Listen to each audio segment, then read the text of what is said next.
afternoon, everyone, and welcome to a huge event that we are doing. It's the second annual, the Courier Latino Basketball Media Day that's got 15 different high schools around the Tri-City area.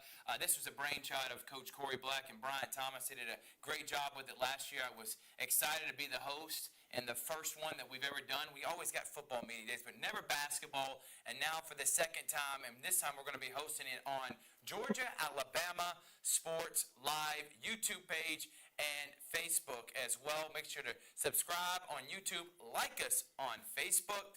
And I'm here with a guy that's going to be asking a lot of questions to all the coaches and players that are going to be coming, Richard Holdrige. Richard, how excited are you to be a part of the second annual Basketball Media Day here? I'm super excited that we're having basketball media days. As the calendar hits November, it's time for high school basketball season in the Chattahoochee Valley, and we are gearing up to get to know the head coaches and some players, and I'm excited. I know you are, and as am I, Richard. A lot that's going to be happening today. We got all the Muskogee County schools, plus some Alabama, Harris County, and then the private schools. So you stay with us, buckle up for a great day of media. We're going to be doing girls and boys programs from the respective schools. Carver is going to actually be coming up here next. And we have a lot of teams last year that either won a state championship in Glenwood, went to a state championship in Pacelli. Brookstone girls also made a state championship run. Spencer made it to the Elite Eight. Carver made it to the playoffs last year. We have a Shaw High School. Hardaway girls went to Final Four. Kelly Ellison, who has done a fantastic job building that program up. So we're excited about this year in the Tri-City area. As good as football's been, they set the tone, all the football teams. By the way, Harris County's football coach, Tommy Watson, he's also the basketball coach. We'll be talking to him, and I know he's excited as they're 9-1 region champs, and they're 1 win away from winning the most games in Harris County football history. Incredible. All right, so without further ado, I'm going to go ahead and preview this next team, and then we're going to bring them on here in just a moment. First, it's Anson Hunley. He's been the Carver Tigers head coach for many years. They were region champs last year, went to the Elite Eight. He's won 3 state championships. They're ranked 3rd in the Class 3A heading into this year. 3rd. You heard me right. Ranked 3rd. And they're probably going to be one of the favorites to win it all. And I cannot wait. Some of the teams they're going to be playing is Cross Creek and Hazel Green, Buford, and many more. They always have a tough schedule. Last year, they had a losing record to start the season. That's because of how tough a schedule they have. And some of the players we'll be talking to is Aubrey Wilkins, Chubb Williams, Jasmine Thornton, and Cameron Thomas. Those are some of the girls to be on the lookout for the Carver Tigers. All right, stay with us. We're going to have up Coach Anson Hunley and the Carver girls here in just a second.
Welcome back here, Georgia, Alabama Sports Live's coverage of the Courier Echo Latino Basketball Media Day, and I thought this was a good team to start off with. We got a guy here that's won multiple state championships, one of the best coaches in the area, Anson Hunley, and he's got Takaya Liggins, Aubrey Wilkins, and Chubb Williams all here representing the Carver Tigers. But, Coach, let's start with you. Last year, lost in the Elite Eight, did win another region championship, but didn't go as far as you wanted to. What are some of the things you worked on this offseason head into this year as one of the favorites to win it all? The typical stuff that we work on. We're gonna get in the gym. We're gonna work hard. We're going to live and do all the things it takes to be successful. These girls came in with a different mindset, though, and that's the thing that we have this year that's so much different from last year.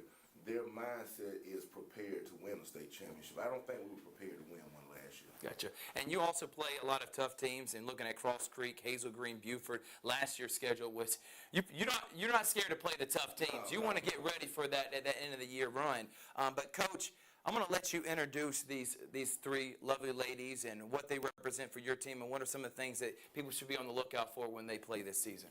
All right, so we got Aubrey Wilkins. That's going to be one of our scorers.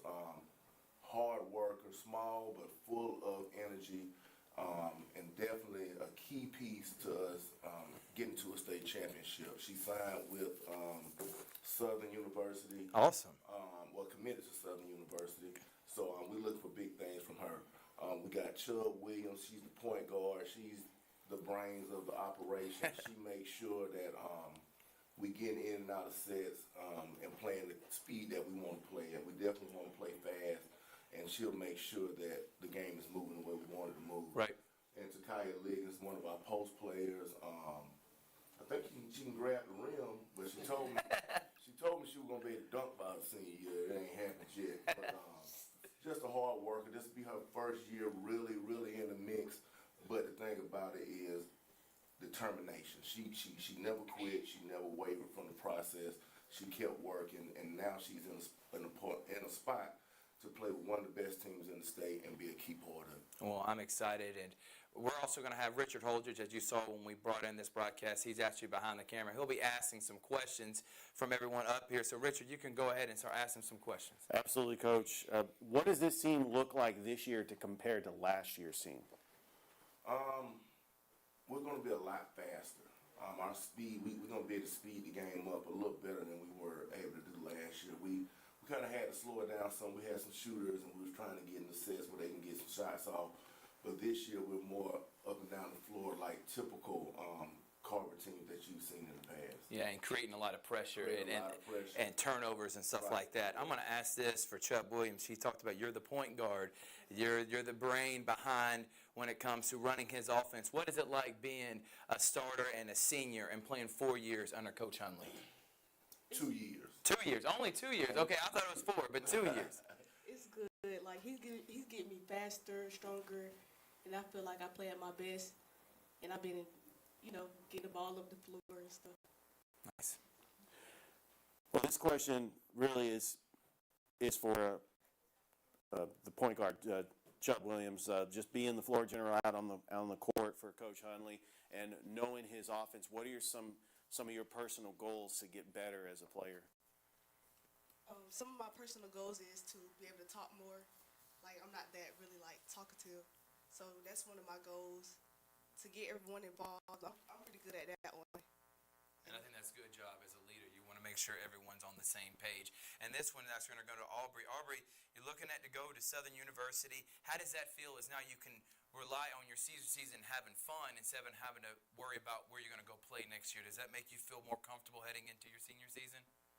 Yes, it definitely does. Knowing that, I finally can have something to, go for after high school, knowing that I'm already going to play in college, kind of takes away off my shoulders and have fun with the game more now. Okay, and that's awesome. And hold up, don't you put that mic down yet, Aubrey, because I want to piggyback off of what I just asked Chubb. What is it like being playing for Coach Hunley? It's 4 years. 4 years, there we go.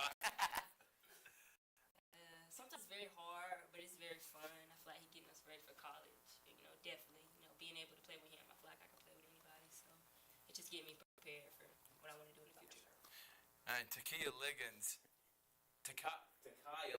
am I saying it right? correct me right now. Takai Liggins. I knew I was going to mess it up. But Richard, go ahead.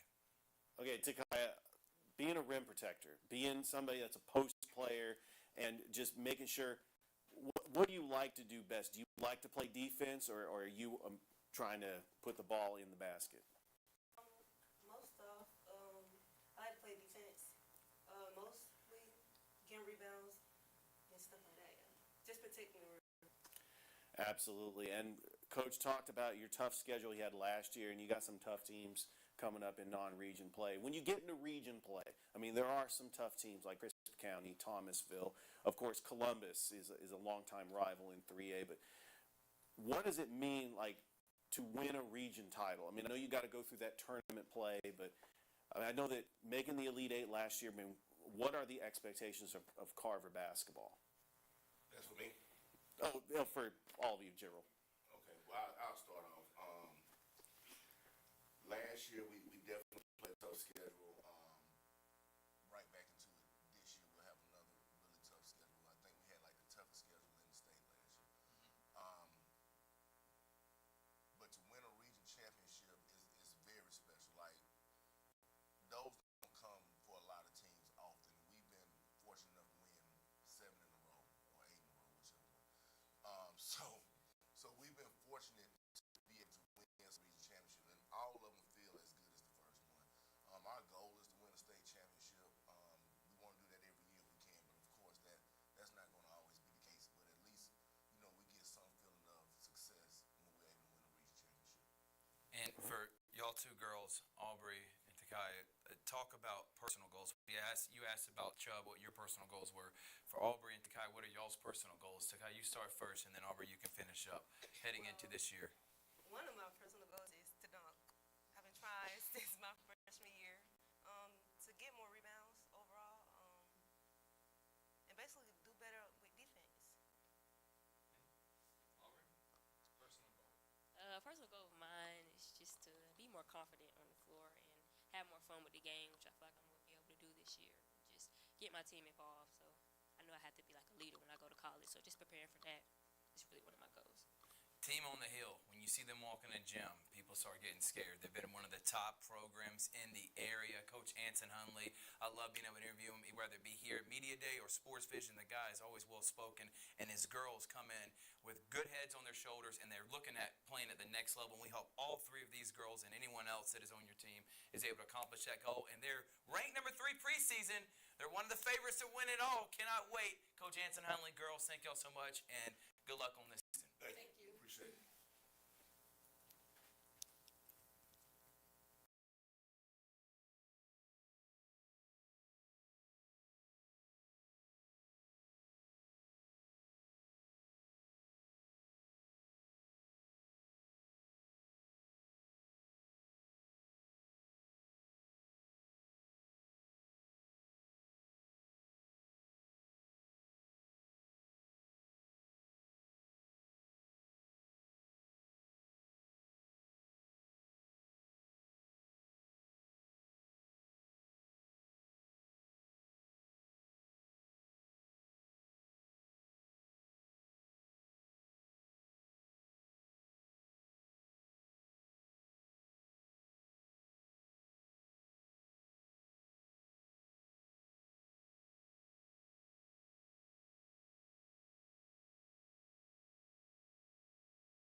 Welcome back here to Basketball Media Day on Georgia, Alabama Sports Live, and I got 2 great gentlemen next to me. To my left is Tony Montgomery. Many of y'all know his name. He's one of the best basketball players, best athletes in this area. And then we got the GOAT, Coach Eric Pembroke Allen, one of the coaches at Carver, along with Terry White. Coach, how are you doing? Tony, how are you doing? Doing good. How you doing? Cannot cannot wait to dive into this year. And I'm going to give y'all a little bit of what happened last season. The Carver boys off to a slow start. And, Coach, you talked about this. You were a young team. It was going to go through some growing pains. But guess what? You ended up making the playoffs. You had a great upset in the region tournament. And now those young guys are starting to come into their own and becoming young men. And I know you're excited about this season. Of course, all their games are packed out at the school on the hill. You got the GW Carver Classic December 8th and 9th, Muskogee County Christmas Tournament, and the LaGrange Toyota Christmas Classic. So they're playing in a lot of tournaments around the area, and they got a lot of great players, including Tony Montgomery, Cash Elder, Tristan Gibbons, and Tobias Tolbert. We saw Tolbert in the CB Hoops Prep and Practice Fall League. We also saw Tony Montgomery. But, Coach, I'm going to bring you in now. I want you to talk about this young man, what he means for the Carver program, and what are his expectations for you this year? With Tony, man, I've been knowing him since he was 5 years old. I've been coaching him since he was 7. Wow. He just one of them guys who, he like a son to me. So he know my expectations. My expectation is for him to go out there and, be a leader every night. Of course, put the ball in the bucket, but the biggest thing what's going to determine Tony's legacy is how can he get his teammates better. Gotcha. And once he figured that out, I think everything, it'll go for itself. And before we start getting into Tony, I got to talk to you, Coach Allen, because there's very few coaches can relate to players like yourself, and that's why I think you've been so successful everywhere you've been, because you can relate to them, you can keep it real with them, you give them the tough love they deserve. You're not trying to be their homeboy, you're trying to be their coach, but you also understand them because you've been in their shoes. You think that's been a lot of the reasons why you've been successful and why you love coaching? That's the only reason. Where I come from, man, I come from a place called Boxwood, and we didn't have no father figures in our life, so we had to get it out the mud. Then I was raised by a guy named Tony Adams, so I kind of, the things that he taught me, I kind of bring those things in and try to teach the guys that, that play for me now. Yeah, and you do a great job, Coach. All right, Richard, you'll be hearing him again in the background. He'll be asking both these guys questions along with myself. Richard, the floor is yours. Well, first of all, Coach, this question is for you. Only won 6 games last year, but winning that region tournament game and getting into the playoffs, and you had a young team last year. How do you build off that success going into this season, especially with the young team that you have? Well, every game that we played last year, we was in every game, and we just didn't have a closer. You know what I mean? We last year we was in about 10 games, and in the fourth quarter, with those guys being freshmen, they just kind of shut down. But with Tony coming in, with Cash Elder coming in, Champ Simpson, Kobe Castle, and of course Tristan Gibbons, I think we're a year older, and I think we got a closer with him, Tony Montgomery, and we'll be fine this year. Tony is also a junior. We remember him as a freshman on your state championship winning team back at Spencer. Now he's with the Carver Tigers, and he just got an offer from Troy University. He was one along with the electric player from Central, Jacoby Hill. They get offer from Troy from the CB Hoops Prep Practice Fall League. So Tony, that's one of my first questions. How awesome is it to you're starting to get recruited by these D1 teams, but I don't think you want to lose your focus on what you're trying to achieve this year with your team. Isn't that right? Right. So talk about that, what it means to get exposure from these guys and playing for Coach Allen. So it's like a blessing for real, for real. It's just like I just like playing basketball. We all got like a type of bond, good relationships, and it's just a blessing. I've been dreaming about it. I've been working hard for it. It's just coming true now. And talk about Coach Allen, what he means to you. Oh, Coach Allen. I've been knowing him for like more than my life, for real. He's just he a father figure now. He a part of my family. I love him. He loved me. Tony, this is your first year at Carver. What does it mean to you being a Carver Tiger, and what are some of your personal goals? It means a lot. Everybody can't wear this jersey. It's 15, and I'm one of the 15. Being part of Carver, I'm part of the family now. It's different from other schools. It's like a brotherhood. Everybody get along. All the coaches bond. No drama, nothing like that. It's just a big family in one school. Yeah, and it's awesome to see how you've grown from being the young guy on Spencer to being now one of the leaders for Carver. But, Coach, we talked about Tony, but talk about Cash, talk about Tobias Tolbert, talk about Tristan Gibbons. Some of these guys, especially Gibbons and Tolbert, they're starting to give you size that you've been wanting, because that was your mantra at Spencer, long, athletic wings. Last year you were more of a smaller team, but now these long athletic guys starting to come into their own. They're starting to fill out their bodies. Talk about them and the rest of the team at Carver this year. Well, I can tell you, Tristan Givens, he big time. I think he can do it at the football level. I think he can do it as a Division I player in basketball. I think he can go to some type of college to play college basketball. But he's a guy who we're really going to thrive on, like to make plays for us, blocking shots, rebounding the basketball, and putting the ball in the bucket. And also Tobias Tolbert, he's very, very young. He's a sophomore, but he's 6'6", very, very long. That guy, I expect him to average about 4 blocks a game. That's what he do. He blocks shots. He don't care about scoring. He blocks shots. Then Cash Elder coming in, he played for me at Spence as well. He about 6'4", 6'5". He can really play. Yeah. A lot of people don't know how good he is. He can shoot it. He can do whatever. Yeah. But just having those guys like that, those long athletic guys, gonna be fun to watch this year. And his dad would get after me if I didn't mention his name, Greg Caslin, Jacoby Caslin. The guy is a phenomenal basketball player. Talk about him. I mean, he's one of our leaders. He couldn't make it the day he was supposed to be here, Yeah. but they had football, so And they about have they just won a region championship. Yeah, just- Really good running back, but he also was a leading scorer for your basketball team last year too. yeah, he averaged like 12.8 points per game last year. And this summer, he had a good summer. Yeah. He didn't practice basketball much, but when we played against good teams, he played, and he probably averaged about 10 this summer. So, I mean, we got a lot of guys that can put it in the bucket, and he one of them. Yeah. Coach, let's talk about the region. A lot of great teams, including Crisp County, Thomasville, Monroe, Doherty, right here in Columbus with the Columbus Blue Devils. But sneaking into the playoffs last year as a number 4 seed and knowing that you're capable of playing big-time basketball in a region tournament and losing by 2 points in the state playoffs to Upson Lee. I mean, you can only just build from that momentum, but really what are the expectations going into this season when it comes to region tournament play? Expectation is to go 10-0 in the region, and our plan is to win the region. No disrespect to those other teams. They got really good coaches. They got really good players, but we're about 10 to 12 deep. Guys that I really know that can play, and we're way better than we was last year. So expect us to win the region and compete for a state championship. That's the goal. That's my goal at any school that I go to. But being at Carver, I mean, we got a lot more to choose from. So expect us to win the region championship. Yeah, the cupboard is not bare at Carver. There is a ton of talented players. My last question to you, Tony, what is some personal goals this year? Obviously, you can fill it up, put the ball in the basket, but what are some other things you want to work on with your game heading into your junior season? One of my goals is becoming a better person and a better leader. Sometimes I lack on leadership. I feel like this year is my job to like bring everybody together, bring momentum. Like if somebody don't do something, it's my job to speak up. If I don't do nothing, I still have to be a leader. So, I mean, it's just like, Yeah, and I know what you mean, though, being a good leader, and it all starts with your coach right here, who's a phenomenal leader himself, and I've been so proud to watch you, Coach, and great things you've done in all the schools, and I cannot wait to watch some Carver Tiger boys basketball. This is Eric Allen, Tony Montgomery. Cannot wait for the Carver Tigers to start this season. Good luck, gentlemen, and we will talk to you later. Appreciate y'all, man.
Welcome back here, Georgia Alabama Sports Live coverage of the Courier Echo Latino Basketball Media Day, and I'm with a good friend of mine. She is a bright coach in this area, one of the best girls coaches in this area. It is head coach Stephanie Ramsey Dunn, and she has done a great job leading the girls basketball program at Harris County. Last year they were gearing up for this year, but finished runner-up in the region last year, Sweet 16 appearance. And they have had phenomenal seasons with a 19-10 record, 6-2 in the region. They've also made it to the Elite Eight. They've won region championships under her. Some of the things they're going to be playing is the Carrollton Girls Night Out and the Christmas Showcase. And former players that are in college, you got Jessica Carter, you got Zakiah Carter Ramson, and you got Alexia McMillan. One of them is playing at Chicago State. Of course, Jessica Carter, she's playing at Mississippi State. And then McMillan is playing at Talladega College. Along here with her, it is Brooke Bass, who is a dynamic player, earned a spot last year, and then Shamari Smith, an all-region second team. So these girls can play ball. But Coach Dunn, I'm going to start with you. How long have you been at Harris County, and why have you made this your home? Because I know other people have been calling your name. You could have gone to many different places, but you've made Harris County your home. Why is that, and how long have you been there? I've been there 14 years Wow. this year.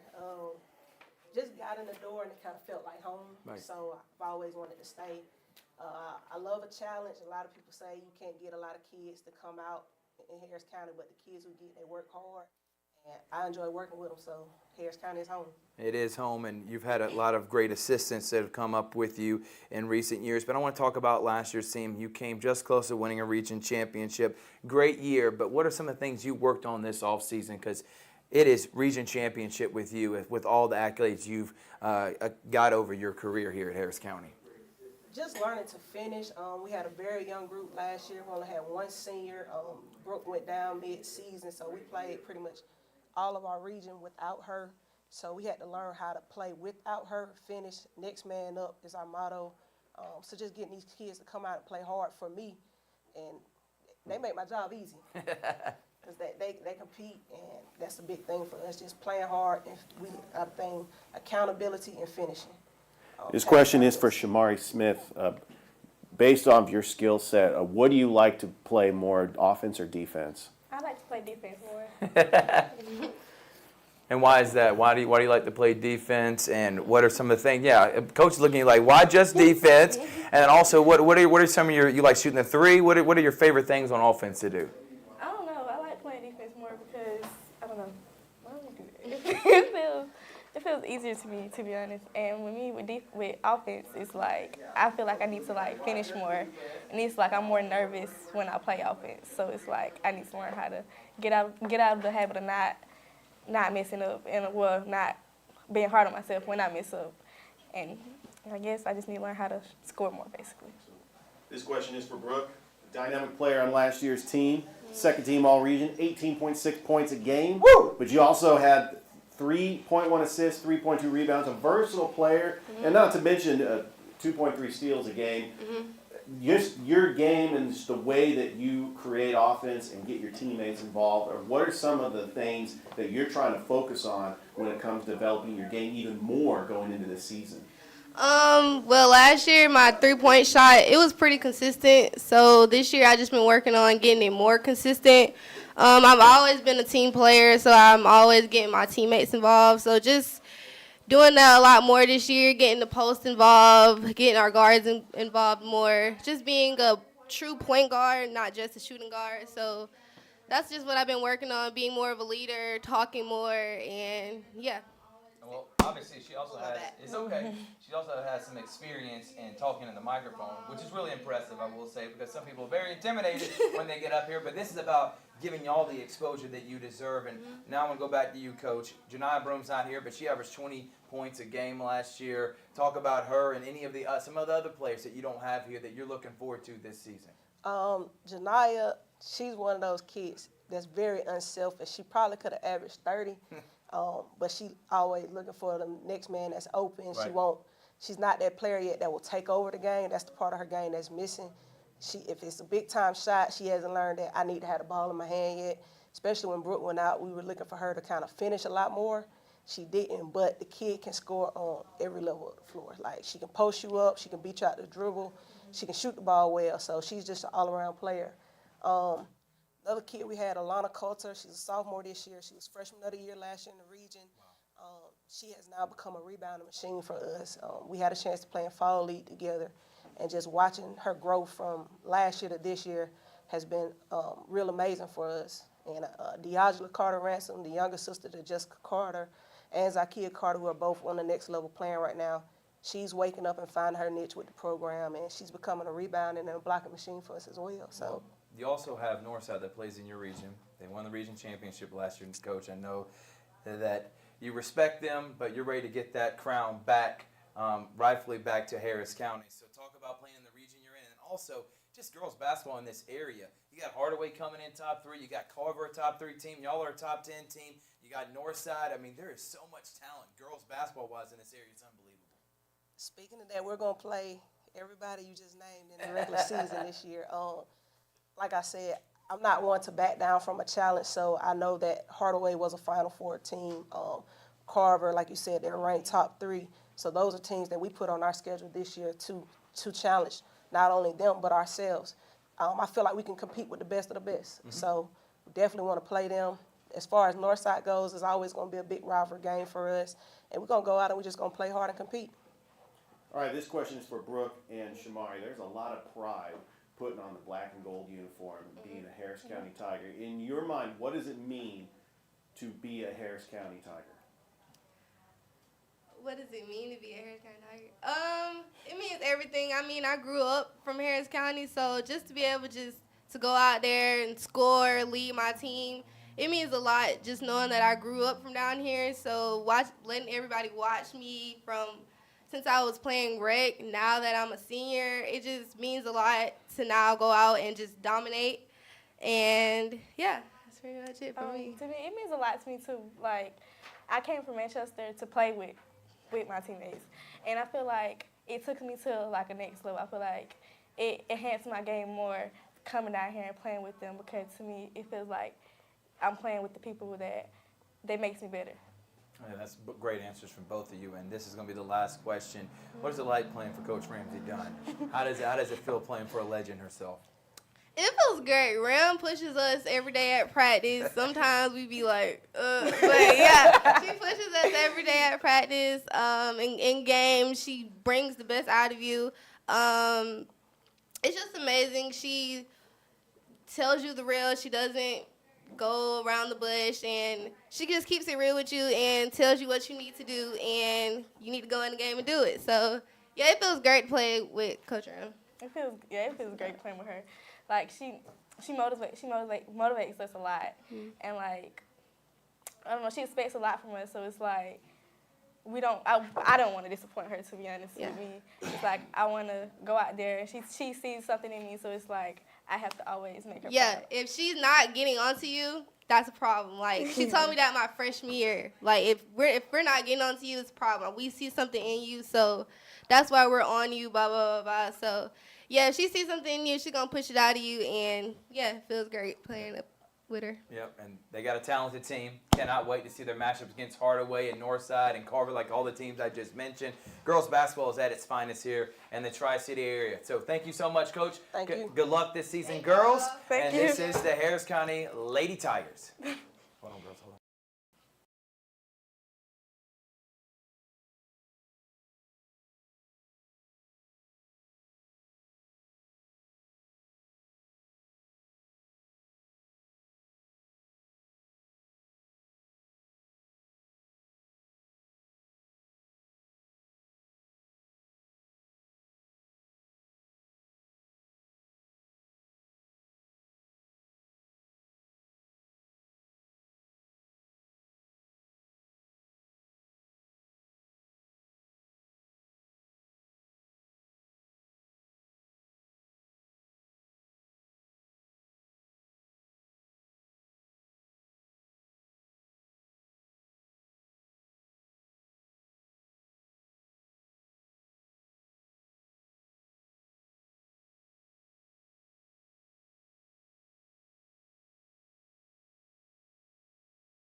Welcome back, guys. We're rocking and rolling. We're going through these things. I'm going to have to get Richard up here on the screen because I don't know if I'm going to last for 15 of these. But having a lot of fun. We're still with the Harris County Tigers boys team. We just got done with their girls team and Coach Ramsey Dunn, and I'm with the head football coach, and he's also the head basketball coach. He was just telling me that he actually loved basketball when he was younger, and this is a guy that just went 9-1 this season, region champs, and is looking to make a deep playoff run. They're one win away, the Tigers football team, from having the best season in the history of Harris County. So that's a pretty big deal, and if he loves basketball even more, expectations are still high. So last year's team, they had a tough season. They only won 4 games, but they bring back a lot of talent. They bring back these 2 guys. We got Malachi Alexander to my left, Cameron Phillips to my right, also Connor Clone and Shea Broom. These guys are talented players for this Harris County team. They got a Carrollton Harris High School Thanksgiving tournament they're going to be playing in.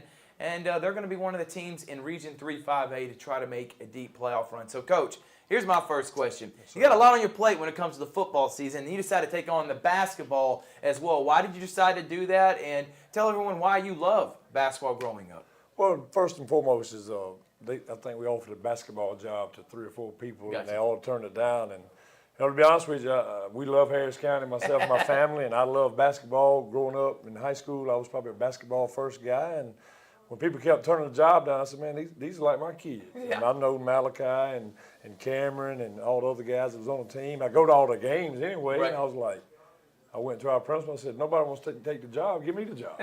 I'll be glad to do it. And so, man, it's been from there. But it's made for some long weeks the last couple of weeks. Right. You know, we practice at 6:15 in the morning with basketball, and then we do football in the afternoon. But, shoot, I love it. I mean, you know, when I was growing up, the football coach was the basketball coach and the baseball coach. Coached everything. A little bit of hard work don't hurt nobody. Exactly right, and we're looking forward to this season. All right, so, Coach, you watched some of last year's team, and obviously they struggled a little bit. What are some of the things you tried to put in this year as being the coach to make sure that you can improve from last year's 4-win season? Well, the first thing, we got everybody involved in a weight training class. So Gotcha. all the basketball, 90% of the basketball team is in a weight training class at the school during the school day. And then I heard the Carver coach say a while ago, last year when I went and watched them play, they was in every game. They just couldn't find a way to close the deal at the end. I mean, you take McIntosh, won the region last year, and I think they beat us at our place by 1 or 2 points. Right. So the thing that we've tried to institute this year in the few weeks of practice we have is number one, we got to get some toughness in our program. I didn't think they was very tough last year when I watched them play, and then I didn't think they were very disciplined when I watched them play. So that's 2 things that we were really working on at practice and stressing them and trying to make them understand that basketball can be physical. Right. And it needs to be intense. And, you know, I'd say the last thing is we're trying to get them to attack, whether we're on offense or defense. You know, too many times they want to shoot the ball, as I want to take it to the goal. Right. And so that's things we're working on. But, man, I honestly think we have an opportunity to have a really good basketball team. I think so, too. Richard. All right, my first question is for Cameron Phillips. Would you describe your game as a post player, or are you like a 2-guard combo? I'm more of a 2-guard combo because I can dribble, but I can also see the open teammates who be cutting back, but also I can grab a rebound and put it back up with ease. Absolutely. Malachi, what would you say your biggest strength in your game is? I say my biggest strength is boxing out, getting rebounds, and guarding the biggest man on the court. Because when they try to go by, they get by the guards, they in the post, they have to face me now. And then that's when they struggle, like against McIntosh, their big man. Yeah. Had him locked down, couldn't do anything about it. So. And that guy could play now, and I've been watching him against Northside, so that's more credit to you and your defense. I'm going to ask this to both of y'all. What are some personal goals this year? Cameron, we saw you in the CB Hoops per practice fall league. You got a lot of work in there trying to improve your game along with one of your teammates, Connor Clowen, who can light it up from the outside. So what are some things you want to improve on this year? Well, for me, it's going to be being more aggressive because I shot the ball a little bit, but everybody knows I could have shot it more. And then I had decent court vision, but I could pass it a little more. I was rebounding good, but for a team goal, it's winning region, just winning more games in general, and that's really about it. Just getting more aggressive in general, because we've been looking good the last couple weeks. Malachi?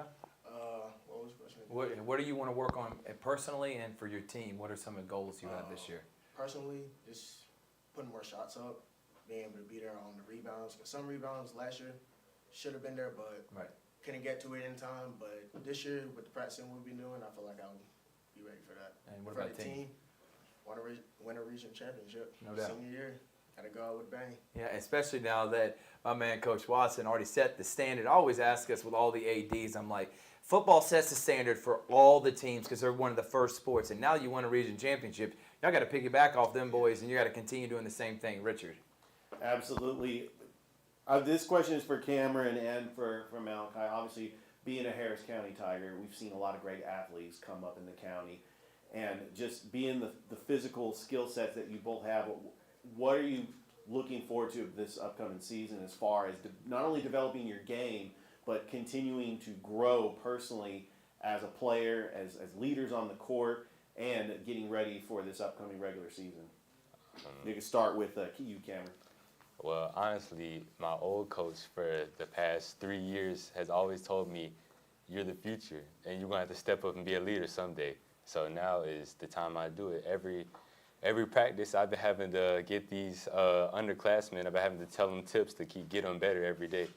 So, and then I've been helping them box out, like helping them with drills, picking up the pace, helping them pick up the pace, so they can all just get better, keep improving, so we can all build up as a team together. So like with Coach Watson, People to hear you got a good answer coming. With Coach Watson, he's there for us. He's gonna help us be the leaders we need to be to get the team to be better than what we were last year. And I felt like with all the coaching staff, they're gonna be there for us and be there for the whole team when we need them to be. All right, Coach Watson, talk about these two guys. And talk about some of your staff as well, because I know it's a lot on your plate when you got football season, you got playoffs coming up, so you got to have people that are helping you out. So talk about your staff, talk about these two guys and what they mean to you. They're outstanding human beings.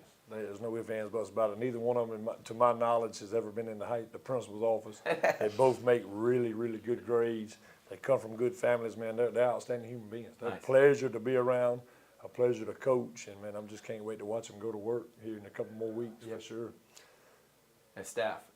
Staff, yeah. We have, I have four, actually, I have about as many basketball coaches as I got football coaches. And, you got a bunch of them. Yeah, two of the guys coach football with him. One of a guy named Danny Garrett. He's a Harris County guy. He has a son on the team. He's very knowledgeable of the game. He knows these guys. I mean, I think he thinks of some of the players like his own children. Right. He's coached them since rec league. We have a guy that moved in from Florida that I hired for football, Derek Allen. Mm-hmm. He's a real sharp guy, knows a lot about basketball as well. And then we have a guy that moved in took a teaching job in the school, James Baird.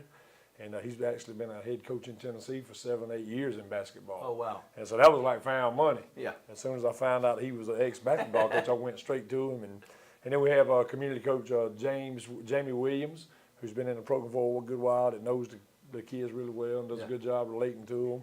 And then we also have Mr. Tim Hudson, who does some bookkeeping and some scoreboard running for us. So we have a big staff, and they all care about our kids. And that's number one deal. People talk about coaching. Coaching is about X's and O's, whether it's football or basketball. It's about building relationships.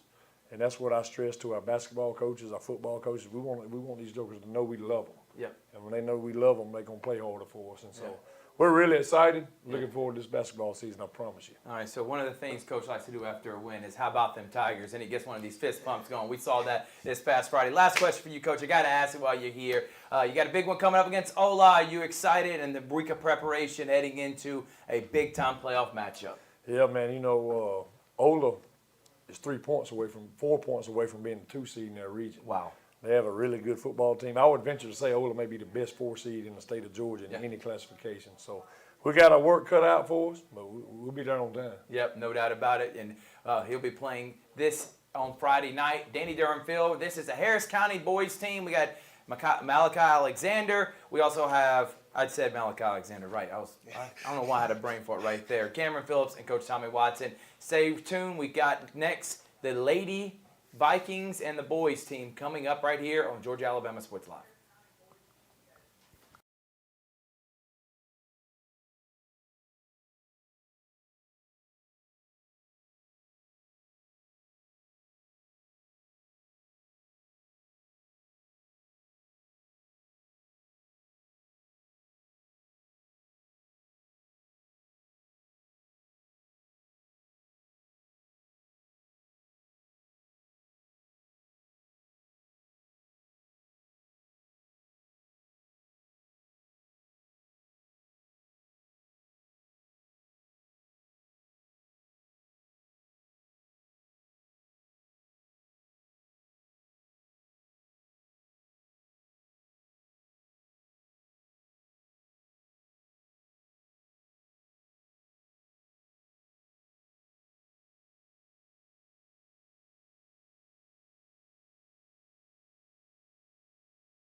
back here, and now we get to do something near and dear to my heart, as I'm the voice for the girls and boys basketball teams here at Pacelli, and we got a good friend of mine, Bryant Thomas. Let me tell you something about this guy. He came into a program that had won double-digit wins in about 5 years combined. And then in his first season, he goes 17-6, makes it to the quarterfinals, and has an incredible turnaround. And he also did this without their leading scorer, Ivana Thomas. They have an incredible, they came in second place in the region, by the way, last year. They have a great lineup of games this year. If you look at their schedule, they're not scared to play people, and I'll talk to Coach about that in a moment. You got the Carrollton Christmas Tournament. We've seen a couple teams that are going to be playing in that. The Baldwin, they also match up against GHSA Baldwin, who was a state runner-up in 4A last year. And then, of course, they return a lot of key players from this year's team, and they added some. So, Coach, let's start there. Last year was laying your foundation, laying the culture of the Bryant Thomas era. And you did that. Now heading into this all season, what are some of the things you worked on, and talk about the new additions to this year's team? Some of the things we was able to work on is we get in the gym a little bit more. We had to split some time with flag football, so that's the biggest thing is getting through the flag football and the basketball side. But the girls are coming in after flag football. We're working. We didn't have a summer. We did participate in the fall league, so that's something we was able to do that we wasn't able to do last year. All right, and let's talk about some of the girls that you have coming in. Of course, you got Tamaya Ransom to my left. You got Zanaya Crouch, and everybody remembers last year when she had the game-winning steal in the first round of the playoffs that I was able to call, and it was a fantastic steal to solidify that win. But then you added Michaela Hosley, and I feel like you're adding Ivana Thomas back, too, because she only played 4 games last year, Coach. She was out before December really even got started. So talk about Hosley and Thomas, and you can talk about these 2 girls next to you. Hosley is going to be a big addition to what we're trying to do. Aviana, she should be getting cleared in the next week or 2. She's about 90%. So adding them to some young talent that we already had. We added Grace Smith that's going to play a big role in what we're trying to do. So we're going to be young, but we're going to be able to be athletic as well, too, and play hard. And we'll talk about these 2 girls. So you got Zanaya Crouch right here, your floor general last year.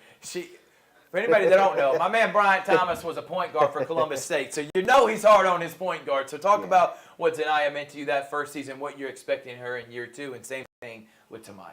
I've been able to spend a lot of time with Z over the offseason because she's not playing flag football, so she's been able to watch film, been able to get in the gym with me one-on-one, get some work in. So that's going to be a big part. I think another year, give her maturity, so she's going to be able to handle the floor, be able to know what I'm looking for. And then Tamaya Ransom, just an athlete, can do whatever you ask her to do. She's getting in the gym, you know, so I think we're going to be fine. All right, Richard? This question first is for Zanaya. Big-time steal in the playoff game last year. I mean, it's a clutch moment like that that really gives you the confidence, especially going into this season. But when you look back at last season and compare it to this season, what are some of your personal goals to try to develop better as a player? My personal goals, just like make sure I'm at practice more to watch film. Like I had a lot of mistakes last year I can correct. So I just want to correct a lot of mistakes from last year. All right, Tamaya, how would you describe your game? Are you more of a post player? Are you a 2-way guard? I feel like I play whatever you put me at. I don't really have a direct position, I feel. But I think that's a great answer. Yeah. And so, go ahead. Yeah, we kind of just let Tamaya kind of be Tamaya. Be Tamaya. We put at the 4, we'll put at the 3. She can create a lot of deflections on the defensive side. Offensively, she can get to the basket. Yeah. All right, Zanaya, let me go back to you as a point guard and being now in year 2 under Coach Bryant Thomas. What are some things personally that you wanted to work on that you're hoping this year will help get your team maybe to a state championship? Be on everybody's head. What about defense? Do you feel like you're going to try to be more of an elite defender ripping people, or do you want to be more talkative? Like, what about on defense are you trying to improve on? Both, because, like, I don't know, I just do both. Okay. Tamaya, what about you? Same thing personally. What are you trying to work on? actually, shooting the ball, I'll be open and you pass it I up passed too the much. ball. Last year, so work on times. shooting. I'll be wide open, look at the goal, go look at me, and it don't work. So I just pass the ball. So work on shooting this year. This question is for Zanaya and Tamaya. Were you able to develop your game in any fall leagues this year or any summer leagues? I think we were for the fall. We were playing a little bit more together, so we starting to know. Yeah, and with the new people, you get to play together Adjust too, to and new learn people. each other. And how does that help you just build chemistry with your teammates, just playing pretty much all year round? So in the season game, we won't be lost and not know each other nail or not knowing what each other be able to do. So in the fall Right, league, we they know help each us learn other's each other's moves and strengths. stuff. Yeah, we know each other's strengths and weaknesses, so we know how to move around, get around, pass the ball, who to pass to, who can shoot, all that. And I got to ask this question because we got a school that's coming in about 20 minutes. But what are some of the goals this year going into GIAA? I mean, we've talked about this rivalry with Brookstone. They went all the way to the state championship last year. I mean, how important would it be to get off to that hot start and get a big win over Brookstone? Really important. We're going to beat Brookstone. Like the confidence. Important. Let me hear it. I love the confidence. What she said. Same thing. Just Yeah. piggyback. All right, now let me talk to you. Back to you, Coach. Last year, you're 17-6, like we talked about. You laid the foundation, but then you added players. How are you going to implement the new players? Because the only person you lost was Sheree Williams, who I thought was one of the best overall improved players in this area. She did a little bit of everything. She came up clutch when needed to. You're replacing her with Holdrige and Thomas. These are elite players themselves, but how are you going to go about everyone figuring out their role in this year? You think that's going to take some time, especially with your hard schedule, or do you feel like pretty much everyone knows what they're doing, especially after fall league? After watching the fall league, I know it's going to take some time, and we're not able to practice as much as everybody else, but just being able to get that picture of what we've seen in the fall league and plug people in. And I think our first step is being on the defensive side, getting out in transition. That's where we're going to have to start, and we'll build as we continue on throughout the season. Richard, you want one more question? Yes, going into this upcoming season for you, Coach, I mean, just improving on your 17-6 record, and what are some of the expectations of the Lady Vikings going into this season? Some of the expectations, we got a tough front end schedule, so starting out, we had a disadvantage because we haven't practiced, like I said, but expectations is to get better every day and throughout the season, win the region. And then hopefully we can get all the way and win it all for our school. So that's the expectations here at the school as we're working. So that's the expectations. And they again had the first winning record since 2010, one of their best seasons in school history, and that's not even near the tip of the iceberg for what this team is able to accomplish this year. We're excited about the Lady Vikings. By the way, a lot of their players also play, including Tamaya on the flag football team. They're one of the top teams in the state, but also one of the top teams in the nation. I put them up against almost anyone. Jeremy Hayes, Zach Cochran, they do such a great job. But Coach Thomas, we are excited. I cannot wait to call your games this year. Can't wait to see how all the teams you're going to be facing off against, and the ultimate goal, which I think is holding up that hardware at the end of the season. Good luck, ladies, this year, and same with you, Coach Thomas. All right, appreciate it. Thank you.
Welcome back here, and I am with the boys basketball coach, Coach Corey Black, and the Vikings, who came, I'm talking about 2 seconds away from winning a state championship last year.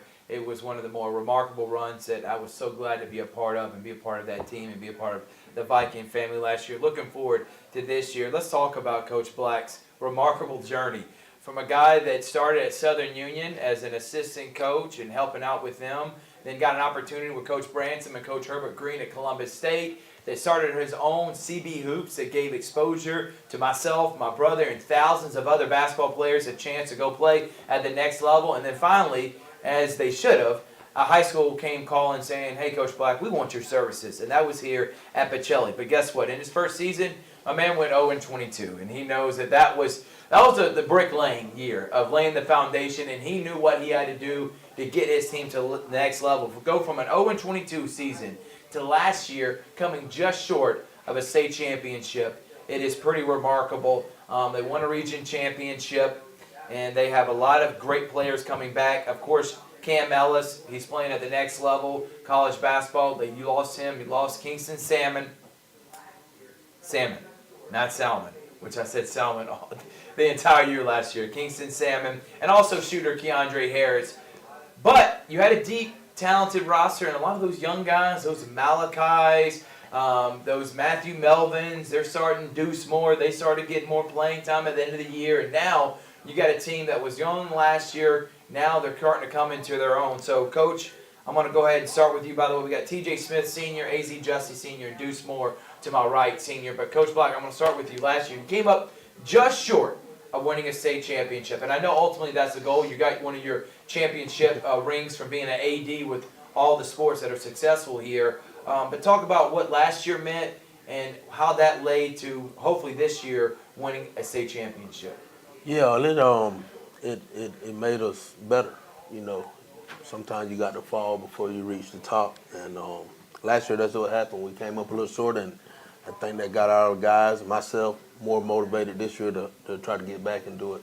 Yeah, and again, it was a remarkable run, Coach. But let's talk a little bit because, I interviewed you during our AD series, but I want you to talk about this off season. You don't really care about wins and losses. You don't care about playing 100 million games or playing in summer league games. You're just trying to get your team better. So talk about your off season. Talk about the fall league, and do you feel like y'all are getting prepared for this upcoming year? Yeah, I think we had a really good summer. We went to a couple camps. Went to West Georgia. We went to Troy. We went to Florida State and got better at those camps. And this fall has been really productive for us because all football players are in football mode, so they don't play fall league. But we take all our kids that don't play football and play in the fall league, and they competed well. And I think that helped us a lot, especially for depth-wise, till football get there. And I think it's going to be really good for us. Yeah, and you're still missing a couple of key players, including both of these gentlemen. They play on the football team. Deuce Moore, actually all three of them play on the football team. So, Coach, I'm going to let you introduce them. I said their names, but I want you to talk about them as players and what they meant to this program. Yeah, to my left, all the way to the left, is TJ Smith, senior guard. TJ averaged 13 points a game last year, shot over 42% from the three-point field. TJ probably one of our best shooters in the state, not just this area, but one of the best three-point shooters in the state. And we're going to need him to be better this year for us to have a chance. Then we got AZ Justy, probably the most athletic player in the GIAA, no question about it. And he's going to have to lead us in rebounding. He's going to have to lead the state in rebounding. He's going to have to lead the state in block shots for us to be able to get back to the state championship. And to my right is Deuce Moore, point guard. He's going to have to bring his veteran leadership and the point guard skills to lead. What Deuce don't do, he don't turn the ball over. And for us to get back to the state championship, he ain't going to be able to turn it over. So these three guys are key players for us. We only got 3 seniors. These are 3 seniors, and we're going to go as far as these 3 take us. And let's talk before we have Richard on. You got Trenton Latham and Jalen Bush. They got a lot of playing time last year. And then we got to mention the guy that put up 25 points in the state championship game as a freshman. And I know he hung his head down because he missed the free throws, but I'm talking about the fact that he wanted the ball in that moment. That says a lot about a guy like him as only a freshman. So, Coach, talk about Jaden's forward, and then you alluded to it. Is he going to play more off ball now that you got Deuce maybe running the point, and you can allow Jaden to do more of the scoring? Talk about some of the other guys on your team. Yeah, starting with Jadis, man, he's a workaholic. You know, he lives in the gym and No pun intended on that. Yeah, no pun intended, exactly. But you know, he works his tail off, and he deserves that ball in his hand too, because he puts in the work for it, and he's really good for a freshman, now a sophomore. But he got to be better too for us to get back to the state championship. You know, he got to be better. We're gonna play him off the ball a little bit, play him at the point. It just depends on what's going on. You know, that's what's great about our team. We got Deuce at the point, Christian can play the point, Jadis can play the point. Then on the other side of that, you got Makai Williams, that's a sophomore that's going to be able to help us. Matthew Melvin going to be able to help us. Trent Latham, Jalen Bush, they're going to be able to help us. Then you got young freshman Michael Rowe. He's right there that has a chance. So I think we got all the tools that we need to be successful. All right, this is a general question for all three of you. Clearly, being seniors and playing for Coach Black, what does it mean just to play under Coach Black's system and going into this upcoming season? Let's start with you, Deuce. Playing for Coach Black, he gonna get you ready for like anything. Like he make us better at like basketball players, but he get us ready for the real world. All right, AZ. I would say playing for Coach Black is like a blessing, because he going to stay on you. He a hard coach. He going to make sure that you're doing what you're supposed to do. He going to stay on you because he love you and care about you. He going to take care of you and, you know, on and off the field. TJ or Court? You good? Field too? Playing for Coach Black is like it is a blessing, and he do take care of you, and he get you ready for anything that come towards your way, and he makes sure that you got everything you need to be successful. One of the things I noticed about the Pacelli basketball team last year is you did have a lot of depth. And coming in, you did lose some players, but you know, playing for Coach Black and that work ethic and just being in the gym at 6 o'clock in the morning, 5 o'clock in the morning? How early do you guys?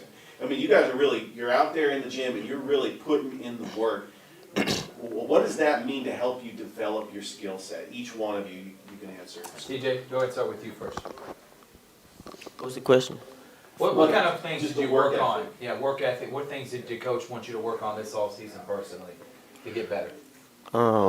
Most importantly, my ball handling, cause I feel I'm gonna have to do a little bit more of that this season, and my shooting, cause that always have to be a part of my game. Yeah, and my athletic ability, if I said it right. Yeah, you did. I would just say I just had to play my role. I know I have a lot of elite scorers around me. I got a lot of people that can score, that know what they're supposed to do, and be in the spots they're supposed to be at. So I just got to play my role, get rebounds, block shots, play defense, bring intensity to the court, just play basketball. I gotta be more aggressive and like better defense, and for the team, we just build our focus. Yeah, and you want to piggyback off of last year's season. All right, Coach Black, let's talk a little bit about this, this team and what are expectations for them, because you look at the schedule, you're not scared to play anyone. You play at Sandy Creek, you play Douglas County. I mean, you play teams right now, if you look at Sandy Spiel, which comes out with his rankings, you play like 4 or 5 teams in public school that are ranked right now. And then you also got some tournaments that you're going to be playing in, and let alone everybody that you play in the GIAA as well. So why do you do this top-heavy schedule, especially early in the year? And what are your expectations for this team? I do it to get us ready to win a state championship. Yeah. That's the only reason, and for exposure. Yeah. You know, to be exposed, and for these student athletes have aspirations of playing at the next level. Yeah. So let's be honest. If you want to play at the next level, you got to go play the big boys. You got to go play the Sandy Creeks. You got to go play Tiff County, Warner Robins, Christian Heritage. You got to go play Newton. You know, all those top 10 ranked programs. You got to go out there and play well against them to get attention. So that's part of it, for exposure and to get us ready to win a state championship. Is that the goal this year, state championship? Some people may ask, is it a goal to beat a local team? Is it a goal to win a region championship? What's a goal for Coach Black's 2023-2024 Vikings team? To get better, 2% better every day. Last year and the years before was 1%. Now it's time to raise the bar. We got to the state championship getting 1% better. Yeah. Well, let's see what happens if we try to get 2% better and see what happens. Yeah, I can't wait. It's going to be a lot of fun this year. Again, got a lot of great teams on their schedule. You can find on Viking Live or Georgia Alabama Sports Live all the Vikings and Lady Vikings action this season. Rich, you got any more questions before we let them out of here? No, I'm just looking forward to Pacelli basketball. Coach, players, good luck for this season, and it's going to be just a fun season. Yeah, all right. I do want to ask one question before I get y'all out of here, guys. And I guess I should have asked it a minute ago. Goal, is it to play football? Is it to play basketball at the next level? Each one of y'all answer that question, what y'all want to do. Deuce. Well, for me, I want to do track at the next level. Okay, awesome. Well, I hope you get to that opportunity. What about you, AZ? Play football. Oh, football it is. Listen, DJ Jones, shout out to him, Sports Vision's radio show Monday and Thursday. He says, my man number 12, that's what he calls you, one of the best athletes, you say in the GIAA, I say in the entire state. No question. My man can jump No out question. the gym, and he also is one of the best receivers, DNs, he can do it all on the football field, so he wanted to go play football. TJ, what about you? For me, I like to play basketball. Yeah, I definitely could see that. Shooters like playing basketball, there's no doubt about it. Well, we cannot wait. Coach Corey Black, gentlemen, good luck on your senior season. Coach, good luck this season, and cannot wait to be a part of it. We'll take a quick break, and we got Columbus High girls team coming up next.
Back to the high school basketball media days presented by Courier, Latino newspapers, and Georgia Alabama Sports Live. I am Richard Holdrige, and I'm here with the head basketball coach of the Columbus Lady Blue Devils, Coach LaShonda Adams. Coach, before we start, we're talking about your players in this upcoming season for the Lady Blue Devils basketball. Just give us a background, how long you've been coaching for the Blue Devils, and where did you get your start as far as coaching basketball? I've been coaching, this is my second year. Last year I came in to rebuild the program, so we have definitely grew a whole lot, a whole lot. As far as starting my coaching career, I started at Riverdale as far as the first head coaching job, but I did help with Kendrick High School under the Coach Hicks, of course, because I played for Kendrick a while. So I was in the 2004 bunch. They went to the Final Four. So There you go. I was a part of that bunch. But we did play for a while. But as far as me and my coaching career, this is my second year at Columbus High. All right, and who are some of the players that you brought along with you, Coach? I have my point guard, as well as one of my captains, Jayla Lockhart. And I also have Christina Kristoff, which is one of my starters. She is a rebounding machine, defensive player, hustle player. Jayla runs the floor, a shooter, talks a lot, basically runs the team when it comes to controlling the floor. Now, you got some big games coming up this upcoming regular season, including the GIAA runner-up, the Brookstone Cougars. This is considered a rivalry game. Yeah. You're going to get to play them a home and home on November the 14th at Brookstone and then December 8th in Columbus. First of all, Coach, I just want to say your gym at Columbus High is absolutely amazing. I know that place just gets loud and you got great fan base, but playing a rival like Brookstone, I know it's a non-region game, but what does that mean to you to get to play them for a home and home? First of all, I've never seen nothing like this in my life. So last year was like my first experience, and the gym is jam-packed. Like, you cannot hear yourself coach. The players have to exactly know what they're doing. I mean, it's an atmosphere like a college atmosphere. So please come check those games out. It's very fun. The students are very involved. They dress up in the costumes and outfits, and wow. I mean, it is amazing. And it's one of the games that we take really serious over there. So we go all out for the Brookstone rivalry game. Jayla, being the point guard, playing for Coach Adams, just knowing her system and just being the floor general, how would you say you would describe your game? Are you the type that wants to get your teammates involved, or do you like to shoot? I'm the type of guard that's going to see the floor. I'm going to get my teammates involved. I like letting them score. I'm the type that's going to let them show off their capabilities, but I also like getting my own as well. I like to score. I like to shoot, but I'm more a team player. And Christina, with you being a post player, a rim protector, somebody that's going to try to get a defensive stop, try to get the rebound, what are some of the attributes that help you develop your game to be that post player under Coach Adams? I would say that the thing that helps me with my defense and in the post is really my speed, because a lot of the bigger guards, they're not as fast, they're not as agile, and I'm able to get a steal or maybe block their shot because they don't expect me to be able to jump as high as I do or get the block against them. So yeah, I would say my speed. All right, Coach Adams, I'm going to ask this question. Ladies, I'm going to ask for all y'all, but Coach, I'm going to start with you. All right, last year, first year, you're implementing your culture. What are things now for you two that you're hoping to see from your girls, especially these two young ladies, to help get y'all back to what Columbus High used to be 10 years ago, which is playing for state championships? Aggression, a lot of growth, being more verbal. We talk about a lot of communication because we do understand if you communicate on the court, it makes the game a little easier. So I push making layups. I push getting up and down the court. I definitely push defense. Defense is my thing. So, I'm that type of coach that says, you play hard on defense, you get a better shot on offense, because I do not like running sets if I don't have to. So they know that under my system, it's going to be communication, playing aggressive, being a great teammate, and just getting the work done like we need to, but more so communication.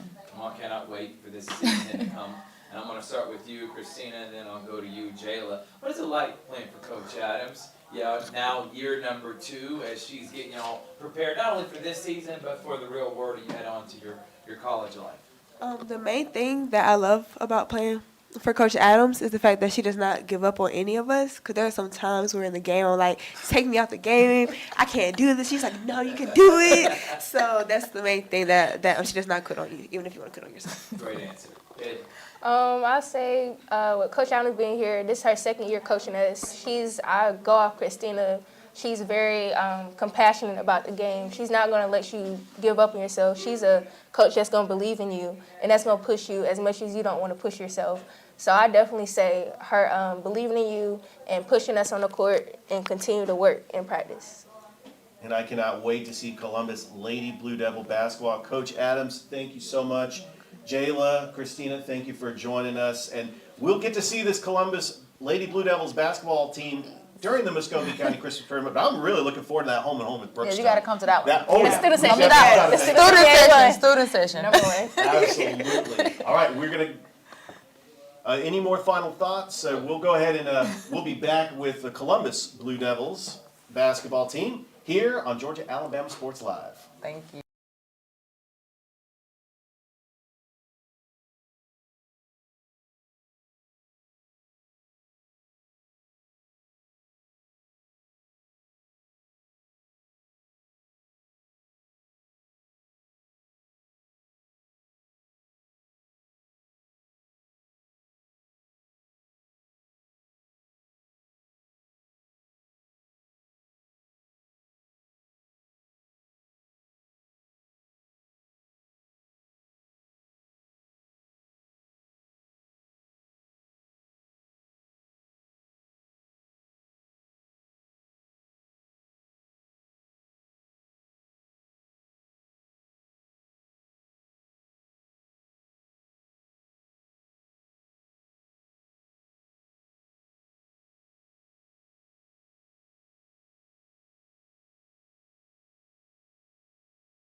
Welcome back to the High School Basketball Media Days presented by Courier, Echo Latino newspaper, and Georgia Alabama Sports Live. How is everybody doing? I am Richard Holdrige, and I am here with the head coach of the Columbus Blue Devils, Carl Ivy.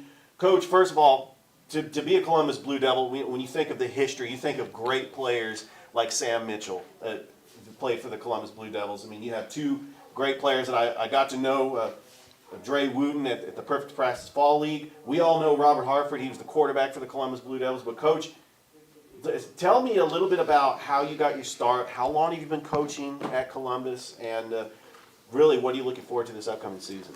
Well, I got started up under the tutelage of George Williams. My son, he played at Columbus, and so I helped with him at that particular time. So this is my third year as the head coach, taking over from Coach Allen. So, but for us this year, we're well-rounded, and we're going to play strong defense this year. And last year, you had a good record, but you missed out on the playoffs. But what are some of the expectations going into a very tough region? I mean, Carver's going to improve. You know that Thomasville's going to be good, Crisp County. I mean, you got some good teams in your region, but what are some of the goals for this upcoming season? Well, one of our goals is to win 15 games. That's our biggest goal right now. And we're senior heavy this year, and so we're using a lot of experience on the court to try to get us to that point. All right, and this question is for you, Robert. I have the privilege, Thrift, I have called one of your football games on Georgia Alabama Sports Live. You're the quarterback for the Columbus Blue Devils. Being a quarterback, under the pocket, you got to make quick decisions. I mean, how does that transition, being a quarterback under center, how does that transition to your game on the court? I mean, it doesn't really, to be honest. It's different, but I feel like the IQ thing is there, so you got to be knowledgeable back there in the field, in the pocket, and you got to be knowledgeable with the ball in your hand, so I feel like that helps. With you being a shooting guard, you're relying on Dre to get you open, and I mean, what do you like best about your game? Do you like to shoot? Do you like to play defense? I mean, I like to score. Coach Ivy might not like that. He likes me to play defense, but I like to score the ball. All right, this question is for you, Dre. Just having the privilege of seeing you in the CB Hoops Perfect Practice Fall League, I mean, we see that your court awareness is remarkable. That not only you can drive the lane, but you can also get those quick passes, get your teammates involved. But what is your favorite part about your game? Definitely defense. Getting the steals, getting my teammates down the court, just looking at them because they're always breaking out. So it's the best part. It's fun. So you would consider yourself as a two-way guard. You like to play defense, you try to guard their best player, and then you try to get some offense. I mean, that's a good quality to have, playing offense and defense. Yes, sir, definitely. All right, and then talking about this upcoming season, Coach, we know that we're going to see you in the Muskogee County Christmas Tournament. I mean, but looking at the non-region opponents, what are some of the what are some of the teams that you're going to be facing in non-region play? I think one of our biggest challenges this year in non-region play, probably when we go to Lynette, and we're looking forward to playing Smith Station. So that'd be some of our biggest tests outside of the region this year. Well, I cannot wait to be able to see this, gentlemen. Let's start with you, Dre. I've seen you since you were young whippersnapper, playing in the CB Hoops for Practice Fall League for the last 4 seasons. Now it's about to be senior time for you. What are your personal goals, man? What are you trying to work on? What do you want to see from yourself at the end of the year? And do you plan on trying to play college basketball if you can? I definitely want to play college basketball, but my goal is just like getting active and scoring more. So trying to get my shots off, helping the team as much as I can to score the ball, as well as defense since it's already there. All right, Robert, same thing for you. What do you want to see? And is it football you're trying to go play? Basketball? I mean, if you had to pick one, which one would be your favorite? And how awesome is it to have a guy like Oakley Kuntz behind you, knowing he can block shots if a guy gets by you on defense? Oakley's great. If I miss a shot, 50% of the time he's going to go get the rebound and get the putback. But personal goal, I want to shoot better from the free throw line this year. I didn't shoot as good as I wanted to last year. And what was the other question? Which one's your favorite sport, football or basketball? Yeah. I like basketball. Oh, I love it. You sound just like me. All right, Coach, got to ask you this question. And if I didn't ask you, your son would kill me, who I'm a good friend of. What is it like knowing that your son is now the lead man at Brookstone? I don't know if you play them this year or not, but just knowing that you have your son being a lead guy for one of the top programs in this area, I know this got to make you feel good as a dad. Oh, it's remarkable. But yes, we do. We actually play each other twice this year. Okay. Nice. Yeah, we'll play them next week, Tuesday. So that'll be a good test for us as well. Yeah. But just to see him come through the ranks and do what he's doing now is remarkable. So how's that going to work? Are we throwing out dad and son, and it's just competitor coach versus coach when that happens? How's that going to work when it comes to y'all two face off each other? And what about your wife and his mom? How's she going to go about that too? But she's already told me she's sitting on his side. She's wearing Brookstone apparel that day, so it's okay. But at the end of the day, we're still family, and it's going to be fun. No, I cannot wait for it. That is Richard. I'm going to hit it Well, back. no, thank you, Thrift. It's really exciting. I'm excited. I know Thrift, we're all excited about Columbus Blue Devil basketball. And that gym, I can't wait to see those fans pack that gym. You got so many great players that came from Columbus, including Charles Stone, who plays at Kennesaw State, and also Sam Mitchell, who played in the NBA. All right, thank you again, Coach, and we appreciate you, Dre and Robert. We will be right back here on Georgia Alabama Sports Live. Shaw is coming up next.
Welcome back to the High School Basketball Media Days presented by Courier, Eco Latino newspaper, and Georgia Alabama Sports Live.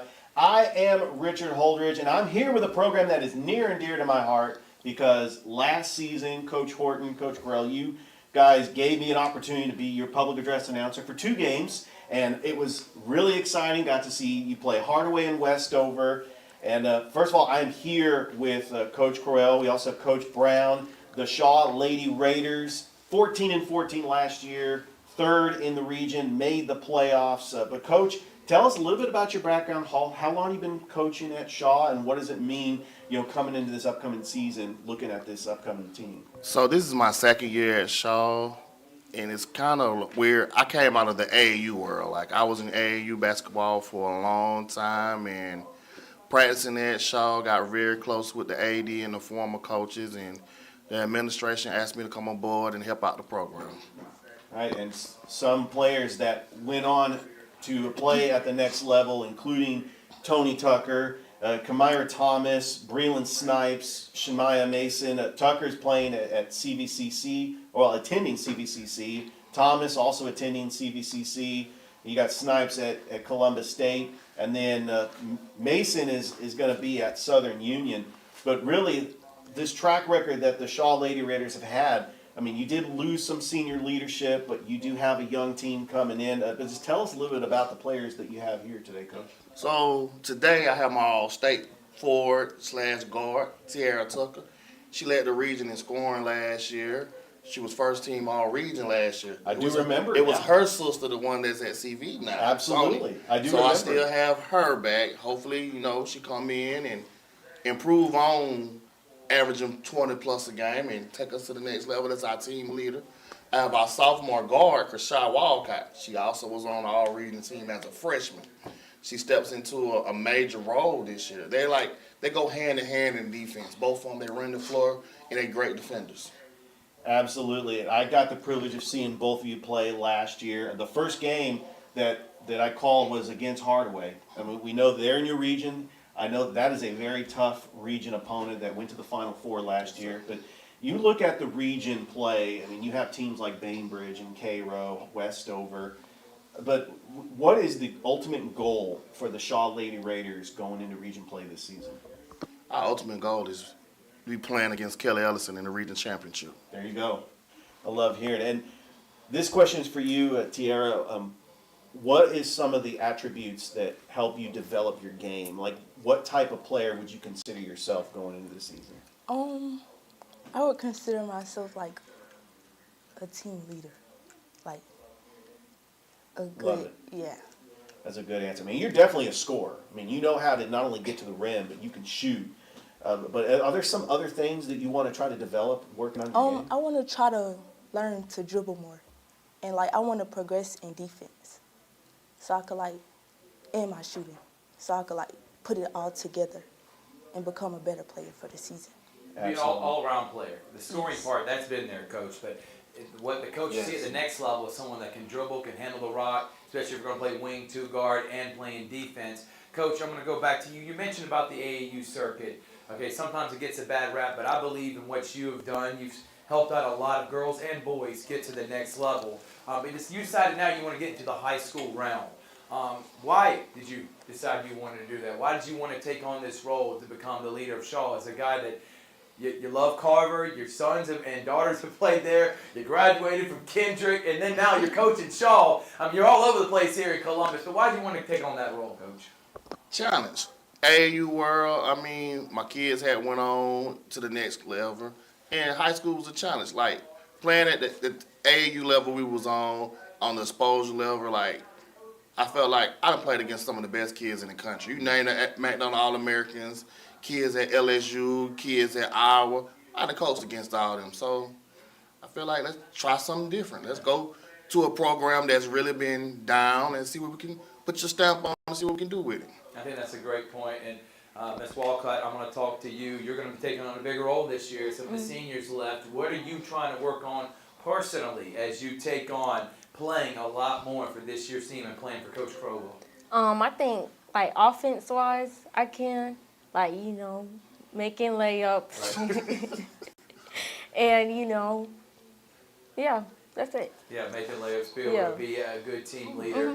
Coach Crowell, talk about some of the other players like Jade Irvin, some of the girls that are coming in that can knock down shots when need to. This is a group team effort. Obviously, not Tony, Tiara Tucker was y'all's primary scorer, but y'all gonna need more than just her if y'all want to be able to compete with the Hardways of the world. So we're looking for, like you said, our junior shooter, Jay Irvin. She stretched the floor for us. Anytime when the game slow down, you got to be able to have somebody that can stretch the floor, that stay in the defense to open up the lanes for the slashers, and we can get the ball to the post. So we're looking for her to do things. We're looking at our point guard that took over halfway through the season. That's another sophomore who is, her name is Brooke. I'm looking for Brooke to do some things this year in advance because she's really a two-guard sliding to the one.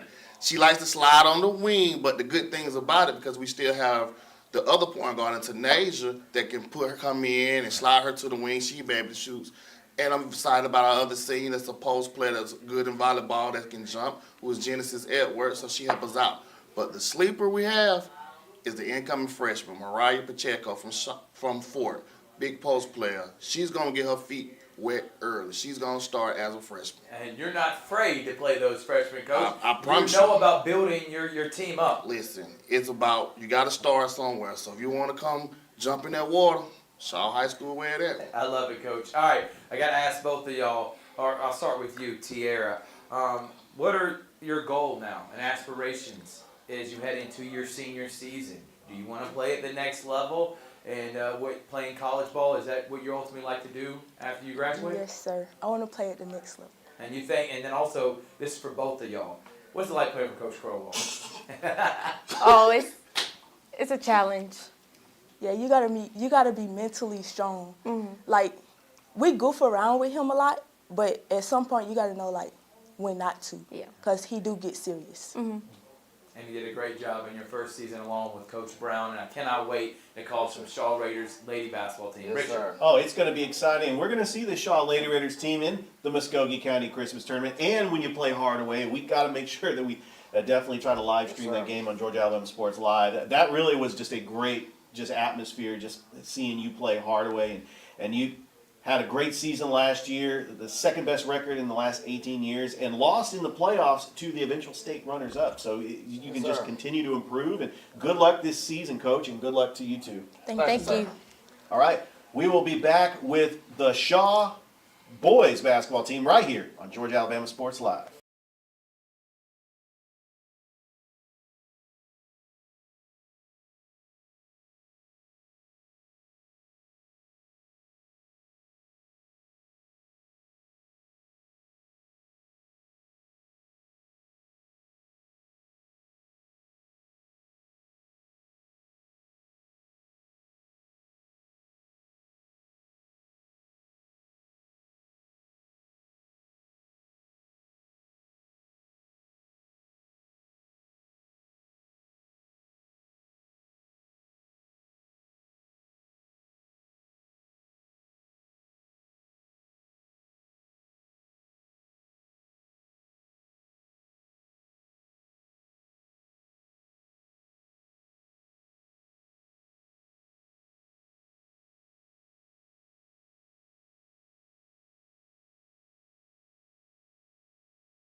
Welcome back to High School Media Days basketball presented by Courier Eco Latino newspaper and Georgia Alabama Sports Live. I am Richard Holdrige. I'm here with the head basketball coach of the Shaw Raiders head coach Carlton Dickey. Coach, great having you here. Before we get into the upcoming season and the players that you have with us, just tell us a little bit about your coaching background. How long you've been coaching Shaw, and what are you looking forward to this upcoming season?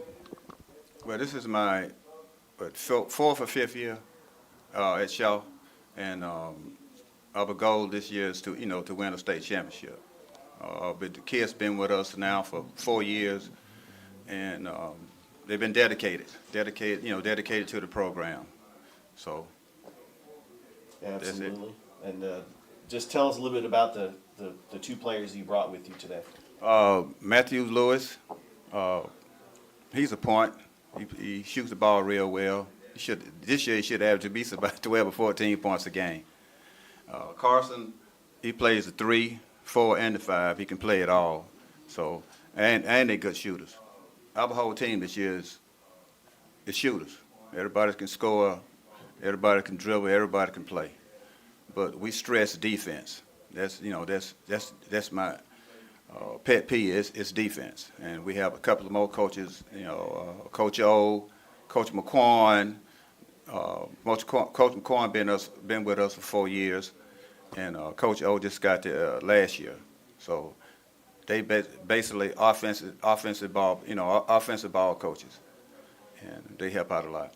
Absolutely. Last season you finished 3rd in the region. You made the playoffs. You did lose in the first round, but I remember you had a tough battle with Hardaway. I was there as a PA announcer, won in overtime. It was just a great win over a region opponent. Taking on region opponents like Westover, Cairo, Bainbridge. I mean, you do have a tough region, but what is the ultimate goal for the Shaw basketball team this upcoming season? This season is to win the Christmas tournament, region tournament, and the state championship. Absolutely. Like I say, our kids been with us for 4 years. So most of all our players now are seniors. We got about 9 seniors this year. We lost two key players last year. So this year, it's our do or die season. But we also have a good JV team and a great freshman team, this year. Absolutely. So we stacked. And I do remember one of the key players that you lost from last year's team, Jalen Bass. I mean, he was just a great scorer, but just losing a player like Bass on the scoring side, what are some of the players that are going to step up as far as scoring on offense? We have Dorian Head. Dorian is going to run our point. We have Zach Denson. Most all our ball players are football players. 75% of our basketball players are playing football. And the mistake that we made last year was scheduling games before the football season was over. So we started the season off for last year with 0-8, 0-11, 0-8, somewhere in there. But it won't happen this year. So our first game is on the 18th of this month. Absolutely, and the Shaw Raiders football team will be in action this Saturday against Starks Mill. That's going to be a tough opponent, but hopefully when the season, they have a good run in the playoffs, and then you get the football players back and we get ready to hoop it up for Shaw basketball. I am excited about it. Let's go ahead and talk about this upcoming season. I mean, you got the Christmas tournament coming up. You talked about trying to win that Christmas tournament. I mean, that's a very good goal to have. And really, it showcases what type of team you have going up against all these schools in Columbus. But really, what are some non-region opponents that you are facing that could be a tough challenge this upcoming season? I don't see non-regional players beating us this year. I don't. Like I say, we stacked. Kids are ready to play, and we don't put in the time. So they just have to bring it on. All right. I like it, guys, and let's start with both of you. What is it like playing for Coach Dickey, Coach O, and the rest of the staff there? And what are some of your personal goals this year? We'll start with you first. It's a great experience playing with them. They always teach us to work hard. We goof around in practice. We have fun. And my goal this year is to be the best I can, the best leader I can, to help lead the team. Nice. Well, for me, it's a wonderful experience because, since I was a freshman, Coach Dickey been behind me. He been my side. He been my backbone to help me get this where I want to be now. And these past 4 years, he been working with me a lot, working on my free throws, mid ranges, 3 points. Then, yeah, my goals is like for this year is just to average at least over 15 points this year because I've been putting in the work this summer, and I should be able to with the competition we have in Columbus.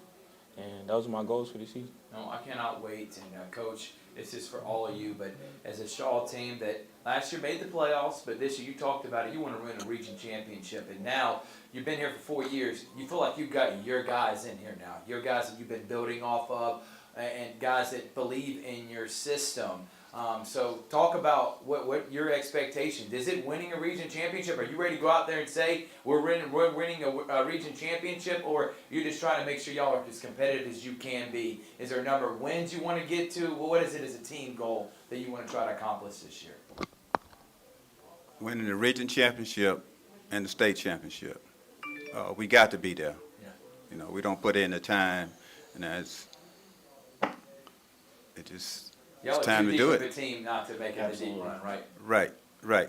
Like I said, we got 9 seniors, and they've been with us. They've been loyal to us since the beginning. Wow. So last year, we got kind of thrown off track because we had a kid that was in a car accident, Tim. So we didn't think that he was ever going to come back to play. But, you know, prayer, everybody prayed, and now he's back. That's awesome, Coach. Yeah, now I'm he's glad you back. made that. Who was the name of the player? Say his name again. Tim Hill. Tim Hill, and Tim he's Hill. back after coming through a car accident. That's Right, incredible. right. You know, so it stunned the kids last year. It kind of messed them up real bad, all of us. And so that was season when it happened right at the beginning of the season, and it kind of threw us off. All right. Well, you have a great season coming up, including the Muskogee County Christmas Tournament, playing the top 4 teams in the region. Coach, good luck this upcoming season, and best of luck to you two as well. Thank you, sir. And we will be right back here on Georgia Alabama Sports Live. Coming up is Kendrick, the Kendrick Lady Cherokees and Cherokees, right here on Georgia Alabama Sports Live.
Welcome back to High School Basketball Media Days, presented by Courier, Eagle, Latino Newspapers, and Georgia Alabama Sports Live. I am Richard Holdrige.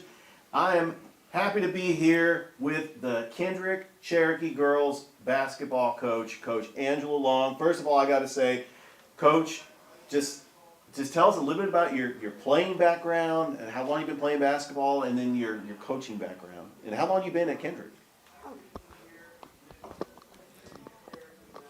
I have played basketball for many years. I also played on the collegiate level. I've been at Kendrick High School for 9 years. I started off coaching cross country and flag football, and then I transitioned over to head coach in volleyball, and this year I am the head coach in basketball. All right, and really, when it comes to Kendrick basketball, we're going to go ahead and take a break right here on Georgia Alabama Sports Live.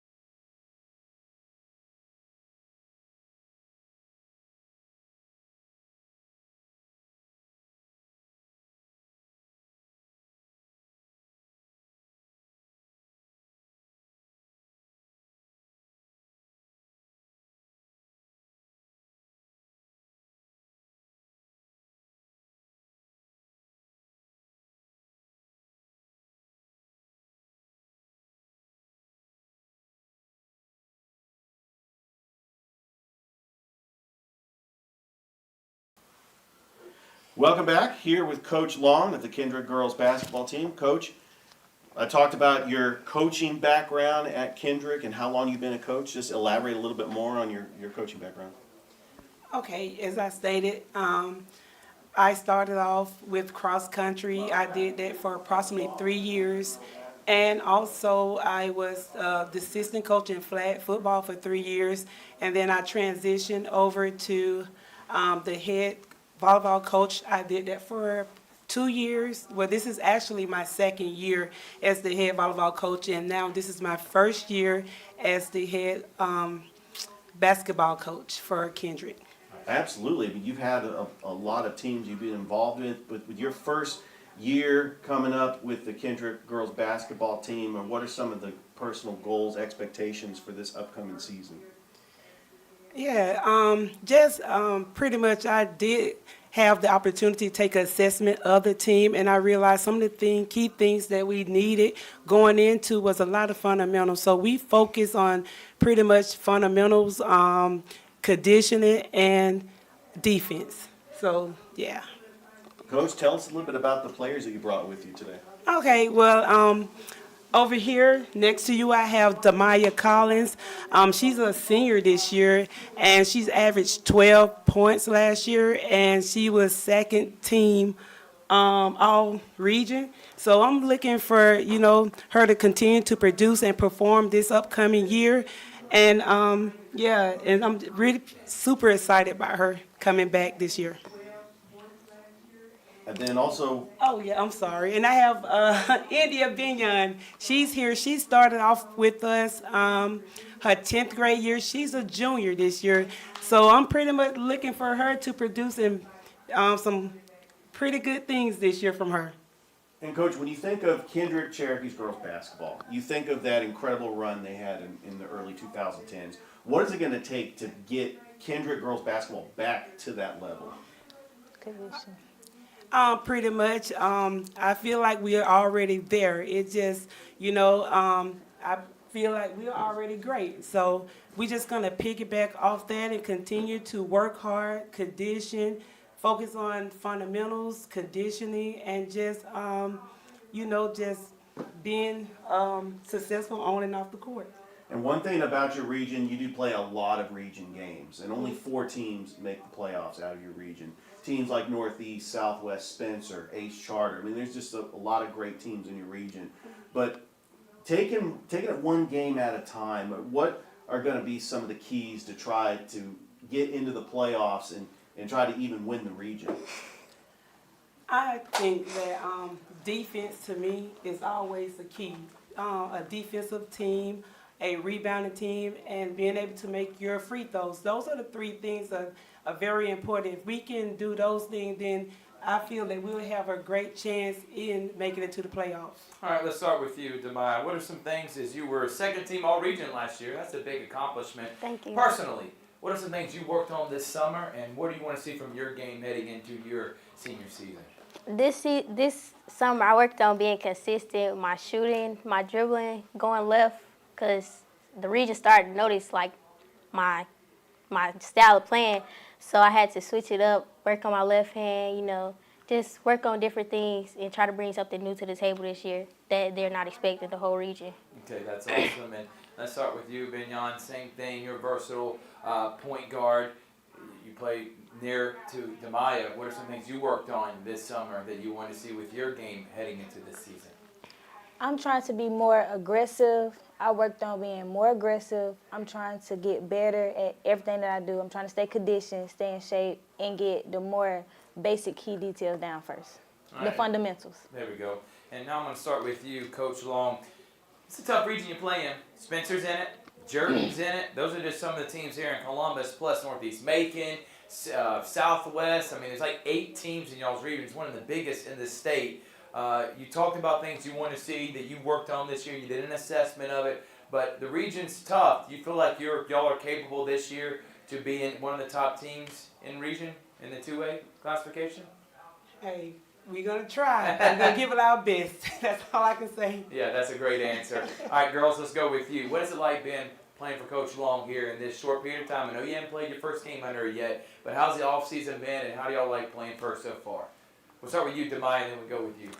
It's mentally challenging. We face something new every day. She's going to push you to go hard. She's going to make sure you do everything right. You don't do it right, you're starting over until you get it right. You're not going home on a bad note. She's going to make sure we leave out on a good note, and she's going to make sure everything's okay and everybody is okay. That's an awesome answer. One thing about Coach Long is, let me just say this, she don't hold nothing against you, and she go push you to be somebody that she see in yourself. Like, if you see it and she see it in you, she go bring it out of you. She not gonna let you give up on yourself. She not gonna let you be down on yourself. She's not gonna let you have a bad day, and it's never a dull moment around her or with the team. Last question for you, Coach Long, before we wrap it up. Andre Dye, the AD, also the boys basketball coach. What's it like working for him and him being one of your bosses and mentors, someone you can rely on as a coach?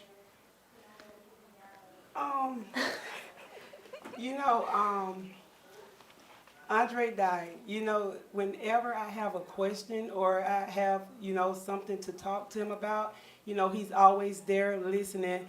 And it's a phrase that he always say, Coach Long, it's not a sprint, it's a marathon.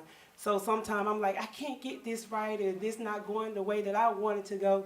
And he always say, remember, it's not a sprint, but it's a marathon. So I actually enjoy working with him. I think that's a great answer, and that's also a great phrase. Richard. Well, Coach, I'm excited about this upcoming basketball season for the Kendrick Lady Cherokees. I know that you're going to have just a great showcase of players, and we got the Muskogee County Christmas Tournament coming up, and you guys are going to be featured in that. So good luck the rest of this season, Coach, and good luck to you too as we get ready for this upcoming basketball season. Thank you. Thank you. Thank you. All right, we'll be back with Coach Andre Dye and the boys basketball coach for Kendrick here on Georgia Alabama Sports Live.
Welcome back to High School Basketball Media Days, presented by Courier, Eco Latino newspaper, and Georgia Alabama Sports Live. I'm here with not only the athletic director of Kendrick, but also the Kendrick boys basketball coach, Coach Andre Dye. Coach, great having you, but before we get into talking about this upcoming season and the players you brought with us, just tell us a little bit about your background, how long you've been coaching. I mean, I can tell you still play because you play pickup basketball, but where did this love for basketball start and how long have you been coaching? I was born with the love for it.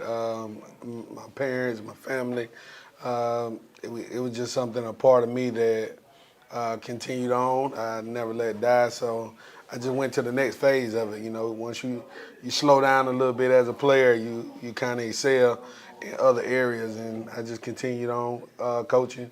Been coaching now since I was 18. My first group, I had my nephew, a few memorable players, Isaiah Crowell in that group. So it was my first interest of actually trying to teach kids, you know, and it just stuck with me. Coach, let's talk about last season. You finished 8-6 in the region, but you missed out on the playoff. You had a lot of tough teams in your region. But what are some of the ultimate goals for the upcoming season? And with your team that you have coming up this season, what are you looking forward to for this Kendrick Cherokees team? One day at a time. We just want to get better. We got a very young group. I think we're competitive enough to push for a region championship, and that's what I preach to my guys. We want to try to make it to the state this year. That's also another goal. And when we get to the state, you know, anything goes. It's a lot of Cinderellas out there, and if we just so happen to step up and be that, then so be it. Coach, talk about some of the players you brought with you today. So to the left of me, start with the first one. We have Evan Allison, we have Joshua Harris, and we have Amari Barron. I say Evan Allison is probably the most tenured player on the team. He's been playing ball for Kendrick High School since his freshman year. It's a wonderful experience to be able to coach him. A lot of experience in playing ball. He played AAU, football. He's Mr. Utility. He does it all around the school. Then next we have Joshua Harris. Joshua Harris is also a multi-sport guy where he plays cross country, where he runs cross country for us, and also on the basketball team. And then we have Amari Barron. I would have to say Amari this year will be our leader by example. He's more of a leader by example because anytime I ask him to do something or anything, you know, that need to be done, sometimes you don't even have to ask. It's automatic. So this is my guys, and I can't wait to get started this year. All right, great. Yeah, so let's talk about this, Coach. You had a team that was a lot of seniors last year, including Mr. Quentin Walcott, who had a phenomenal year last year. But now you're going back to young, which is okay. You know, you're going to have some growing pains, some bumps in the road, especially in a tough region. But I know you like challenges. That's what we've talked about many times before. So talk about what are the challenges now for a young team, and what are some of the things that y'all been working on this offseason? Well, leadership is number one. If you notice, I got my 3 seniors with me. So I brought them because leadership carries a team. It doesn't matter how many leaders you have on the team, because at the end of the year, you're hoping that everybody develops leadership and they're able to carry on. Having a Quentin Walcott, he was also a leader by example. And so I'm hoping that his characteristics carried over into this next group, which I have been seeing. So I'm excited. I can't wait to see these guys perform. Yeah, I can't either. And I'll start with you, Evan, then we'll go to Josh and then Amari. What is it like playing for Coach Dye? And what are some of the things you want to see from your game that you've been working on this offseason that everybody should be on the lookout for in the Tri-City area? We'll start with you, Evan. I'll start out by saying playing with Coach Dye, it comes with its own set of rules. Like when you walk in the gym, you need to be ready, locked in, really practice and make something happen and get better day by day. All right, but hold up. What are some things you've been working on this offseason, Evan? I've been playing football the first couple of months, but during the summer we had playing camps and stuff like that. I was working on my jump shot, keeping my left hand strong, So make sure people can't just play me one way. Yep. And just going both ways down the back. Okay, that's a great answer. Josh, what about you? What's it like playing for Coach Dye? What you been working on? He done taught me that basketball is more mental than physical, and as long as you can believe that you can do something, you can do it. And he just gives me that reason to keep on going and keep pushing, even if you don't really feel like it or you feel like you can't give it no more. He is gonna push you to give you, like, make you go even more farther than you could think you could. And one thing that I done worked on during the summer that I want to translate to the real season is getting to my spots in my mid-range. He tell me I can shoot mid-range, and I feel like I should start using that ability way more than I do. All right, let's talk to you, Amari. For one, got an impressive 3.9 GPA. That should not be understated. I'm going to say that again for everybody out there listening.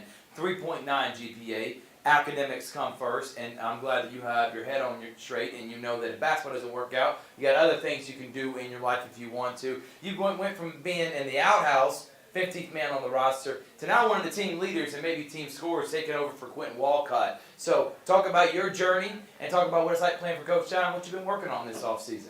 What it's like playing for Coach Dye is a real fun experience. He teaches us that basketball is more than just basketball. It's a part of life. Like things you incorporate into basketball, you incorporate into your life. So vice versa.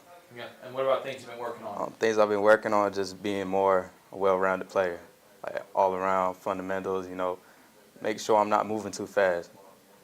I think that's a great answer. And for all those, smooth. And for all those Cherokees out there, I'm shouting out to Cameron Baker, all my good friends that graduated wearing the blue and gold. I know they're excited for you, Coach Dye. So expectation for this team. Last question for you from me. What is your expectation for this team? I know it's getting better, but trying to make the playoffs too, because last year we talked about this. Seeding was atrocious, and I don't know how they went about that process. Y'all obviously should have been seeded differently. You would have made the playoffs. That was out of your control. But what are things this year that are in your control that you're trying to get better at and expectation-wise?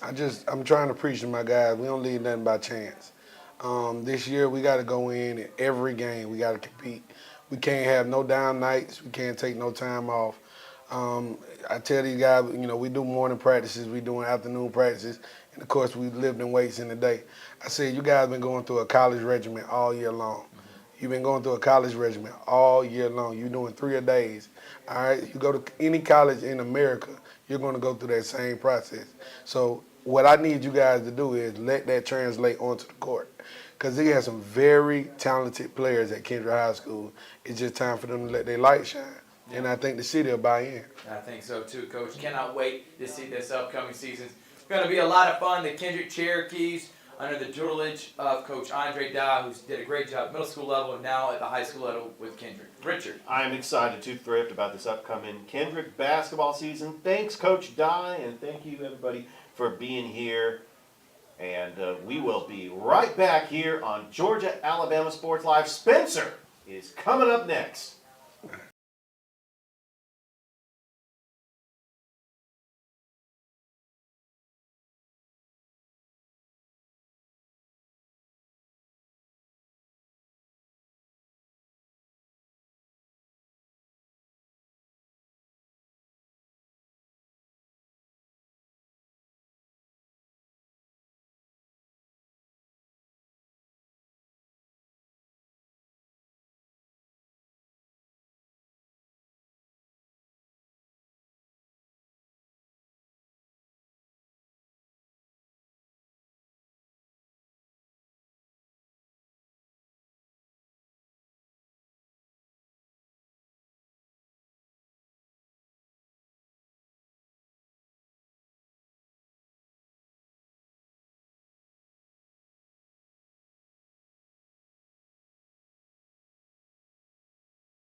We're rocking and rolling back here for the Courier Echo Latino Basketball Media Day on Georgia, Alabama Sports Live. And now we get to do the Spencer Green Waves. And I'm with Coach Adrian Tinch. And Coach Tinch has done a great job with this girls program. Last year they came in 3rd place in their region, which is, again, I say this all the time, one of the toughest regions in 2A. They made it to the Sweet 16, so they did win a playoff game, ended up losing in the 2nd round. And some of the players to watch is the Burke girls. If you don't know who Alexandria and Naomi Burke, they are pests. They will get after you. They're like gnats at a barbecue. You can't ever get them away from you, and they create havoc, turnovers, and they do a great job under Coach Tinch. And then we got Malaysia Dice over here. We got Naomi Burke, one of the Burkes right here, and then, of course, Coach Tinch. Coach, let's start with this. Last year was a pretty good season last year. You made it to the Sweet 16. 3rd in the region, but you return a lot of players. I know you're trying to take it to the next level. So what are some of the things you worked on this offseason with your girls to get y'all to the position you want to be in? Well, we entered into a lot of summer camps this year, so we can get them more adjusted and acquainted with each other. So that would get us ready for that state championship. Yeah, I can't wait to see how these girls, because it's one thing when you watch the Spencer boys play, they like creating havoc, pressure defense, creating turnovers. Then you watch the Spencer girls, they do the same exact thing. So talk about what is a Coach Tinch-led team? Is it defense, creating havoc with the pressure defense? What is it that it represents your team? Well, defense. I always preach defense. I got my #1 defensive player right here. No doubt about it. I got a couple of girls coming in that's going to help her on the sideline as well. And then I got Malaysia over here with Bree Brownlee that's going to dominate on the boards. Yeah, Bree Brownlee, she can block shots. I remember last year she was sending a lot of shots into the upper deck of gymnasiums because she can swat out of there. So can Malaysia. So let's start with you, Malaysia. All right, first things first, what are some things that you worked on this off season? You know what, before we even do that, I'm going to allow you, Coach, to talk about your players, and then we'll ask some questions. So talk about these 2 girls you have here with us and what they mean to you in your program. Okay, this Naomi, we call her 6'7", because she does get on the board as well. Her sister is 6'9". They're guards, but they're also in there on the boards as well with the big girls. Naomi's great 3-point shooter, and she's become that leader this year that we was looking for last year. So she's got the new girls, and she's really pumping them up. It's like, hey, look, we're a team, we're getting this together. So if you need anything, I'm here. Right. Yeah, and Malaysia, she's also taken on a couple of the post players as well. Last year she was kind of not noticed, but this year she will be noticed. She's working on her outside game as well, because when she gets to that college level, she may be a 3. Yeah, exactly. That's a lot of people don't understand, especially in this area. The smaller schools, you're 6'1", 6'2", or maybe with boys 6'3", 6'4", you're having to play post. When you get to the college level, that's more of a 2 guard. That's a 3, like you're talking about with her. So she's going to expand her game. And I'm glad you mentioned that, because Malaysia, that was my question to you. What are some things that you worked on this off season to get to the point where you want to be as a player? This summer, I just worked on my outside game for real, because, like, since I came into high school, I've been spotted as a post player, but, going to, the colleges and seeing what they do, I figured that I was going to be a 3 and be outside, so I've been working on that. Awesome. Okay, what about you, Naomi? What you been working on this offseason? Well, I've been working on my shot. I want to hit more shots, even though I hit a lot. And I also been working on ball handling, because me and my sister take turns doing the point guard, and I want to get people open so they can get them a shot also. All right, this question is for both of you. Let's start with Malaysia. What is it like playing for Coach Tinch? It's fun. I know that she has my best interest at heart, so anything she say, I take it, and, I go with it. It's good, actually. We know when to not play and be serious with her, because she do have that She side. get after you all this. Yeah. But we know when to get serious around her and play our game that she taught us to play. Absolutely. Coach Tinch, just looking at this region, and when we talk about how tough this region is, playing teams like Jordan and Kendrick, and these teams up in Macon like Southwest, Northeast, but with only 4 teams that are going to make the playoffs out of 8, What are some of the goals this upcoming season when you get into region play? Do you normally schedule non-region opponents that are tough to prepare you for region play, or how do you go about when it comes to working the schedule? I usually schedule teams that we're going to come up across when we go to state, to get us that push over the edge. Absolutely. I try to look outside of Columbus because we see each other all the time. So if we go outside of Columbus, we can get some competition. Okay, and I'm going to ask this, Coach, because I think we probably should have started with this. But talk about you as a coach, like how long you've been here at Spencer and what you got in. Why did you get into the coaching profession? This is my second year at Spencer. Before here, I was in Decatur, DeKalb County. Okay. I've been there for quite some time. I've been coaching almost, I ain't going to tell it, probably longer than you've been alive. I don't know about that. I am 30 years old. So, yeah, I've been there. Okay. That's about right. Either way, you got a lot of experience under your belt. Exactly. And how does it feel being the lead coach here at Spencer? What drew you to come and take this job for the Green Waves? I just had to, I'm adjusting move, trying something different. Moved here because my fiance is in the military. Gotcha. And decided, hey, I wanted to be a Green Wave. So I ended up here at Spencer. That's awesome. All right, Richard, any more questions before we get at it? Malaysia and Naomi, I've just got to ask this question. And really, what does it mean to put on the green and gold and be a Spencer Green Wave representing the school? You can go first. I feel like I really don't know how to say it, but most people don't really make it to being on the team, especially not Spencer, because we barely have people that come out to try out. But when I have on the jersey, I feel like I'm accomplishing something and getting more people to come out and look at us, because we don't really get a lot of people to look at us when we play. So Yeah, that's a great answer, and exposure is the main thing, and they definitely going to come and watch you and your sister play. Y'all get after on the defensive end. Malaysia, what about you? What does it mean to be a Green Wave? To me, it means like, I don't know. What does it mean to play basketball in general? How much you love playing basketball? Do you feel like it's been your calling to play basketball?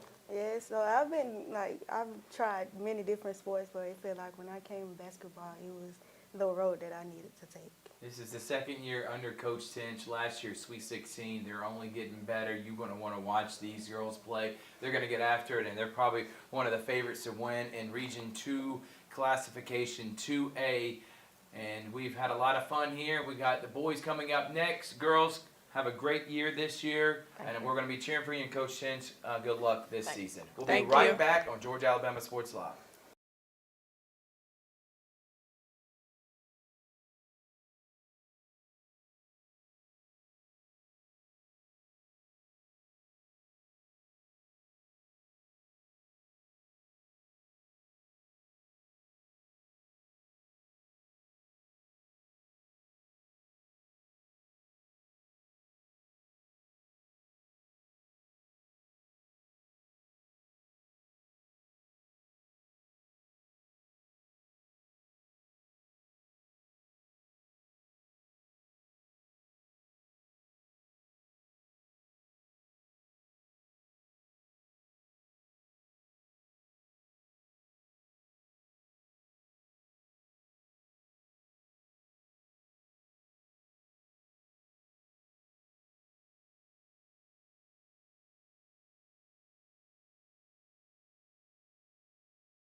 Welcome back here, Thrift Barringer, Richard Holdrige, Georgia, Alabama Sports Live, Facebook page and YouTube channel. If you're watching, like us on Facebook, subscribe on YouTube, and now we are with the Spencer Greenway boys. And I'm with a guy, a longtime friend of mine. He is coach at Columbus. He's coach at Brookstone. He's also coach at Spencer. This is his second time back at Spencer. He won a state championship just 2 years ago. Did a great job leading this program, and he's back here at Spencer. And before I start going into last season and everything that's gone into the Spencer Greenways, and especially these two gentlemen, I want to start this, Coach. What led you back to be the lead man for the Greenways this year? I just always felt like Spencer was home. I mean, the first time I left, I really started missing the players. We kind of had that family mindset, and it's just always seemed like home to me. And by the way, you're also the soccer coach. I don't know, are you coaching soccer again now? Yes, coaching boys soccer. I know you took a lot of pride in coaching the boys team a few years ago. Yes, so. I love soccer as well. And I know you're excited about it. So let's talk about this program. So 3 years ago, they were close, lost in the Elite 8 region champs. 2 years ago, they won a state championship, and last year went 25-5, lost in the Elite 8. Now, here's the thing, though. Aside from Gary, they did lose a majority of their senior playmakers from last year's team, including Tyson McDaniels, Tony Montgomery, who now is playing at Carver, and a few other great players that had great, phenomenal seasons last year. They're going on to play at the next level. Ryan Mobley, T.J. Cochran, who are just some to name a few. But there's a lot of talent on this team, Coach, that people don't talk about, like Gary Gaither, Dre Duncan, Keyshawn Sampton, Joe Dozier. Also, you got juniors like Isaiah Rosegreen, who I just saw in the per practice fall league. The guy is just an athlete, and if he gets it all together, he has the potential. Gary Griffin, Kevin Brown, DeMarcus Horn, and then, of course, we got Mr. Brownlee. Is that Money? Money Gaither? Money. That's Gary's brother. That's your brother right there. Yes, Jordan Hudson, and also right here, I just had a brain fart. Antoine Vaughn as well. So, Coach, let's talk about this team. I just mentioned pretty much your entire roster right now. But coming back, what are things you worked on this offseason, and what are some of the things that people should be on the lookout for when watching the Greenways? Biggest thing coming back, we just kind of worked on skill development, focused on getting better on and off of the court, and just implementing discipline. I always feel like the most disciplined team, the team that plays the hardest, is going to win. We have a really good group, a lot of sleepers, unknown talent. Of course, you mentioned Gary.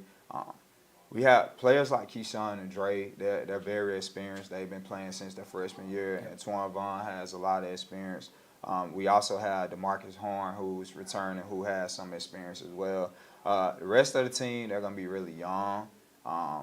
They're moving up from the junior varsity, but like you mentioned, Gary Griffin, he's always been talented, as well as Kevin Brown, Zion Green, Rose Green. They've always been talented, but now they actually have an opportunity to kind of show that talent to the state, to the world. We also have a really good freshman class coming in too.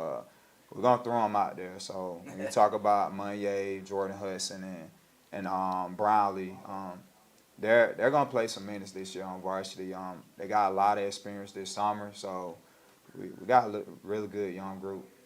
I know he's got a calm demeanor right now, but watch him on the court. He is a whole different animal, and he's been getting after it, and I can tell the way you're coaching these young guys. You're trying to prepare them, because y'all are going to be in situations competitively winning region championships. They better be on their A game, because you're going to throw them out in the fire against the top-notch talent. So you feel like this fall league and some of this offseason, the guys, I know Gary and some of the other football players, they haven't been able to be a part of it, but the younger guys, you feel like they got better this offseason. It was definitely needed. This summer and fall league was definitely needed, especially since we have a really talented football team. So bulk of our varsity is football players, including the two that's here with me now. But we'll probably have, I think, about 10 or 11 varsity players that participate in football. So it was an opportunity for my younger guys, my freshmen and my JV team, to kind of see how it is to play against some competitive teams on the varsity level, and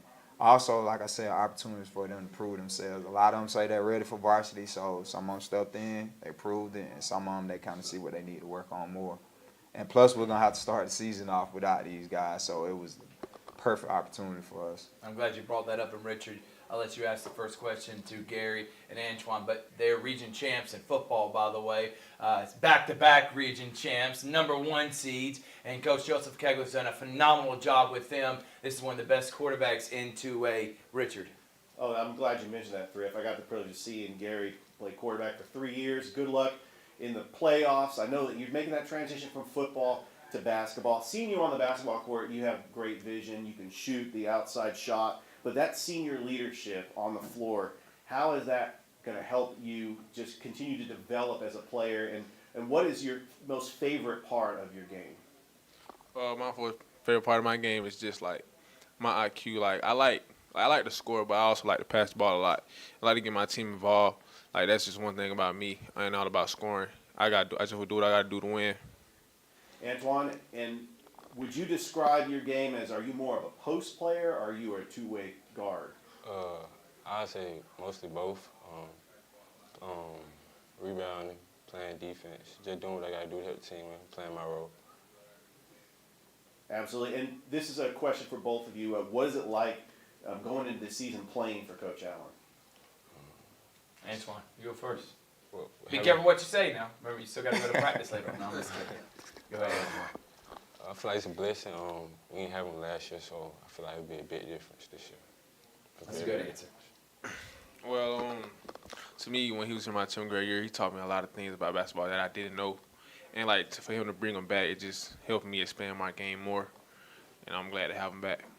All right, I want to ask you this, Coach. It's not really a controversial question, but I felt like last year watching the Spencer Greenways, there's a lot of things that went on outside of just playing basketball that may have derailed some of the season.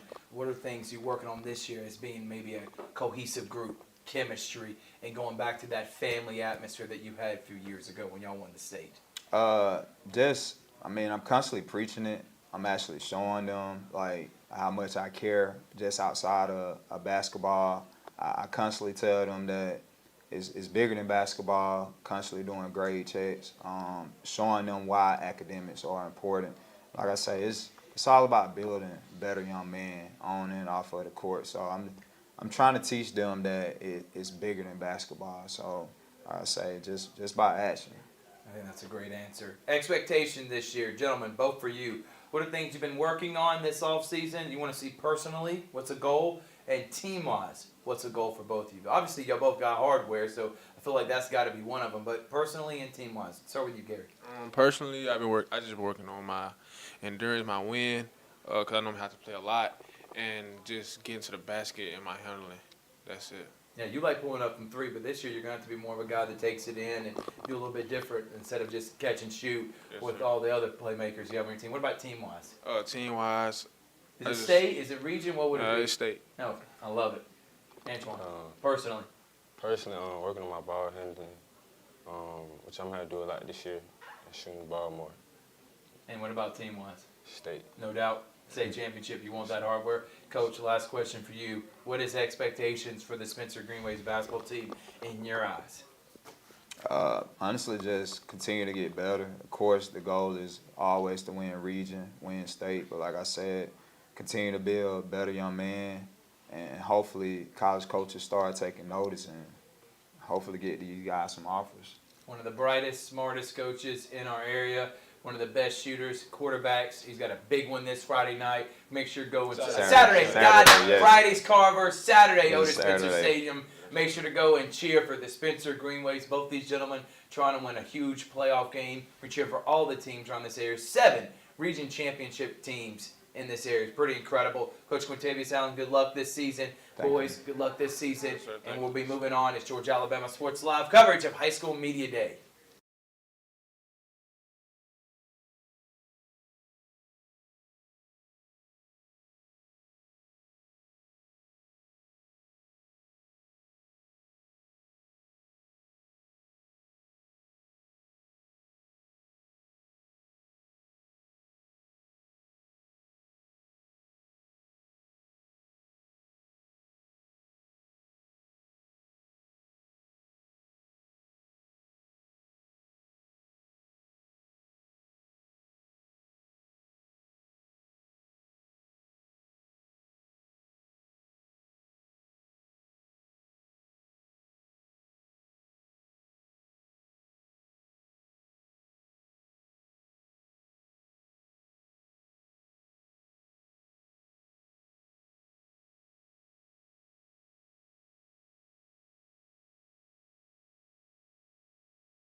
Welcome back here, Georgia Alabama Sports Live. And we are doing now the Hardaway girls basketball program. And I am with a legend herself, legendary player, now legendary coach in her own right. And she's still a young coach. Got a lot more winning to do. Coach Kelly Ellison. Coach, thank you so much for joining us. We got Michaela Johnson, we got A.K. Shelton, and we got Deja Burrell. So let's talk about last year's incredible team that went 24-5, 8-0 in the region. We're region champs. These two ladies were co-players of the year. She was first team all region, which is nothing that she shouldn't hang her hat on. Also second team was Janiyah Hardy, and this is a very deep team. Now, last year going into the season, we knew Hardaway was going to be competitive, but to see a team go all the way to the Final Four is pretty impressive. They're playing in the Middle Georgia Classic in November, also the Carrollton Girls Night Out, Hoops for Hunger Showcase, Sandy Spill Showcase, and the MLK Classic, plus Muscogee County Christmas Tournament. So, Coach Ellison, I know you were getting called left and right from all these tournaments because you got a really great team. And let's talk about last year's team. Okay. Made all the way to the Final Four, and you had, I don't know if you had any seniors. Did you have any seniors from last year's team? And if you did, talk about them and talk about last year and what you did this year to try to get you over the hump as state champions. Yes, I had 3 seniors last year, and they were great seniors, great in the classroom, like 4.0 students, and they just really set the tone for us on what we need to do in the classroom. As far as on the court, we played mostly the sophomores, which includes these 3. And I have a couple juniors. So I have rising senior Lanaya Meek. She's going to be our starting center. And then we got senior Chloe Patterson coming back off an injury. So I'm just excited about what we can do this year with all our pieces coming together. No doubt about it. And if every preseason ranking has y'all ranked in the top 10. But how do you block out all the noise, Coach Ellison? Because you got all-world players, you got all-world defenders, you just got so much talent. You got incoming freshmen like Jayla Todd, J-Bug. You got so much talent on this roster. How do you get these girls to make sure they don't get a big head and they focus on what's the task at hand? I think it would be a good idea to ask them that, but I feel like we do a good job, and they're great girls. They don't ever really get the big head, and I stay on them. We're always honest. They know what they need to work on, and we know that we have a bigger goal. Last year, we're proud of our accomplishments, but our goal this year is to win the whole thing. Yeah, no doubt about it. Let's talk about your staff. You have your mom that's on the coaching staff. You also got Miss Todd, who also helps out. Talk about them and how they help you as a coach.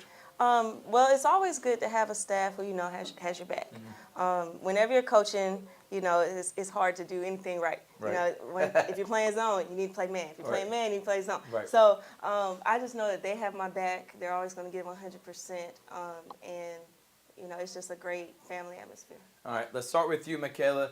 You were all state. You averaged 18 and 5. You were one of the Christmas Players of the Year. You were also Sports Vision / San Mark Foundation Player of the Year. Atlanta Journal-Constitution All-State Second Team, and that was just in your sophomore year. So, with all that being said, what are some things that you worked on this offseason to get even better for this junior year? I really can't go into depth about that because y'all got to just see. Soon. Okay, so you're gonna keep it hidden right now. What you've been working on, I like it. So, I got some unexpected coming for y'all. It's coming. I love it, Michaela. All right, let's go with you, Miss Shelton. You're blocking everyone's shot. Heck, if I was even playing basketball, I would be scared to go in the paint with you. You're knocking balls all the way into the top deck of the arena. Let's talk about you this upcoming season. You got colleges like Columbus State, North Carolina, AT&T, Bethune-Cookman. Those are just some to name a few that are looking at you. But what have you been working on? Is it more your inside post presence? We know you can block shots and play defense, but what about scoring-wise? Have you been working on that this offseason? What else have you been doing? Well, since Deja Burrell, she's hurt, I got to step up more. I know I got to be more of a guard sometimes. So I've been working on my dribbling and, my mid-range shots. I've been working on that some. And being more comfortable with scoring and not, more comfortable scoring. And, that's pretty much it, what I've been working on. I like it. All right, let's go to you, Deja Burrell. You came in here on crutches, so I'm not the only person that's going to be asking, what the heck happened? Are you going to be good for this upcoming junior season to play for the Hawks? I believe I am going to be back soon. I'm praying for a fast and safe recovery. I'm going to be back stronger and better. I'm not going to be out too long, so just be ready. So what happened? Oh, I tore my meniscus, and I had to get surgery Thursday. My goodness. Well, we hate when injuries happen, especially early on. So that's why I'll start with you, Coach. You got this devastating news. She is one of your floor generals. She's your point guard. She's your leader on the court. Who's going to step up and take that role? And are you going to let her slowly come back, because you don't want her to come back and get injured more? So what's the process about getting her back involved after surgery? Well, definitely, whatever her doctors tell her, she's going to have physical therapy and things like that. So whenever she's ready to come back. Right. As far as to pick up the slack, these two know that they have a big job to do. I also have point guard Julia Johnson. She's a junior, and she knows what's going on. She should be able to kind of handle the day-to-day operations. Right. But Adasia, she's always a vocal leader, so she's coming to every practice, and she's still talking to her teammates, telling them what they need to do. So I think it's going to be a total team effort, but I think that they will rise to the occasion. Oh, I cannot wait. Richard. This question is for all three of you. Playing in the Final Four, in the big stage, losing to the eventual champion, you know that your team was so close, but what are the expectations coming up for this season, and what is it like playing for Coach Ellison? We'll start with you, Michaela. Okay, so I feel like the expectations this year are to not lay down when things get harder. Later on in the season, because as we go and the games go into playoffs, then the game's going to get harder because we're playing better competition, possibly bigger, more in shape, and all that, stronger than us because we are a young team. And playing for Coach Ellison, it feels great because she is a great coach, and she makes sure we get everything we need to do done, and she develops our game in the ways that it needs to be developed. That's awesome. Good answer. Same with you. Our expectation is to win state. I want to win, and playing for Coach Ellison, I really love playing for her. I know sometimes she does frustrate me, but I know she's trying to make me better. So, yeah, and also, what else I want to say? Expectations for this season. What do you want to do for team? Yeah, win state, and I really love playing with Coach Ellison. Good answer. All right, let me hear. Adasia, what about you? What is it like playing for Coach Ellison? What's the team expectations this year, in your opinion? The team expectations is to not lay down. Even when we get so far, we still got to keep grinding. I really do love playing for Coach Ellison because she was always there for me ever since I came here. She never left my side. She always made sure I was straight in the grades and off the court and on the court. So I really appreciate that, Coach. Good answer. Richard. All right, Coach Ellison, just going undefeated in the region last year, you had an incredible run, losing to Griffin in the Final Four. We know that there are a lot of tough teams in your region, like Bainbridge, Cairo, Shaw, that they know that you're the team to beat in this region. But you got to take it one game at a time. Right. So going into this season, what are you trying to do to prepare your team to not get complacent, to try to win each game in front of you? Right. Definitely pushing them in practice. Gonna harp on the little things more, whereas, last year everybody was kind of learning. Now I expect them to know what to do. So just any little thing, if they're doing it wrong, as coaching staff, we're going to make sure we're on them and just pushing them to be the best that they can be. And as far as being prepared for games, we try to watch film and try to see what the other team does so we can be prepared. All right, I'm going to ask this. The last question is going to be for you, Coach.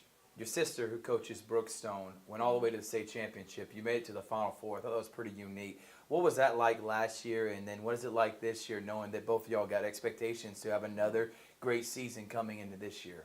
I think it's fun because, we're sisters, so we're always there for each other. We're always talking about each other's team. She talks about how things that my team needs to improve, and I talk about things that her team needs to improve, and just things that we need to do together just to make our program strong. And so it's not that we're necessarily nervous about the expectations that we have, but we're definitely going to push our teams to be the best that they can be. That's a great answer, and I cannot wait to see these girls and Coach Ellison on the sideline as the Hardaway Hawks are favorites not only to win another region championship, but to win a state championship this year as well. Cannot wait for it. And Michaela, she said she's got something up her sleeve for everybody in the city, so y'all better be on the lookout for her. AK's going to be blocking shots, and we cannot wait for Miss Burrell. We're going to have our prayers for her that she gets back healthy and gets back on the court here soon. All right, we're going to continue on. We got Coach Kendall Mills and his boy program next on Georgia Alabama Sports Live.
Welcome back here, Georgia Alabama Sports Live's coverage of High School Media Day. We've had a lot of fun, and now we move on to the Hardaway boys basketball program with athletic director and head coach of the Hardaway Hawks. It is Kendall Mills, and to my right is Makai Benton.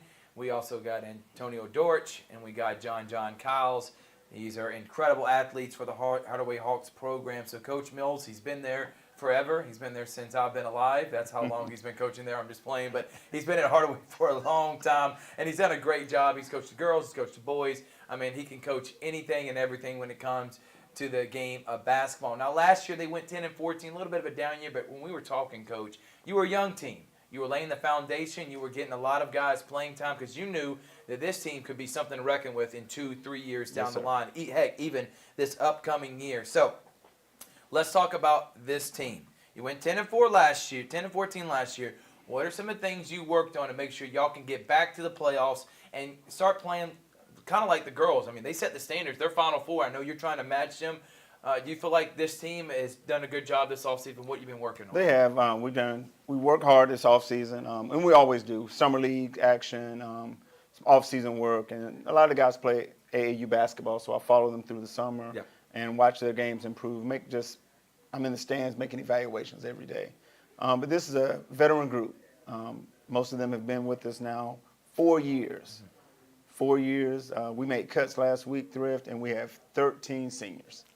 And we're going to roll with these 13 seniors. That is awesome, Coach. So now 13 seniors, what's the expectations for them? They should understand what you're expecting from them. They've been with you all 4 years of their career. And then I want you to talk about these three gentlemen that you got with us and what do you expect for them in their senior season? Well, you know what? I'm the coach, but I'm a player's coach, and they have set the expectations. So I'm going to let them speak on that. And I'm going to push them and motivate them to exceed and reach those goals that they're setting for themselves as seniors in this program. Makai Benton is our top returning scorer. He's going to be the point guard. This guy plays off 2 feet better than anyone in the city, and I say that every day to him in practice. He's going to excel, I hope, on the court. Does a great job in the classroom. 4.0 GPA. Wow. Say that one more. Hold on. Say that one more time because I just had to do that early on, Coach, because the GPA part that people don't understand, it's not just basketball because these kids got to have a plan. backup plan. Because Yes, when sir. basketball stops dribbling, if they don't go to the pro level, they got to have something else. A 4.0 GPA. That's 4.0 incredible. GPA, and we want all college coaches to know that when you watch him, you can make an offer to this kid because he can definitely get it done in the classroom and on the court. Thank you, Coach. Antonio Dortch, probably our best athlete in the program. Antonio came to us as a sophomore. He was a transfer to us, but I coached his brother years ago. So it's in his genes. It's in his genes to be a leader, exceptional athlete. Hopefully this year we can throw some lob passes and someone can go get it. Antonio Dortch. Jonathan Cowell's been with me. John, as everyone calls him in the city. 4 years. He played varsity as a freshman a little bit. Got some minutes there because he was 6'1". Now he's about 6'3", so he's grown and matured a little bit. His body's filling out a little bit. And he'll play. Him and Antonio both will play some. I'm not going to say forward, but they're going to play inside and outside for us. So we've got big things coming. Yeah, big things yes, indeed. And let's go ahead and start with you, Makai. You talked about it. You're one of the leaders. You were leading scorer last year. We saw you a little bit in the fall league. Talk about what you've been working on this season and what are some goals personally for you as you head into your senior year. So this year I've been working on getting my mid-range jumper, knocking down some open threes. You know, I've been working on going to the basket all my life, so now I'm trying to change it up, knock down some shots to get us open. 'Cause we want teams to play us man.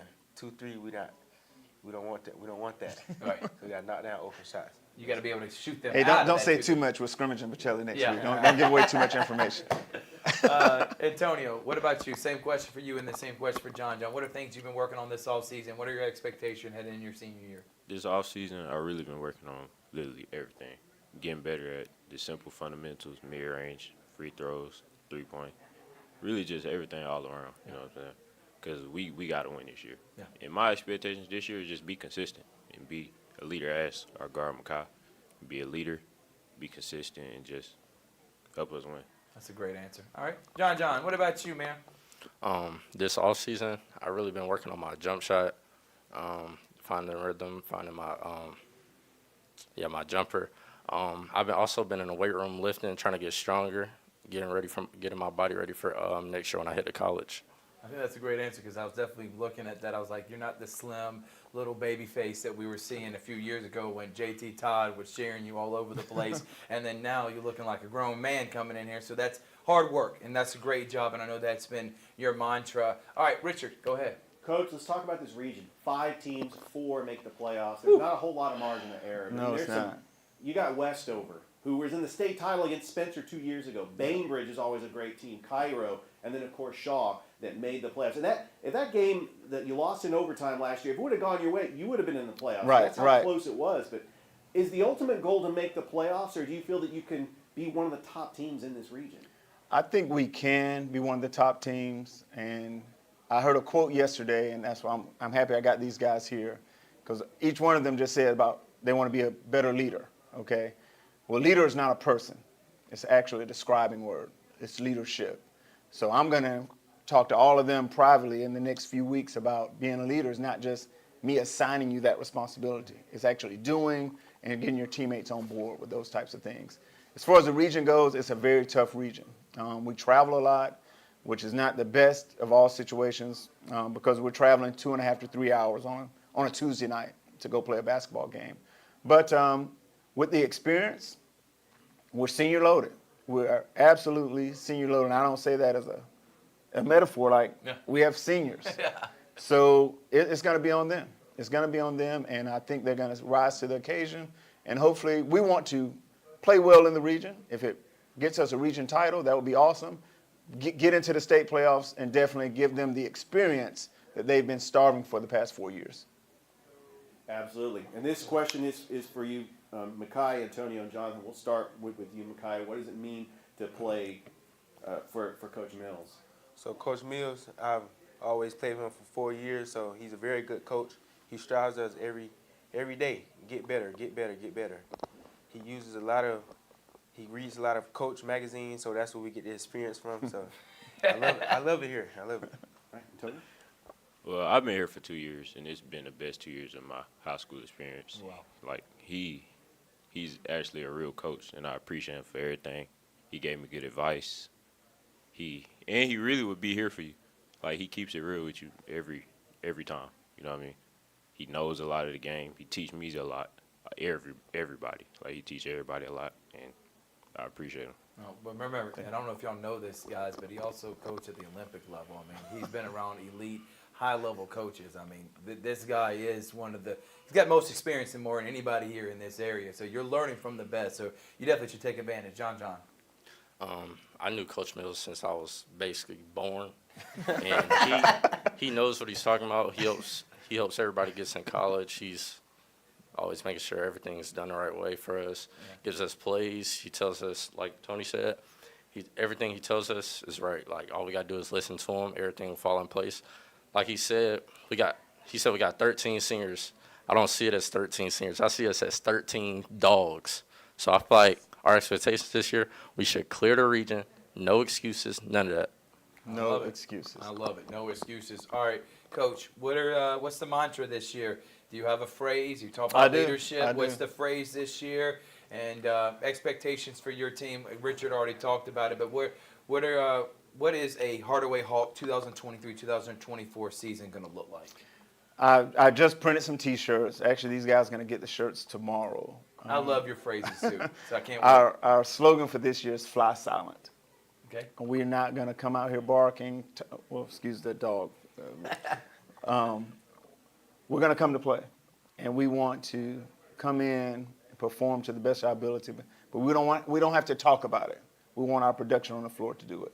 And my expectations, I just borrowed this from a dear friend. I don't know if the guys ever seen a championship ring, so I want you to look at that. It's beautiful. You know, feel how heavy that is, and if you want one, you know, we start tomorrow at practice.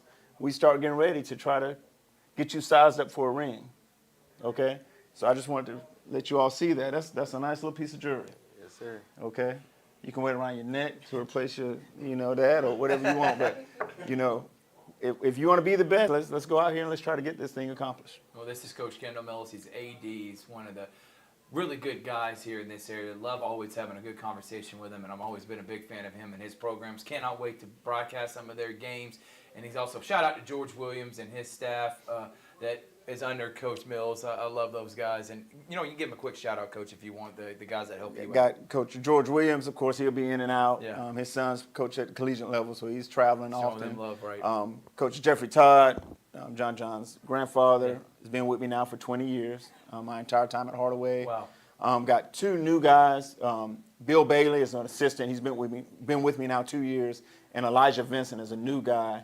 And we're going to bring him along and try to teach him the Hardaway way. Okay, well, love it. College Drive, it's Fly Silent. It's the Hardaway Hawks men's program, and they got a great season for you. Thank you to John Kyles, Antonio Dortch, Makai Benton, Kendall Mills. We're moving on to Brookstone Boys right here on Georgia, Alabama Sports Live.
Welcome back to High School Basketball Media Days, presented by Georgia Alabama Sports Live, and I'm Richard Holdrige, and I'm happy to be here with Brookstone, the Brookstone Cougars boys basketball team, and here with Coach Billingsley. Yes, sir. And Coach Ivy also. And Coach, you had a good season last year. I mean, you won that playoff game, just incredible playoff game.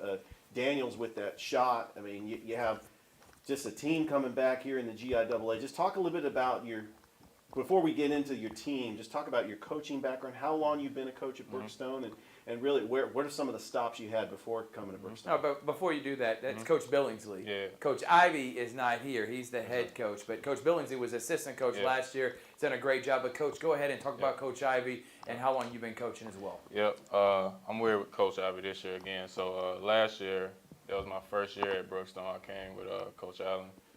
Before that, though, I spent time just AAU and at St. Luke Middle School, put like 4 or 5 years in. So I'm still there right now doing a little bit of both. But, yeah, last year was my first year at Brookstone. You know, it was pretty good to get my feet wet last year. And I think we'll have a better year this year, too. All right, and talk about some of the players you brought with you today. Yes, sir. This is Hank Wiley, a junior guard, and Rhett Lane, a senior guard. You know, Hank is a pretty good, down-here driver. Rhett is just a do-everything guy. Can spot up, make a shot, gonna hustle, rebound, do anything you need.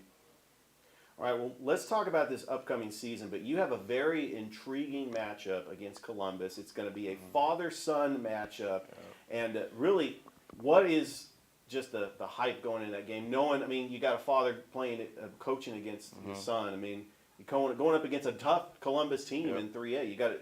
You being a GIAA school going up against a GHSA school. And not even just the father-son thing, the kids know each other. So, like, that's a pretty big rivalry. The students come out, and it's a lot of support on both sides. So it's going to be a pretty good game, pretty good atmosphere. Absolutely. Thrift?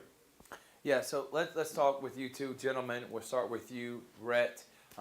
What's your expectations going into this year as being one of the Cougars? By the way, I see the Jordan symbol, and when you're wearing that symbol, there comes some expectations. You better be an elite school, which y'all are an elite school. But Rhett, talk about your expectations personally this year, and same with you, Hank. Yeah, so I think my expectations are for us to make it to state championship. I think we have all the potential in the world. We have all the opportunity. We just got to execute. Hank? Yes, sir. I think we have all the pieces this year to be really good and even win a state championship. So I'm really hoping we can put it all together this year and do something special. All right. What are some things you worked on last year, Coach? You came up just short, made it to the Elite Eight, lost to Pacelli in the Elite Eight. You had a really good season. Yeah. You are replacing guys like Daniels, who was really good, your point guard as well, Flowers. So you're going to have to guys step up. So mention some other players that are on the roster that you expect to have big seasons this year. Yeah, well, we got like junior Chapman Dyke is going to play a big role. We have some seniors, some underrated seniors that not a lot of people know, and Thomas and Daniel. So we have some pieces, some younger guys. They got a lot of time and a lot of work this summer and this preseason that are going to shock a lot of people. And what have you learned, Rhett, from playing in this short period of time for Coach Allen? I know you Coach Billingsley. Talk about what has played for him for 2 years, and what is it learning from Coach Ivy here the last couple of months since he's taken over as lead man? So from Coach Ivy, I've learned that hustling is the number one thing. We've been conditioning a lot. We've been working really hard. We're all probably in the best shape we've been in ever, probably. But yeah, I think working hard is probably going to be the key this year, and that's what I've learned from Coach Ivy so far. Hank? Yeah, same thing. With Coach Ivy, we have to show up to compete every day, which is something I really love. There's no days off. I mean, every day of practice, you're expecting to run, expecting to play, which I love. Yes, sir. All right, now talk about you personally. What do you want to see from your game this year? Rhett, you can go then. Hank, what do you want to see from your game that you've been working on this all season that you want to get better at? I would probably say all around, mainly defense. I feel like defense is my strong suit, so I just want to see myself to continue to improve in defense. Hank? Just hitting shots is a big thing this year, especially from outside the arc, because hitting threes for me opens up my ability to drive and just opens the floor for everybody too. So that's the goal. That's a good point. All right, Coach Billingsley, I got to ask this question. Yes, sir. There's a team in near to y'all that's a rival that came up just short of the state championship. You lost in the Elite Eight. What are some things that y'all want to work on? Because you know you're going to have to probably go through Pacelli if you want to be competitive or win a state championship. So you feel like you worked on those things to be able to keep up with the Vikings? Yes, sir. I think we just, a little more buy-in from last year. We probably have a little more buy-in, a little more work. Like you said, we're gonna just try to outwork everybody. A lot of kids are buying into that. So it's gonna be a pretty interesting game. I can't wait. And Coach, I watched how you worked the sideline last year with Coach Allen. I watched how you were able to get in with the players. And I think that's my question now. Is it because you played at that level, you know what it's like to be in their shoes? Is that why you get along with them? You give them that tough love, but you can also relate to them? And guys, y'all talk about that relationship you have with Coach Billingsley. Yeah, I'm real with them. I don't lie. I shoot it straight. I'm going to tell you what it is. I'm going to tell you what it's not. And then at the end of the day, you can still come to me. You want to get in the gym? We can go work. I'm going to tell you what you need to do better. I'm not going to sugarcoat it because I know all your friends are going to sugarcoat, tell you what you are and what you're not. But I'm going to shoot it straight. I like it. Rhett? Yeah, I would say it's the relationship with Coach LJ and Coach Ivy. It's different than most because they're so young, so it feels like they're almost like a friend to you too. It's easy to talk to them, and you feel like they want to compete with you as much as they want you to be competitive. I like that. Great answer. Hank? Yeah, no, I've been with L for a while now too, just from 8th grade, AAU, and everything. And he's real. I'll give him that. He'll tell you what you need to work on. He'll tell you how you need to improve, and he'll tell you how it is, which is really nice. And if you're having a poop game, he'll let you know you're having a poop game. He'll definitely let you know, but he'll praise you too. I mean, if you drop into it, he'll tell you you're killing, so he can be the biggest hater, and he can be the biggest supporter. Definitely. And that's how every coach is. That's how every player feels. How every coach is. Richard. Well, we are excited about seeing Brookstone Cougars basketball this upcoming season. Good luck, Coach. Good luck, you two. Just having a successful season in the GIAA. And I just want to say real quickly, for people that don't know, Coach Carl Ivy is coming from Columbus State. He was an assistant coach, a grad assistant there, also played at Columbus High. His dad is also the Columbus High coach. He brings a lot of toolage, and then also with Coach L.J. Billingsley. They're in good hands at Brookstone. Richard. Oh, absolutely. We will go ahead and take a break as you are watching the High School Basketball Media Days here on Georgia Alabama Sports Live.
Welcome back to the High School Basketball Media Days right here on Georgia Alabama Sports Live as we continue rolling along here. I'm Richard Holdrige, and I'm here with the Northside Patriots head coach, Greg Johnson. And, Coach, before we start introducing your player and talking about this upcoming season, what an incredible atmosphere at the Muskogee County Christmas Tournament last year. Jakeith Hodo with the buzzer to beat Spencer. I mean, you had just a great team with Malachi Hosley, who is, by the way, tearing it up at Penn University. He's going to be probably the FCS Player of the Year. He's having a great season. But coming into this season, looking at this upcoming season, before we get into the season, just talk about your coaching background and how long you've been the Northside head basketball coach and what's your coaching experience. Okay, yeah, this is my 5th year at Northside High School. I'm going into my 5th year. I won region championship since I've been there, and I was runner-up region championship last year, champion last year. But I got this is my almost 19th season as coaching. So I had 15 years at Central before I came to Northside. Absolutely. And tell us about the player you brought along today. This is Barrington Adams. He's my senior. He's a senior. Played 4 years for me. I really moved him up as a freshman, and he's been with me ever since. And I'm hoping he do some great things for us this season. Absolutely. You had a great season last year, making the playoffs. I mean, you do have a tough region with teams like Harris County, McIntosh, Northgate. I mean, but coming into this upcoming season, what are some of the expectations for Northside basketball? This season, I just want to take each day and we make sure we're getting better each day, each game we play, each practice that we practice, and make sure we're getting better each day. That's the main focus this season. And Barrington, you're one of the key players for Coach Johnson's team this upcoming season. Describe what you want to work on as far as your game. What has the off-season workouts been like for you, and what are you looking forward to this upcoming season with developing your game? First off, I want to thank you guys for having me. Conditioning was great. Not only did it work on our physical attributes, but it also helped us become more tougher. Our mental game.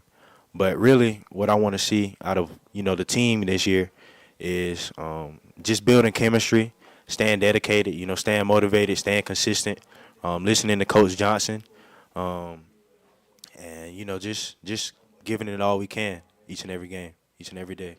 Coach, last year we were able to call that great play at the end of the Christmas tournament that upset Spencer. You second in the region. You came up just short against McIntosh, but had a phenomenal year last year. You haven't replaced a lot. You talked about Barrington Adams, Adrian Rockmore, another one, Tyson Ragland. These are some of the key players in this year's team.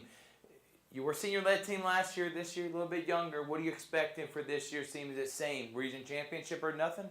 Oh, we always shooting for a region championship, but we're going to be young. Like I said, I got one, probably a couple seniors now, 3 seniors right now, but we're going to be young, but we're going to play the best we can like we always do. We're going to give everybody our best, so we're going to, whatever come out of it, that's what's going to come out of it. Well, I can't wait this year. Barrington, what's it like playing for Coach Johnson, and what are some things that you worked on this all season to take on that bigger role now as being one of the senior leaders?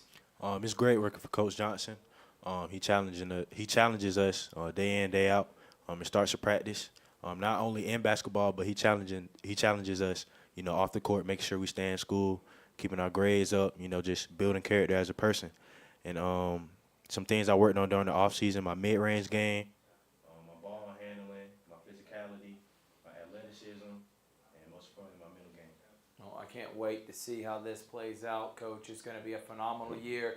You had the city rocking last year, one of the best play calls I've seen for a game-winning inning game like it did. So anything else that you want to update everyone on about Northside basketball-wise when you head into now? It's now year number 6. It's pretty incredible. You're such a young guy. You've been coaching for that long. You said 19 years. I'm like, whoa. Yeah. I'm thinking you look like 29, 30 years old. So talk about what it's like being at Northside and now you continue your winning ways. Man, Northside High School is a great place to be, great school, great atmosphere. It's just a great place to be, man. It's really a great place to be. Coach Black said he actually coached you at Southern Union right there. So that's pretty funny that's how y'all know each other. All right, cannot wait to see the Northside Patriots. They got a phenomenal coach in Coach Johnson. Sustaining success. Coach Orpeza said that for the football program. Won a region championship last year, made the playoffs again this year. And they're a young team. And same thing with you. You were close to winning a region championship last year, one of the top teams in the city. And then this year, you're trying to keep making the playoffs every single season. So good luck, Coach Richard. Also, the defending Muskogee County Christmas Tournament champions. You have Oh, a yeah. title to defend. Yeah, we I know do. everybody's going to be gunning for you in that Christmas tournament. We cannot wait. Good luck this season, Coach Barrington. Good luck this season as we're excited about Northside basketball. Okay, thank you, guys. Appreciate it. I'll give it. All right. Appreciate it, man.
Welcome back to High School Basketball Media Days here on Georgia Alabama Sports Live. I'm with the head basketball coach of the Northside Lady Patriots, along with two players, as we get ready to talk Northside Lady Patriots basketball.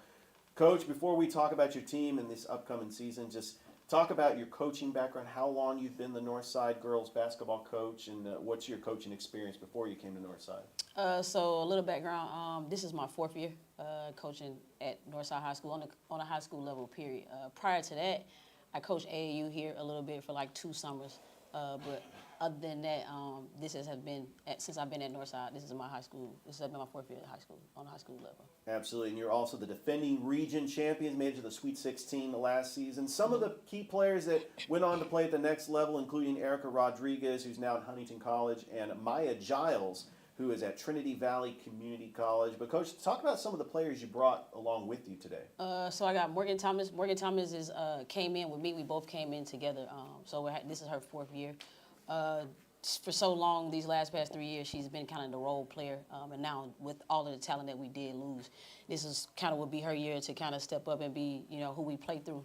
We have Zariah Davis. We got Zariah Davis her sophomore year. Just a great leader, somebody you want to lead. Vocally and on and off the floor, does a good job with playing basketball as well for us. She can play the 2 through the 4 for us as well. So. Also, Coach, I forgot to mention, Thrift and I were there. You were runners up in the Muskogee County Christmas Tournament, lost to Carver, but that was such a great matchup, and just playing all these non-region opponents, getting ready for a tough region because you're in 5A. I mean, you got Harris County. I mean, they're your rival in 5A. But what are some of the expectations going into this season for Northside? I think for me personally, I learned early on that it's not all about like trying to pad your schedule with easy wins. I think for us, the thing was for us this year is to be able to schedule some of those top teams, like we're gonna play Brookwood, who won the state championship last year. And they're 7A. 7A, yeah. So we scheduled to play them, and just go ahead and figure out where you're at now. You don't want to wait till the end of the season to try to figure out what type of team you are. You want to figure out who you can trust now, who's gonna be able to play in those type of environments, those type of games. So that's kind of our expectations. Like we gonna schedule the best, try to play some of the best. Even here locally, like we have Hardaway on our schedule twice this year too. So just trying to play some of the better competition to prepare us for later on in the season. That's a great answer. And Morgan, I'm going to start with you. Maya leaves. She's a phenomenal player in her own right, but you're the point guard. You're the leader for this team. I know Coach Woods expects a lot from you. What are some things you worked on this offseason heading into your senior season, and what are your expectations this year? This offseason, I worked on like becoming a vocal leader, cause that's not me. I'm more of like I just play. I'm not the talkative one, but I also worked on like getting quicker, getting faster, becoming more explosive, shooting my mid-range shot, working on my free throws. Really, that's it. That's a great answer. And Zariah, same thing for you. You like three-point shooting. You play defense. What are some things you worked on this offseason to get better, and what are your expectations for yourself this year? Mainly this year is really defense with me, because over the past summer I have transitioned from a post player to a guard. So I tried to work in that little three-point mid-range shot a couple, but more with me, I'm more of a defender myself, want to get better at that, show people that I can play defense this year. Northside, Coach Woods, you play really good defense. You're a smart basketball team. I was able to call many games for your teams last year. What are some things you worked on this offseason? When you got to replace Amaya Giles, it takes a lot. It's a team effort, but I think y'all are going to get better. And what are things you worked on this offseason to continue to maybe win another region championship? I think for me personally as a coach, I sat back. We played this summer, and I think one of the takeaways for me this summer was we had to get in shape. Like, we have to be able to go up and down, and that was my main thing. So we focused a lot this offseason, conditioning, being in shape, getting stronger, being faster. And then the next thing for me is accountability. That's a big thing. If we hold each other accountable, we do what we're supposed to do. I think that'll speak for itself. The results will come if we do those two things, staying in shape and then holding each other accountable with on and off the floor as well. Cannot wait for this season, Coach Woods. All right, ladies, we ask this for every player. You better be careful the way you answer this, because remember, you still got to play for her. But what is it like playing for Coach Woods? We'll start with you, and then we'll go to Zariah. Morgan? I'll probably say it's really fun because she don't really help me. Like, not only should she help me off the court, but like on the court too. I mean, I'm sorry, I gotta even say, you know what I mean to say. Right. She helped me off the court as well. She makes sure like I'm straight, stuff like that. She holds the team accountable, makes sure our grades are right. Nice. You know, if the grades bad, we all gotta run, stuff like that. But yeah, I say it's fun playing with her. I say. That's an awesome answer. Zariah? Me, since I got to Northside, playing with Coach Woods, playing under Coach Woods, it's really been life-changing. She's a great role model, a great coach. She's going to hold us accountable for every little thing, and she's going to make sure that we're straight ourselves first before she even talks about basketball, check up on us, like Morgan said, check our grades, because before anything, we students, before we athletes, she really cares about that. We're people before we anything. She's real big on that. So. That's a good answer. And Coach Woods, last question from me. Talk about some of your staff members that help you out throughout the season, because you can't do it by yourself. Even though you do a great job, but you got people on your sideline that help you with this team. Yeah, so we keep it in the family. My assistant coaches are both of my younger brothers. I have Michael Woods and Antonio Mathis, who's my god brother. We've always been together. Like I said, I coached AAU basketball when I first came back home, and those were the same two guys on the sideline with me. We're students of the game. Like, we challenge each other, and I think, like you said, when you watch us play, you can tell, like, we know a little something about X's and O's. And so that's what we pride ourselves on. Anybody we match up against, it's just not our kids matching up against them. It's us matching up against their coaching staff, putting those X and O's to the test. We feel like we do a good job of preparing, having them prepare as far as us breaking down film, that type of thing. But having them two has been it means just as much to them as it means to me as well, because not all the time, I mean, you could be an assistant coach and it doesn't always mean the same. It don't always mean the same as with the head coach. But for them, all of us on the same page, like I said, they're students of the game. They want to get better. We challenge each other. So we just make it better for everybody. I think that's awesome. By the way, your dad, Michael Woods, yeah, was a big community member. Yeah. Didn't even know that was your dad until later on, but love Michael Woods. Richard, thank you. Yeah. All right, we'll be back with Central.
Welcome back here, Thrift Barringer, Richard Holdrige, Chris Gates, Georgia Alabama Sports Live coverage of High School Media Day. And we got a good one. We got the Central Girls Basketball Program, and they got a new coach for the first time in a long time, Rosetta Williams. In her first year, she has been an assistant coach for many years under Coach Carolyn Wright. And we'll go ahead and start there, and then we'll get into it. We might as well get this out there. Coach Carolyn Wright is no longer the coach. She was a longtime AD and coach at Central, did a great job. She's now coaching at JAG this upcoming season, so we wish her the best there. But Coach Rosetta, talk about what she meant to you and how excited are you to take over as a lead coach for this girls program? There are really no words to describe Coach Wright's contributions to girls basketball in this area. I grew up in Lochapoka, for those of you who know where that is. We are a hub for girls basketball as well, even as a small school, but I can remember Central was like, this mystical place where, very big and tall girls played basketball extremely hard and extremely well.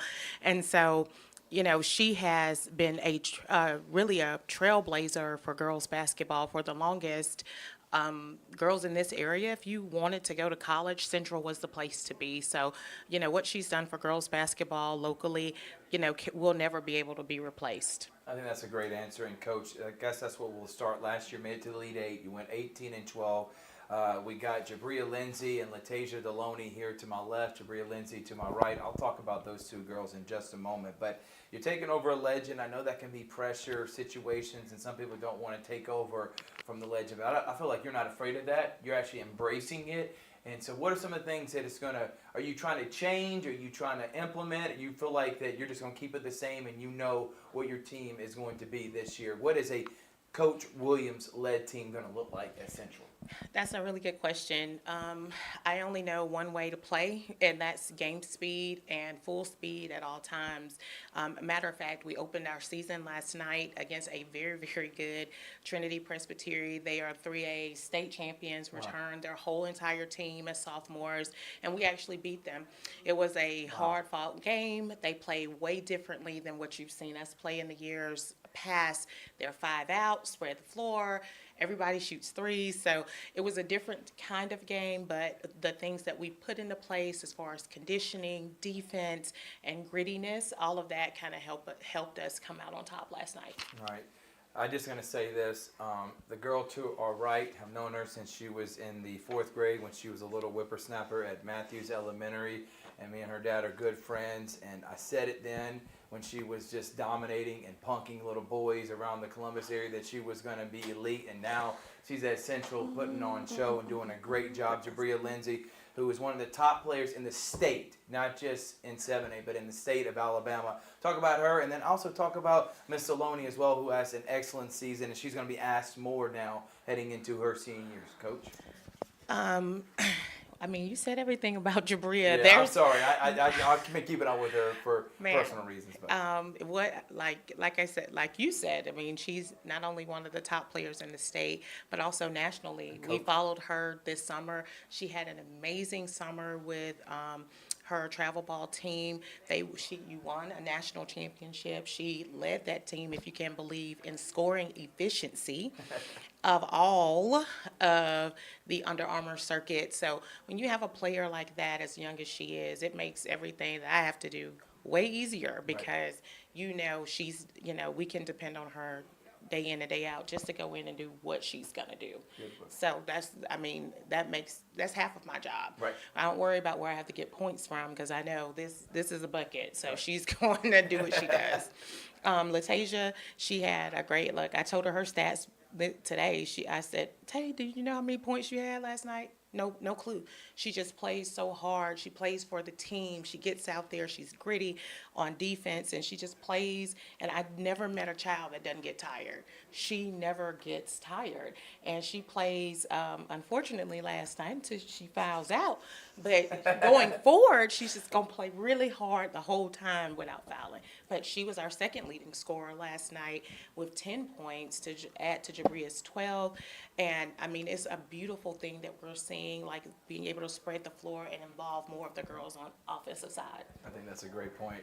All right, Jabria, You know all the accolades, you know the players of the year, you're in all state, you're averaging 25, but what are some things you needed to work on this offseason to get your team to the level that you want them to be on? What you been working on, girl? My jump shots mostly, cause like I know I'm known for like driving in and stuff. So like my dad was like, when you get to college, like they're gonna be way bigger, and you can't like just keep driving in. So I've been working on my jump shot, and hopefully like y'all can see that like while I'm playing, and defense.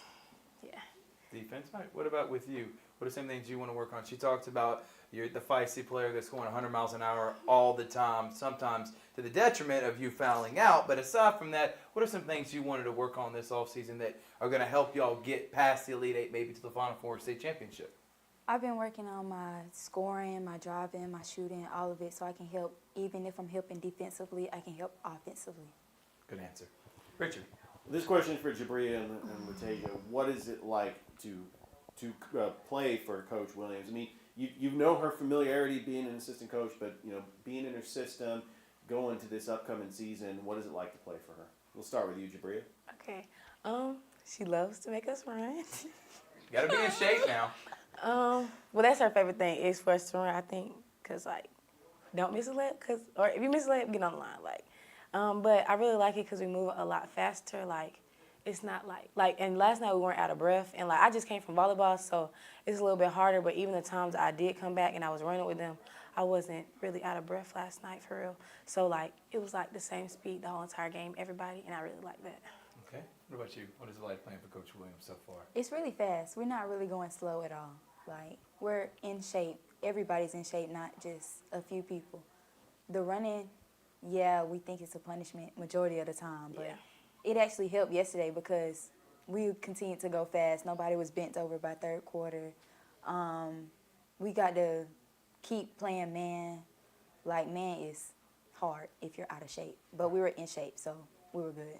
Oh, I can't wait for this upcoming season. By the way, Destiny Johnson last year was on the team, is playing at Talladega.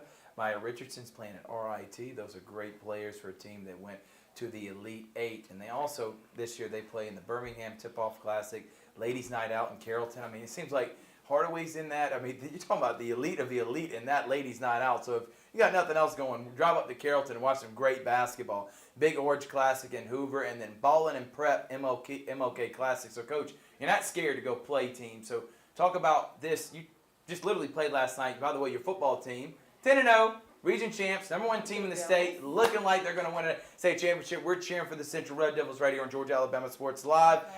And flag football as well. Yeah. I forgot about them. They had an excellent season. Did they win state? Are they? If they keep on their 13-0, and if they keep going, they'll be playing the same day that our boys are playing. Well, Speaking into existence. Yeah, that's exactly what we're doing.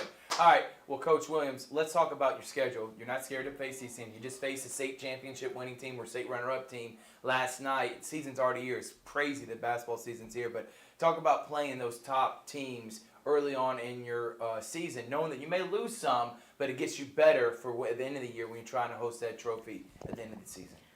That's exactly, that's our style of play. We want to dig in early so we can see exactly where we need to improve, what things we need to work on, especially with teams that play a little differently than we play in the South. So to add to that, a state championship team last night, Tuesday, an Elite 8 team. In 3 weeks, we'll be playing the 6A state winner-up. So our schedule is definitely loaded, and we're here for it. I believe in our girls. I believe in the staff that I put together, and I know for a fact that I can put them up against these teams, and it's going to help us when we get to postseason. Well, mention your staff. Talk about some of those people that helped make a Coach Williams-led roster. So at this point, or when the transition occurred, we really had to use whatever we had in-house, and I'm so pleased at how everything has come together. My direct assistant is Coach Jermaine Billingsley. You actually interviewed his son with Brookstone. Yep. He is definitely one of the best teachers of the game, trainers of the game. Our girls are getting many meaningful reps that translate to game time. I have Hakika Lindsay, Jabria's mom, volleyball coach, who came over to help us, admin, JV role as well, and then Coach Cedric Jones, who recently joined our staff. He's going to float between JV and varsity. So we have many hands that that help make us successful. I promise you, it is not me. And I cannot leave here without mentioning the man who makes us move. That's Coach Jason Finley. We're blessed at Central to have a strength and conditioning coordinator. And he is 100% fantastic. He came from Power 5. So when you see these collegiate-looking bodies, you know that they have been bodied by Finley, because he is going to get them right. I love that saying. Richard, one more question. Coach, let's talk about this region. You play 3 teams, which means you're going to play a lot of non-region opponents. But when you get into region play, there's really no margin for error. Auburn, Smith Station, Opelika, all 3 talented teams. In fact, on Friday, we saw a player playing for CVCC who played at Opelika. I mean, we know that there's talent, that they play at the next level. I mean, they know that Central is going to be a tough opponent, but how important is it to get those region wins, even though you do want to focus on your non-region opponents, but once you get to region play, that's going to determine where the seeding is when it comes to region tournament. So my goal this year was we're going to be tried by fire early. You're playing state champions and you're playing state runner-ups and high classifications. That's only going to make us stronger down the stretch. And that also helps us work on the style of play that we'll see beyond the region. In the South, we play a little bit differently than they play, Birmingham upwards. And so to that point, we're also playing teams like Huntsville High School. We're actually traveling to Huntsville to play them, because we'll see more of that once we get to the state playoffs.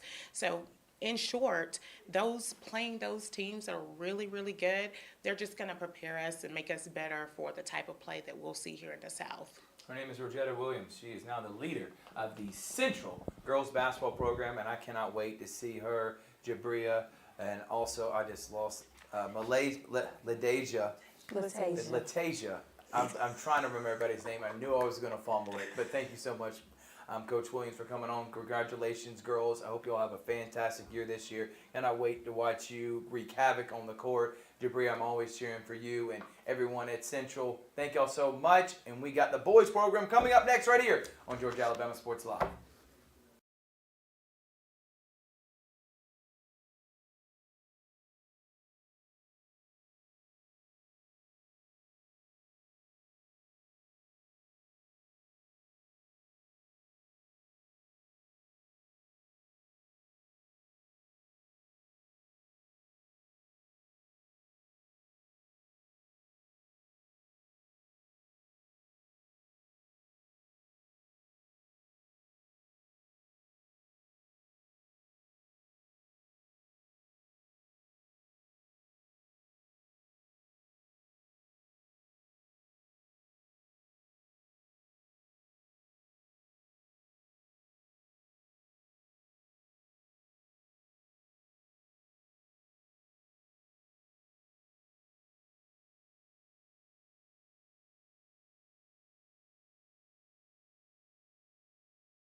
Welcome back, everyone. Thrift, Barringer, Georgia Alabama Sports Live, from one Central program to the next, and I am with the real Terrell Owens right here. He wanted me to say that, and he is the assistant coach at Central in his second season, and he is with under the tutelage of Coach Burkett, who's done a great job in his 3 years at Central. Last year, lost in the state championship game. Really came out of nowhere. I mean, Central's a really good team, but making it all the way to that state championship run was pretty phenomenal. And they went 29-3.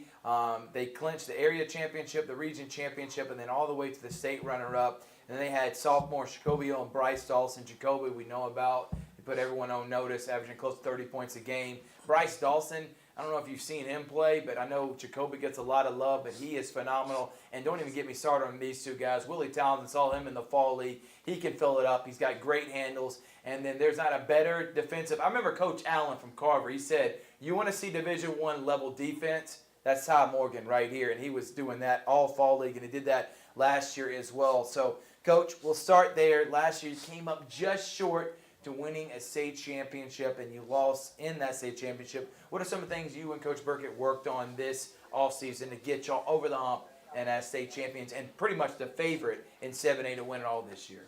Yes, sir. The main thing was weight room. That's something we teach the kids every day, weight room, and just staying focused and keep that hunger. Cause last year, like I said, we was there, but we was young. And now this year, they taste it, and they know it now. So now we feel like this year ready to go. The first goal this year is to win area, though. That's the one, host area. It's the first goal this year. Yeah, host area. And by the way, Auburn also another great team. Yeah, really these two good. teams didn't want to face each other in the CB Hoops per practice fall league for selfish reasons. I really wanted to see that, but I understood why both these coaches didn't want to play in that game because they're going to be facing each other so many times this year, and both those teams are really, really good. Let's start with you, Ty. As a guy that plays defense, you can knock down the corner three-pointer, and you can really hit it from anywhere, but you're a leader. You're the vocal point on this team. What are some things you worked on this offseason as you head into your senior season that you want to see from yourself? Just to, like work on my shot more, like if Jacoby had the ball, I have to rotate on filling the spots that he have and stuff like that. But mainly, I just do my part being 3-and-D guard and just do what I have to do. Yeah, well, 3-and-D, and that's something that, Coach, you know this and you can speak on it. Most guys nowadays, they want to be on TikTok, they want to put up the highlights, they want to score. The guys that do the little things are the ones that college coaches are looking after, the ones that do what he's talking about, the 3-and-D, buying into his role, because he could be upset that if someone younger than him is getting the limelight that he thinks he deserves and probably will deserve because how talented he is. So talk about what he means to this program, and then Willie, I'll ask you the same question here in a moment. Man, Ty's like, we call him real. Ty's a real man. Ty knows his role, and he does his best. Man, hey, 30 guy, hey, it is very simple. Shoot 3 and play around in defense. Ty one of the guys that you pick up for 90 foot of the court. Baseline and baseline, that's him. And Ty one of the guys that you love him, man. Yeah. He's real. Yeah, and I will say as a guy that played, when I played college basketball at West Georgia, I hated guys like him because I wanted to shoot, and I did not want someone literally in my jock strap all the time, and he is literally always with you. He's not going to let you get a shot off, and he does a great job defensive. And Willie, though, is an unheralded superstar for the Central Red Devils. I know Bryce and especially Jacoby get a lot of limelight, but the guy can fill up buckets. He averaged 13.4 points a game last year. So, Willie, what are some things you worked on this offseason and you want to see from yourself heading into your senior season? Yeah, I really just been working on like mid-range to like in passing and my passing ability and stuff, and like get better playing defense and being a leader. All right, so now I want to ask both of this question. Then I'll have Richard, Ty, and you, Willie. You just look like y'all were just having a lot of fun when y'all played in the fall league and last year. That y'all get along together, you got good chemistry. You seem like your boys off the court. So what is it like playing together? And you feel like that's the reason why y'all are so successful is because y'all are like a family. Ty, we'll start with you and then Willie. Everybody on the team, we already knew each other like on and off the court. So like, the chemistry is already there. Cause like, off the court, we'll just like play the game, joke a lot, everything, all the simple things, to come as a team and be, and that. So, but like on the court, as you can see it now, like we all locked in, we all want the same goal, we all want to stay focused, and yeah. That's a great answer, Willie. Yeah, we hang around each other like 24/7. We always have fun, go out places, stay together, and just brotherhood. Yeah, brotherhood. That's a great, great saying. Ty, Willie, I want to focus on the region. I'm going to start with you, Ty. You are a type of player that your work ethic when it comes to defense is your goal is to shut down their best scorer. you'd face a team in the region like Auburn. Like we've seen Auburn in the fall league, they have a ton of shooters. But what are you looking forward to about like getting your mental capability of actually preparing yourself to shut down their best offensive player? You know, before what I do every game, I always keep God first, cause you know, without God, you won't be anything. But you know what? That like, you know, I have an assignment every game. You know, my coach sent me to pick up, you know, the best player on their team. So all I do is just go out there, play my best defensive way as I can, and just, you know, just shut them down. So. All right, Willie, your senior leadership is really going to help on the court, communicating with your players. We know that you have an all-around well team, but this region is tough. We know that Auburn, Smith Station, and Opelika are really going to be giving you their best shot. There really is no margin for error in this region. But when you focus on region play and you play well with your team, what is going through your mind when you're on the court and you know you have scorers like Jacoby Hill, Bryce Dawson, and you know you have a defensive stopper like Ty Morgan, that you guys can get points quick, but you can also get defensive stops? Yeah, it just opened up like a lot of things for me as well. And like it's another point guard named Dez Williams. Yeah, we both. We can just fill up on the rotation. Like we pass the ball, kick. We got Jacoby Hill, Bryce Dawson. Got high flyers like Jonah Jones, stuff like that. Yeah, you high flyers. You got yourself that can fill it up. Dez, my man, can finish almost at any point. He will body you. I saw that in the fall league. He is not scared to initiate contact. All right, Coach, my question to you, and then I'll got one more for them, and we're going to get y'all out of here. Coach, what's the expectation for this year? Is it state championship or bust? I know I don't like that phrase, but is it winning a state championship, winning a region? What's the goal for you and Coach Burkett heading into year number 3 for you, number 4 for him? Hosting area, winning area at home. Coach Flo, winning area and winning this year's the year. Yeah. We loaded this year, so we feel like this year. Our schedule's got Huntsville High School, Huffman, North Cross out of Georgia. So hey, the boys gonna get pretty good battle tested. Yeah. For that run, so that's the goal, win it. And this is how big Central is. Majority of these guys don't play football, and they have football players about to win a state championship. And then normally schools they got football players, but also play basketball. Your whole starting 5 didn't play basketball. Football. They're basketball players only. So that is how loaded this school is when it comes to talent. Guys, last question for you: what is the life plan for Coach Owens and Coach Burkett heading into your senior season? Ty, we'll start with you. You know, Coach T.O., Coach Burkett, they're my guys. All I can say, like if I'm out of school or anything, I need help with anything, all I know I can just call Coach Burkett or call T.O., and they'll be there anytime, any day. That's a great answer. Willie, what about you? Yeah, I love playing both of them. Like outside of the court, they'll like come pick up a ride you need. All you gotta do is call them. They'll come pick you up. Open the gym, they're there. Keys to the gym and stuff like that. Yeah, they're going to take care of you. Yeah. These teams, 23-9, expecting to be in a state championship, will be broadcasting some of their games. Coach Terrell Owens, Coach Burkett, Willie Townsend, Todd Morgan, and the rest of the Central Red Devils. Make sure to tune into them. And they got a big playoff game coming up football-wise as they're the number 1 team in the state, trying to dethrone Thompson, who's won 4 straight. Sir Barringer, Georgia, Alabama Sports Live. We'll be right back after this.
Welcome back to the high school basketball media days as we are rolling along with the Jordan Red Jackets. I'm here with the Jordan boys basketball coach, Coach Gerald Turner, legendary coach, as he is here with the Lady Red Jackets as they are coached by head coach Shireen Cobb. She could not make it today, but coach, just before we start introducing the Lady Red Jackets, just tell us a little bit about your coaching background and how long you've been coaching and where have you been coaching? Why do I have to do that? Well, I started off at my alma mater, which is Spencer High School. I coached there 12 years, and I was offered a job at Jordan High School, and I didn't realize it covered basketball. So I took the job, and once I got there, I found out Miss Cruz wanted me to coach basketball, and I thought the guy was going crazy. I was more football and track, but I accepted the job temporarily. And it ended up being a permanent job. So I stayed there for 28 years teaching, three extra coaching as athletic director and coach. I retired, and after 4 years, for some unsung reason, the guy quit 30 days before the first game the coach did. So Mr. Fitz was the principal and asked me would I help him, which I really didn't want to do. So I promised him 2 or 3 years. And this is my 5th year. So I've been around for a while. I got to add this too. It's my granddad Larry Bush, who coached there for a long period of time, speaks so highly of Coach Turner. By the way, he won a state championship back in 2007 with Steve Peterson and Winfred Ivory, who is still playing to this day. Winfred Ivory is still killing it. And that loaded team of T. Hill. But I know about Coach Turner and what he means to everyone around here. Tony Palmer, I'm just meaning all the players that have played under Coach Turner. He is a legend in his own right. But he also is stepping in right now for Coach Shireen Cobb, who did a phenomenal job. She coaches flag football and does a great job with the girls program. So, Richard? Absolutely. And, Coach, we're just excited about this upcoming season for the Jordan Red Jackets and Lady Red Jackets. But just tell us, what is it like to work for under Athletic Director Russell Scott? Well, I remember Scott was assistant under me. Well, he was not assistant, but he coached under me. And I thought the world of him when I retired. And he didn't want to take over as athletic director, so I recommend that he and Coach Dimitri be co-athletic director. And they bought into the program. And he's been there ever since, so he's done a great job with his program. Anything he does, he's going to be successful in. Absolutely. And we had a chance to see you in the Muskogee County Christmas Tournament playing Kendrick. And got to know you in that tournament, got to know Coach Cobb. But tell us a little bit about the players that you brought for Coach Cobb and the Lady Red Jackets. Well, I know one thing. One of them does everything backwards. And the young lady is left-handed. And I enjoy coaching left-handed kids, athletes, because most people think that when you come out, you're going to play them to a certain side. When you got a left-hand person, they do everything backwards. And not only do it backwards, they do it well, because they have no option but to learn to use that right hand, because everything was made for a right-handed person. And T over here, I kind of got angry with her last year because her sophomore year she ran with the boys, and I mean she ran every lap with us on that gym court, every line, and did an outstanding job. I thought she missed at least 10 points a game last year because not taking the time making layup and the running ethic that take to make that layup. But other than that, I work with the girls the same as I do with the boys. That's awesome. And I'm going to ask this for both of y'all. What is it like playing for Coach Cobb? She's a phenomenal athlete herself when she was playing back in her day. I don't know if y'all knew about her playing days, but what is it like playing for Coach Cobb and also with Coach Turner being in the gym too with y'all? It's a wonderful job playing with Coach Cobb. She really brought a lot of people closer to me coming to this school year. I got to meet new people, and we're still together and close this year. She coaches me in flag football too, and she took us to state, so I was proud of that. It's good working with her. She teaches us a lot, life lessons and on the court. And Coach Turner right here, I ran with them. I've practiced with them. It was a lot. It was crazy, but I feel like it made me better as playing on the court if I play with the boys more, so I can get more experience. Yeah, if you want to lose weight, I'm not talking to all the adults out there, go and be a part of Coach Turner's practices. Promise you'll lose some weight. What about you? What is it like playing for Coach Cobb and being there with Coach Turner? Coach Cobb, it's real fun. Like she teach you how to do stuff, but at the same time she make it fun for you. and she teaches you. Not only does she teach you how to play on the field or on the court, she teaches you life lessons and how to use those skills in real life situations. And then Coach Turner, I feel like I knew Coach Turner for a long time just because my mama knew him. So then I feel like I just already knew him. That's a good answer. All right, this is for both of y'all two ladies. What are some of the things you worked on this offseason to get better and what you want to see expectation-wise with your team? So personal goals and team goals this year for both of y'all. You can go first, T. My personal goal is to work harder this year, learn more of my dribbling skills so I can improve on those. My endurance, my mid-range shots, and my three-point shots. Team goal is to communicate better and talk to each other more instead of just running around arguing, and to work as a team and not be so separate. That's a good answer. For me, I think I need to be more confident in myself and like working through what like hold me back in the game or in practice. And our team, I feel like we just need to talk a lot more so we can know each other, and then it'll show on the field how hard we work to know each other. Well, I appreciate you, Coach, and good luck this season, you two. And I cannot wait to see Jordan Red Jackets and Lady Red Jackets basketball this upcoming season. All right, we'll be back.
And we keep rolling along here on Georgia Alabama Sports Live. It's high school basketball media days here, once again with the Jordan head basketball coach Gerald Turner. We're going to talk about the Jordan Red Jackets boys basketball team. We got Millie Spratt, we got Javian Ross. Coach, talk about this upcoming season for the Jordan Red Jackets. Well, it's one I'm looking forward to. We had a problem last year. We had leadership last year. The seniors were missing. I think we had maybe 8 or 9 10th graders, sophomores. Ross was a junior last year, and I think we had 2 seniors that we tried to depend on, but we couldn't get the leadership. We also had Millie, 10th grader last year. I used to tell him he was the worst ball player ever coached. Although he led the region in scoring, he should have averaged many more points than he had, and I would explain to him why. And he understood after I explained it to him. But we are looking forward to this year, though. Let's start with you, Javian. You are the only senior on this team. That senior leadership is really going to carry a long way, especially with this upcoming season. But really, what are you working on as far as developing your game, playing for Coach Turner in your senior season? Being more consistent and being more confident when I'm on the court, and making sure that I'm communicating with the team and make sure that everybody's on the same page, and so we can win. All right, Millie, you averaged over 24 points a game last season, but you like to score the ball, but is there some things that you want to try to work on as far as developing the rest of your game? Yeah, I'm trying to get my teammates better on and off the court. I've been in the weight room trying to get stronger, working on strength, stuff like that. Coach, you got to talk about this region. You have 8 teams and only 4 make the playoffs. I mean, Spencer, it seems like they're the team to beat in this region. They went undefeated. I mean, you have teams like Northeast, Ace Charter. Kendrick is going to be improved. when you get into region play, you got to take it one game at a time. That's but great. what are the expectations for Jordan Red Jackets basketball going into region play? Well, I think last year was indicative of what we could do. I think we played Central High Schools. I think they was tied for second place, and nobody gave us a chance to beat them. And we pulled off the upset. So that means we can play with them. And if I could get the kids to understand the value of small things, we'll be all right. Millie, he had 28 points, 30 points, but he missed 15 free throws. And that's why I told him that he was probably one of the worst ball players I ever coached. Can't hit a free throw. And if he hit half his free throws, he would be a 30-point gamer every game. And I told him in order to get rid of free throws, eliminate the free throw scenario, just beat the team to death. If you up 30, 40 points, the last 2 minutes, free throws mean nothing. But we've lost a lot of games last year, about 1 or 2. We could not hit the free throw. Direct? Yeah, so guys, I'm going to talk about what is it like playing for Coach Turner, and then what are some personal goals for you, each of you, this year? Start with you, Ross, and then we'll go with you, Mr. Spratt. All right, playing with Coach Turner, it's a good experience. You know, you learn a lot and everything. You know, you're going to do a lot of running. You're going to make sure you got your endurance up. You know, it's just being prepared for that. So you got to be ready for that. And, you know, on and off the court, Coach Turner's a good guy, man. I really love Coach Turner, man. He did a lot for me. He did a lot for the team. And, you know, everybody just, you got to love Coach Turner, man. Like, it's like, It's that swarm life. It's that playing Yeah, that it's just defense. like- if you don't love Coach Turner and You let gotta the love Nuggets team Coach drop Turner, on man. you, then you're not listening. Millie, what about you? Coach Turner helped me on and off the court, like family situations, personal situations, stuff like that. On the court, I mean, he gonna run you to death. I'm talking about he run you more than the track team, but like that's what come with it. And after school, I'm trying to go to college and all that. Like I'm just trying to go. I'm trying to lead a city. I think that's a great goal and trying to play at the next level. Coach Turner, final question. Expectations this year. You said you were close, you're competitive, you got a lot of talent on your team. Right. You feel like they're starting to come together this offseason, and are you excited about your roster this year? Oh yeah, no doubt. We have a lot of guys that understand the role that they play.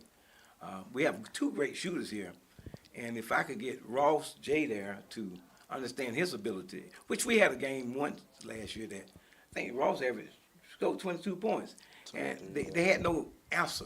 We have 2 3-point shooters out there, and you have somebody inside scoring. So if we could get them to understand their role, I don't expect to have 30 ball players. I never had 30 ball players. If I get 5 ball players and 2 role players, we'll be all right. That's how we won the state. If I had 15, I have a headache because I have to play all 15. But if I don't have the 15, I can only play what I have. Yeah. Well, he's a legend. He's a guy I've known for a long time. My granddad swears by him. Anybody my granddad swears by, I swear by. It's Coach Gerald Turner. Richard. Coach Turner, good luck this season. JV and Millie, excited about this upcoming season. Jordan, Red Jackets basketball. We will be back with Russell County. I know that school is near and dear to my heart. We'll be right back.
Welcome back to the High School Basketball Media Days here on Georgia Alabama Sports Live. I'm Richard Holdrige. I'm here with Russell County. Yes, it's near and dear to my heart. I was the public address announcer in 2021, but I'm here with new head basketball coach Ricky Jones. I remember you were at the Russell County games. You were the middle school coach.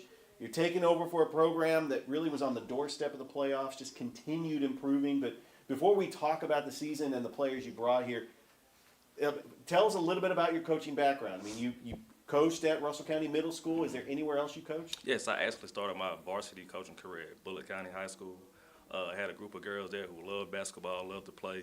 It made me fall in love with the game, with coaching. I was always in love with the game, but Bullitt County is always near and dear to my heart. They made me love the game, love coaching. So coaching girls specifically. And you took over for Coach DeMond, who's now at Lochapoka, Yes, and then you're looking at this season. This team, I remember in 2021, it was a young team. They just continue to improve. Last year, I remember Brianna Lacey was just a phenomenal player. She's now at Andrews College. I remember players like Kylie Murray. I mean, she ran the point very well. And then you come into this season, I mean, first of all, you're in a tough region, Right, in most 6A. definitely, most definitely. Tough as in the state. Tough as in the state. Tough as in the state, on the doorstep of the playoffs. But what are some of the expectations and goals as your team just continues to improve, especially when you're taking over a program in your first year? Okay, like you said, we lost Brianna Lacey. Brianna Lacey, she was one of the top 3 scorers on the team. Led the team in rebounds. She handled the ball for us, played great defense. So we're looking for some of these young girls to kind of fill that void. I expect them to be able to. We're only returning 3 actual players from the varsity team. So, there's going to be some bumps in the road, but I have some girls that are ready to work and they're locked in. All right, we have Kamaya Cates.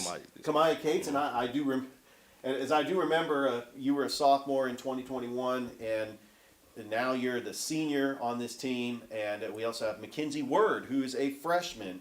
But let's talk about Kamaya. Let's talk about that senior leadership, playing for Coach Jones, and what is it like, and what are your expectations for this upcoming season? Being the only senior leader on the team is challenging because it's me knowing I have to do what's right in order to tell somebody else what's right. So in order for me to be the leader that I know I can be, I have to make sure I'm doing right myself. Playing for Coach Jones, it's mentally challenging because he challenges us mentally every day. But he's also a great coach. He also teaches life skills in basketball and outside of basketball. He always there to uplift us when we down. One thing he always tell us to learn to do is accept constructive criticism. And I'm not always good at it, but I got better at it over the years. So that's one thing I look forward to.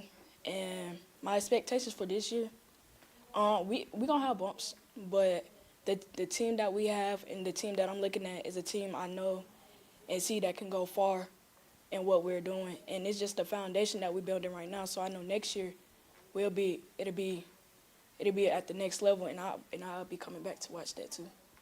All right, Mackenzie, you're coming in as a freshman, playing varsity for Coach Jones. By the way, did you play for Coach Jones at the middle school? No, I was playing varsity on 7th grade. Wow, so you were playing varsity at 7th grade. So you're coming in, and you're a young player, but what are some of the things that you want to try to improve and develop? The sky's the limit, being a freshman. I mean, you really have just a lot of potential coming in this upcoming season and working on developing your game. It's really nothing like just bonding with your team is really the main important. And then winning, scoring, that's it for real. It really doesn't matter if you win or lose, as long as you doing good, hustling, running, that's all. And some of the highlights for this upcoming season, we got the Opelika Hoops Giving Showcase, the Eufaula Thelma Kitchen Holiday Tournament. You'll see a lot of these non-region opponents as you get prepared for a very tough region, like you mentioned, Coach Jones, the toughest in the state. Teams like Pike Road, Park Crossing, just great teams. But let's talk about just developing in your first year. But you're familiar with Russell County, Most definitely. Coaching at the middle school level. You're always around the team because I remember you back in 2021. But what does it mean to you to be at Russell County coaching at the varsity level and really taking this team to the next level. I mean, it's really a special opportunity. I didn't mention, I actually played basketball for Russell County.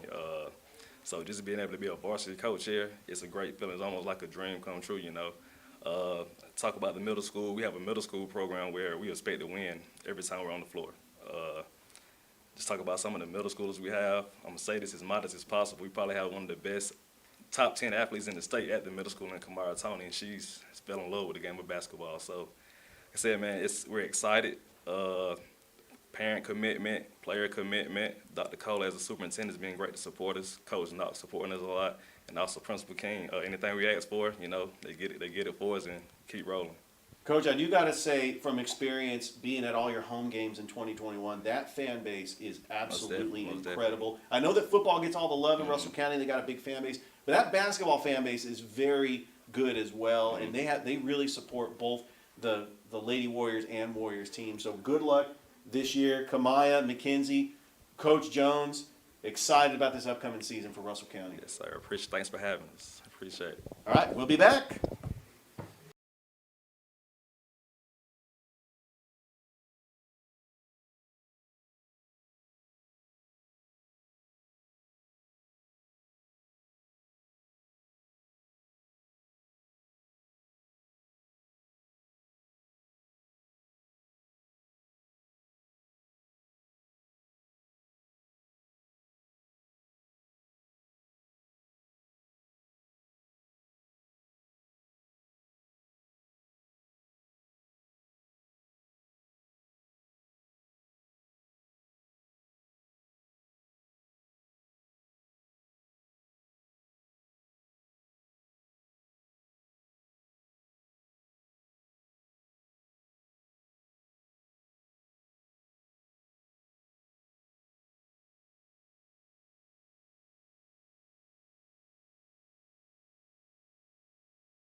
Welcome back to High School Basketball Media Days right here on Georgia Alabama Sports Live. We keep on rolling here. I'm Richard Holdrige, and I'm here with a guy who's really near and dear to my heart because he really gave me an opportunity back in 2021. It's the head basketball coach of the Russell County Warriors and former Auburn point guard in the early 90s, Coach Ronnie Battle.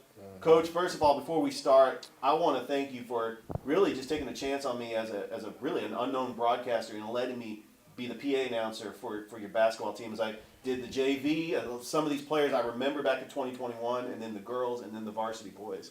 So thank you, Coach. I want to say that you did a great job. You came in very professional, and you added a new dimension to our program. So we appreciate you. I agree, and it is a lost art. I feel that we should have more PA announcers out there. It was a lot of fun, and your team was up and coming, high flying. I mean, the last couple of years, let's talk about your team was on the doorstep of the playoffs in a very tough region. But I remember 2021, you beat Central. The team stormed the court. The following week, you beat Smith Station. I mean, your team was capable of beating some big teams. But really, what does it take just to compare to the non-region play when you get ready for region play as far as preparing your team to play? I think one of the things that we're focusing on is mental toughness. We got in an area tournament play, and that was one of the things that kind of stuck out. So we've been really challenging our kids to continue to grow, take coaching when you're in tough situations, choose to grow instead of bagging off. So I do know we're prepared in a way to be more tougher mentally. Absolutely. And Coach, talk about some of the players you brought with you. All right, to my right here, we got our senior point guard. He's a 2, he can be a 3, he can do the 4 position. Truly versatile. He's averaged around 13.5 per game last season. Very good at anticipating on defense. He kind of heads our defense. He averaged around 4.5 steals a game. Wow. So he's very deceptive. I had to get on him by being in stance, but that's part of his illusion as I watched the film. He act like he's not paying attention, and all of a sudden he got the ball, he's going down the floor. So we got Timothy Littleton to my right. To my left, right here beside you, is TJ Upshaw. He's a senior, been with the program for 4 years. He had a knee injury 2 years ago, but he fought back, and now he's an intricate part of what we're doing at Russell County. He's a senior. To my far left is Joshua Battle. He's a player that has been playing varsity since the 8th grade. He's also my son. He averaged around 14.3 points a game, can really shoot the ball, got a knack for scoring, and we're challenging him to make other people better this year, as well as score the basketball. Well, you do have an up-and-coming team, like I mentioned, on the doorstep of the playoffs, and it seems like your team is just there. I mean, you just got a lot of tough region opponents. But let's talk about some of the firepower that has departed this team. I'm thinking of a player, Kwame Times Davis. Yes, sir. I mean, he was just a phenomenal player. I remember he had like a record with the amount of threes he hit against Eufaula a couple of years ago. He was a great shooter, but what is it going to take to kind of replace a guy like Kwame as far as the offense? Well, Kwame did a great job for us. He's a very coachable kid. He's also my son, and I enjoy coaching. But we're going to do it collectively. We're not going to have just one person to fill that void. We got several kids that's coming on, and they have really turned the corner to the point that, hey, man, coach, I can get it done. So we're going to do it collectively. All right, I'm going to start with you, Timothy Littleton. Saw you in the fall league, did a phenomenal job. Not only can you score, you're also a versatile player that likes to play defense, the steals, the assists. I mean, you're a good passer. You're being looked at by several colleges in the area. But what are some of the ways you can improve your game going into this season? Mainly, I'm really just focused on helping my teammates right now and staying humble, But also, as I'm leading the team, I still got to play my role, but really just helping the team. That's my main thing right now. Mm-hmm. And TJ, seeing you just develop as a player going through Coach Battle's system, what are some of the things that you're looking forward to, especially when you have some tough opponents coming up for this upcoming basketball season? And what are some ways you could improve your game? Well, like Coach said, when we be practicing, they challenge us mentally. So I just take that and put it on the game floor. So when we playing our opponents, I'm already mentally stable and ready for the situations at hand. All right, Joshua, I'm not going to try to put you on the spot. It looks like you're a junior, but I do remember when you were a freshman and also playing football as well. But really, just ask me, what is it like playing for Coach Battle? It's challenging sometimes, but it's all right. That's it? All right. That's it. All right. But I really am excited about this upcoming Russell County basketball season. A tough schedule, but I know that the goal is the playoffs, and the sky is the limit, especially for a senior riddled team with a lot of good leadership. And I really enjoyed just watching this team just grow in the last couple of years, Coach. I appreciate that. And we expect to exemplify that this season. All right. Oh, Coach Battle, TJ, Timothy, Joshua, good luck this upcoming season. And we are excited about Russell County basketball. It's a great atmosphere at the county. And we'll be right back.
Welcome back here. We're almost done. We're at the final two schools, and these two next gentlemen that I want to be talking to mean a lot to me. You've got my brother in crime right here, a guy I've known for a long time. We played together against each other in high school, grew up together.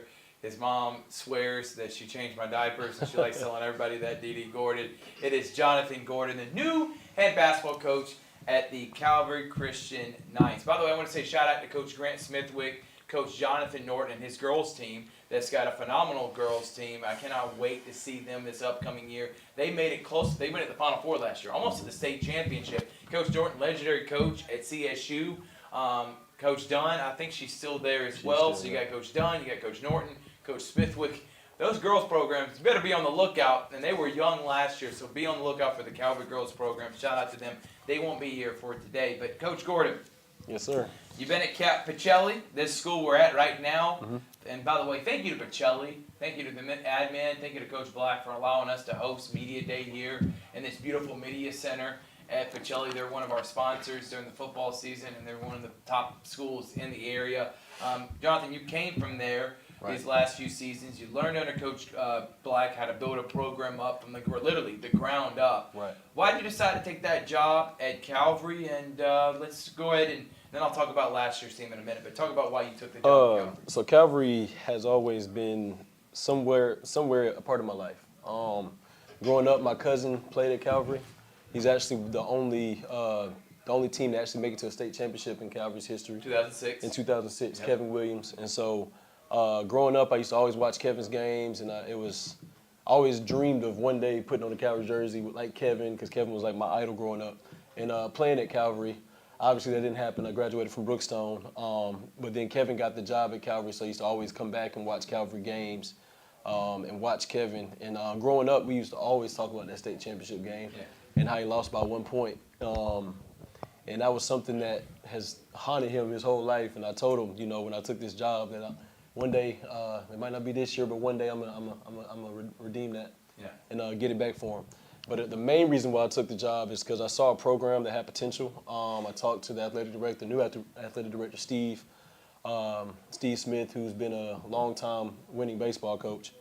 And I just heard his vision about where the direction that he wanted to go for Calvary Athletics. He wanted to bring in somebody that can develop talent and that can build a program. And like you said, being under Coach Black for the last 2 years, I've learned, the importance of culture, the importance of discipline, hard work, and what it takes to build a program. And so I kind of just sat back and watched and observed everything that he did for the last 2 years. Took it all in, and obviously having my own spin on how to build a program, but taking some of the things that I've learned from him and take it over there to Calvary and see how we can, build our own program. I'm excited about it, Coach Gordon. And looking at last year's team that went to the Elite Eight, they do lose Malachi Chestnut, who's actually representing Columbus State. Yes. So shout out to Malachi Chestnut. He was a phenomenal player for them. And then John Zell Bush, his brother Jalen, is at Pacelli. He was a great player playing at Albany Tech back in 2021. Like you said, under Kevin Williams, they went to many Final Fours. Never made it to the state championship game as a head coach, but Steve Smith was the coach back in the day under Grant Smith. They took them to the state championship, so they have the winning ways there, just getting back and finally getting over the hump. Right. And now we talk about this. You got a young team, man. You don't have any seniors. You got T.J. Benson. You got Liam Hocutt. Both of them are sophomores. Also Dylan Wall, 6'8", guy that he reminds me so much of my brother. Yeah. He just got to grow into his body. Just very awkward right now, but has a lot of potential at 6'8". So talk about these two gentlemen, what they mean to you in your program. So first of all, I'll talk about Liam first. Liam is the only player that's returning last year that has played a lot of varsity minutes. Wow. So last year he started as a freshman, so I'm going to lean on him a lot for experience. I mean, he knows the teams that we were playing against. Although he was a freshman, he still has that experience. So I'm leaning on him to be a leader on this team. And to also, I mean, he's changing positions this year. So his whole life he's been a big man. He's played the 5, he's played the 4. But this year he'll be playing a lot of 2 and 3. Wow. Shooting a lot more threes than he's probably ever shot in his life. So he's learning how to adjust to that because, like you said, we have Dylan, who's 6'8", and we have Darian, who's also 6'6". We got Caden Avery, who's 6'5". I don't need a 6'3" in the post. I can put him on the wing so he can shoot the ball some. So we have size, and so with him, I'm going to be leaning a lot on him. And as he learns how to change his game and adapt his game to a guard position, I think he's going to be really good for us. And also TJ, He's coming from Central. I used to train TJ a couple years back. Very dynamic point guard, can get in the paint at will, extremely athletic, extremely quick. Still continue to work on his shot, but everything around the basket, is pretty much money. It's going to be really hard for guys in gaps to keep him out the paint. And so the main thing that we're working on with him is learning when to score, learning when to pass, learning when to kick it to the corner and things of that nature. So. Right, and I did this right here because if he learns to slow the game down a little Yes, bit, yes. There's nothing stopping this young man because Pace, the talent exactly. is there. Talent's But- definitely and there. something that you harped on when you played is letting the game come to you, and you harp on with all your players. And a guy that played point guard, I know you coach that position harder than anything else, so I know Yes. he's going to get the brunt of it. Yes. But I'm going to start with you, Liam. Last year, I remember watching you several times. We broadcasted many Carver games. We're going to broadcast many this year, and you had to play, more of the big position. You like short corner, short mid-range jump shots, baseline jump shots. Now you're going to be more playing outside. You've been working on that this offseason. Are you excited to take on this new role? I'm very excited, and the entire summer I've been putting up threes every day, all day. I mean, it's exciting. I love getting three and more than two. Yeah. So, Yeah, it's more points. Yeah. So as a guy that loves shooting, I know all about that. TJ, talk about with you, as now you come from Central, now you're here at Calvary, and you're playing with a guy that you know that has helped your game as a trainer. Talk about what you worked on this offseason, and now you're going to be taking on a big role. You're going to be a starter. You're going to be one of the leaders on the team. You're going to be taking on a lot more than you did last year. Are you ready for that, and what are things you've been working on? Oh, things I've been working on is like how to finish, how to make players around me better, like get the team involved first, so I get myself involved. Are you ready for the big role to take on and be the starting point guard for a Coach Gordon-led team? Yes, sir. No doubt about it. I like that. The yes, sir. All right, let's start with you, Coach Gordon. You are a young team. You do play in GATS, but you do play teams outside this area that's going to get you better, Absolutely. including Glenwood coming up here in just a few weeks. We're probably Yes, going to sir. have it on Georgia. Absolutely. Alabama Sports Live. By the way, your first game as a coach Yes. is Monday. I'll be watching with that. Cannot wait. I hope you get a big win against Central Christian. But what are some of the things you really been harping on with your team to get them prepared for this long season? Well, like you said, we have a very young team, and coming in as a young coach, I wouldn't have it any other way. One of the reasons why I took this job is because we had the opportunity to work with younger guys that are 14 and 15 years old, and I tell them, yes, when you struggle this year, yes, when you make a lot of mistakes this year, yes, you're a freshman, you're a sophomore, Right. but you'll look at your peers that are at other schools that are getting ready for a JV and freshman season, and they'll get better, but you're going against 17 to 18-year-olds as a 14 and 15-year-old. I got some kids on my team that are ninth graders that should be eighth graders. Wow. So they're getting reps against older guys early. And so I've put them in situations where we play some pickup against older guys and trying to just put them against as much talent as possible so they can just get beat on constantly.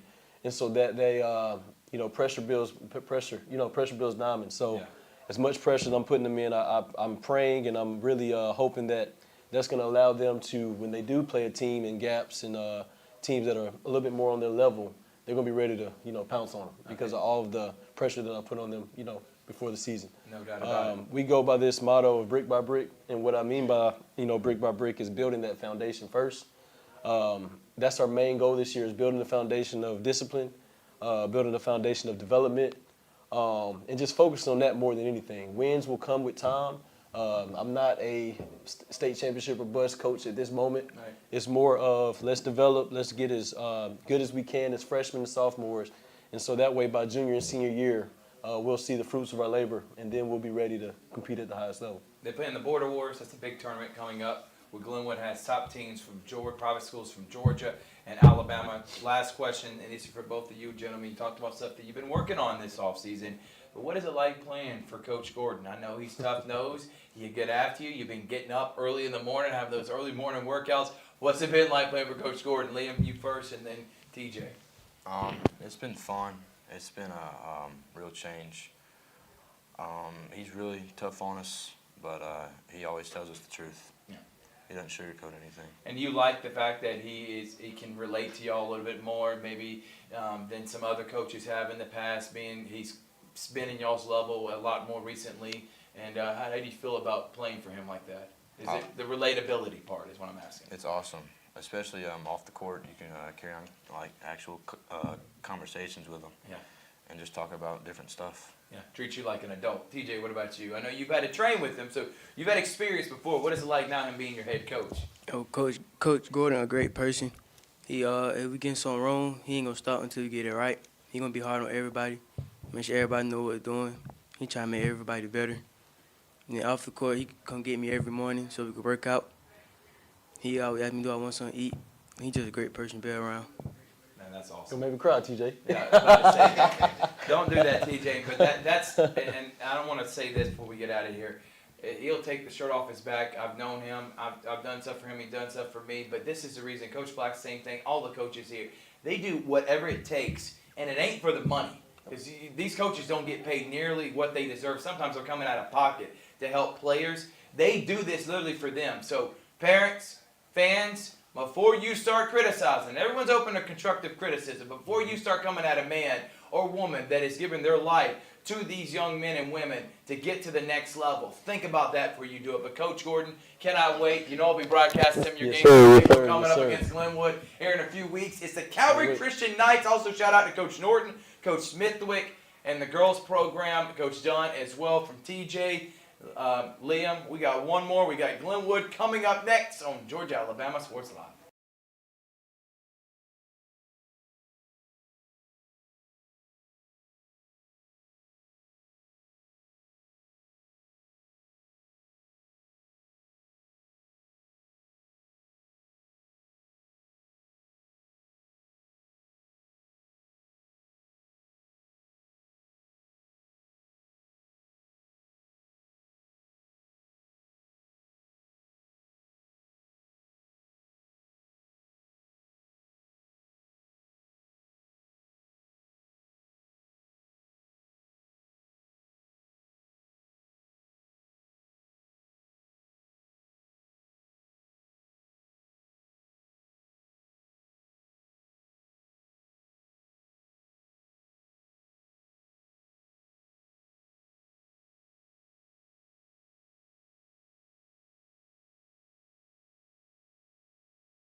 All right, welcome back here, Georgia, Alabama Sports Live.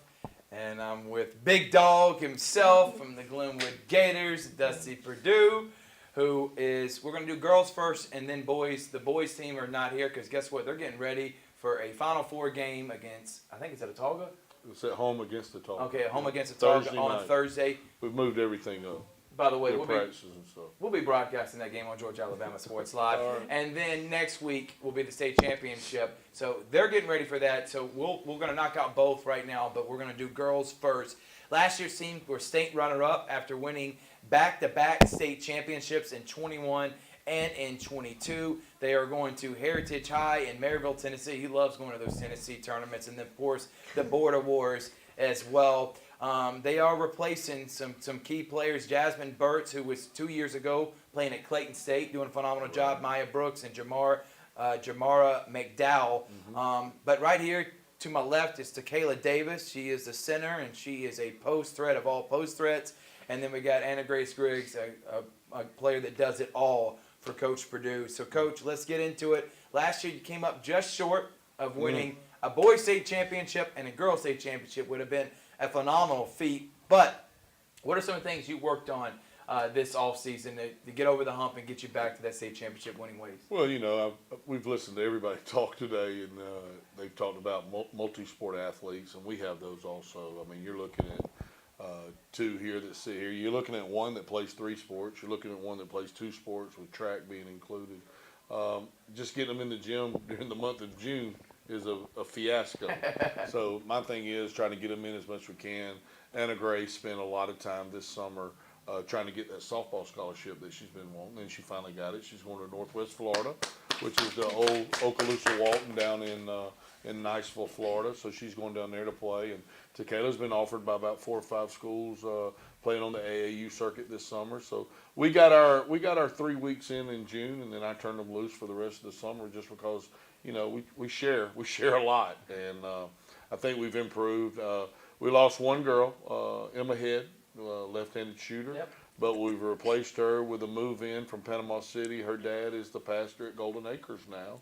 Her name is Mimi Johnson. Our girls are very excited about her. She's left-handed, and she's wearing number 1. There we go. So she replaces Emma, and we're really excited about her. So we have a very strong veteran team coming back, and we laid an egg in the state tournament last year, played really well to get there, and then the wheels fell off the train, and we were talking about that on the way over here, that we want to redeem ourselves and get back to where we need to get to, and have a chance to win another one. Well, we talked about this last year, Coach. Haley Palmore, she was the one that you implemented towards the end of the season, and she's going to start your point guard position. I don't think you're going to make that same mistake this year. I think she's going to be your leader. So talk about her and some of the other players that are going to make this team who they are this year. Well, as a coach, listening to other coaches talking about youth, you get scared sometimes about putting youngsters in, and can they handle the pressure? And she handled it really, really well. Yeah. When we put her in, finally, Olivia moved to the 2 guard, and Anna Grace plays the 3 and the 4 for us, and TK in the post. And once we made that decision and we put her in, and she handled the pressure and could get the ball up the floor, we took off like jackrabbits. I mean, we were getting the ball up the floor. Anna Grace loves to run up the floor, and she asks for the ball every time. And she learned that from Jasmine. When Jasmine was playing with us, was a big part of Anna Grace getting up the floor, and Hallie's getting better at that. And we gave her the keys to the car, and she took off with it. So I'm really excited about her coming back. Yeah, I am too, Coach. This is Coach Purdue, who's got a state championship in girls in 21 and 22, and he's won boys in 2007, 13, 17, and 23. 13 and 17, both my brothers played on. He decided to leave my junior and senior I knew year that would come up in this and conversation. did not want to allow me to get a ring, so I'm not even going to go there right now. But, Coach, you won a lot of state championships, but that's because of people like these that sit next to you. And that's where I want to talk about. You're taking on a lot this year. You're coaching, well, not this year, in the last few years, you're coaching middle school, JV, and varsity for boys and girls. You're going to have some help, but you're still the lead man. These are your programs. Everything runs through you, and I think that makes you feel a lot better, doesn't it? To be the head guy. Well, that's a big deal. I mean, when he came to me 2 years ago or 3 years ago now, and he said, hey, do you want to be the girls' coach? You think about these kind of things, and I know Coach Black's in the room, so you have to think about these things too. I get to turn the lights on. I get to turn the lights off. I get to make the schedule for all basketball programs, and that's a big deal because I determine when I want to go home and when I want to be at home. So my thing is, I've got some great people, and I'd like to mention them. Angie Henderson helping me with the middle school program. J.J. Jackson, a former player, is helping me with the middle school program and the varsity program and the JV. Jesse Markham is coming on. Mr. Markham is going to help us. Matt Garner has been a really good help for me the past 2 years. So I've got those people helping me all the way through. So I'm really excited about that. It takes a lot off of me. I still make the schedules. I still make the practice schedules, and I really do try to show up every day at the practices when I can, because we're all going to run the same thing. Right. And they always say, hey, what'd you put in today? What do we need to put in? Right. And you try to dummy it down for whatever level you play for. So, I get to run both programs, and that's what I love. I love basketball. Your grandfather and my father go way back, so I'm a gym rat just like you are, and I love being in the gym. And basketball is my passion. No doubt about it. All right, let's start with you, Anna Grace Griggs, going into your senior season. What has it been like? 3 years now under Coach Perdue, and as you head into now your senior year, what are your expectations? What have you been working on? I'm really excited for this year because our team's just full of athletes, and we're just very athletic people. And we have a few just basketball players, but a lot of us play many other sports, and basketball isn't our only sport. But we're all excited for this season and to prove something because of last season. But Coach Perdue really works us hard and gets on us to make us better each and every day. Same with you, Takayla. What have you been working on this offseason? I know this is your primary sport. You're trying to play, and you will play at the next level. What have you been working on, and what is it like playing for Coach Perdue, the big dog? I've just been practicing basketball all summer. I just want them to hear you go. All summer, I haven't did nothing else but basketball. Like, I have went to other places to play basketball, and playing for Coach Perdue, I mean, he's the best coach I had ever since, like, I was, like, 7. And I just like playing for him because, like, he makes basketball bigger than what I had 3 years ago. I would never think I would be at, like, this level playing basketball. I think that's a great answer. Richard, do you have any questions before? Coach, just this upcoming season, if you look at the region, you've got a lot of tough teams, but we actually got the privilege of seeing the schedule. I mean, you would like to play a lot of teams that are outside of the AISA. Yeah. And that really helps you prepare to play teams like Macon East or Lee Scott Academy. Right. But would you get the region opponents ready to face you? What does it mean to really toughen up your schedule just to get prepared for that upcoming region play? Well, I mean, we're in the AISA right now, and for me to travel across the river, being as close as we are to play all these other schools is a big deal to me. I just like with our boys, we'll talk about the boys in a minute, but with our girls, we can get started a little bit earlier, and we play in some tournaments earlier than we do with our boys, and we travel to play. Traveling means nothing to me. It means something to these parents, but it really doesn't mean that much to me to travel to get to play better competition. The reason I've gone to Tennessee for the past 12 years is we're playing public schools in Tennessee those 3 days that we play. And plus it's a time for them to spend bonding together. We stay at a very special place up in Gatlinburg, up in that area, that the water park and everything up there. And they enjoy that indoor water park during that time. And it's a time for us to go play basketball and to spend time together. And then we come back to the Border Wars that we host ourselves. And it's, some really good teams from Georgia that come over and play. And that's who we try to match up against. So it's a big deal for us to strengthen our schedule. It's like I told them, we were talking the other day, if you look at that schedule's a lot of games. I must have not wanted to practice this year is what I was thinking. There's a lot of games for the boys. There's a lot of games for the girls. And I hope we're playing well, or we're going to have to practice some days that we're not supposed to. But, I beef the schedule up just because I want to try to make them as good as we can. I don't want to wear them out. I want to be as good in February as we can be when the time comes. I think that's a great answer. Last question for you two girls before we move on to the boys, and y'all are just going to stay here when we do that. Anna, what's the expectation this year? Is it state championship? Is that what you want, the hardware? What is the expectation for team goal? Let me hear it. Definitely a state championship. All of us are ready for that, and we've been working, and we're excited to just play and get that, especially because of last year. Let me say that while she's talking, and I want to, while it's on my mind, this is a very tight-knit group. Every team has cliques, right? But the thing with them is they're going to chew each other out, get on each other. But when I think they walk out of the locker room every day because they've been around each other so much in every other sport, right, they're going to love each other. And that's the main thing with this. They make my job so much easier. I wish that hard-headed boys team would. But this is an easy group compared to that group, but I'm excited about our boys team too. We'll talk about it in just a moment. No, you're good. That was a good answer. Takayla. Yes, I really do want to win a state championship for the last year. I'm be here, and then the last year they go into like public school with, sports and stuff. But I'm pretty sure everybody on the team really wants to win for the last year. I'm glad you brought that up because they're going to HSAA next year, and I think they can go out with a bang with the AISA if we can get a football state championship, but back-to-back basketball, get another baseball, and just say, hey, see y'all later, as they walk out with all the state championship trophies. All right, thank y'all girls, but now let's move on to the boys. Coach Purdue, last year's team, as I said, it came out of nowhere. I mean, it was a talented team. But didn't expect him to win a state championship, as Lee Scott only lost one game the whole year, which was the Pacelli.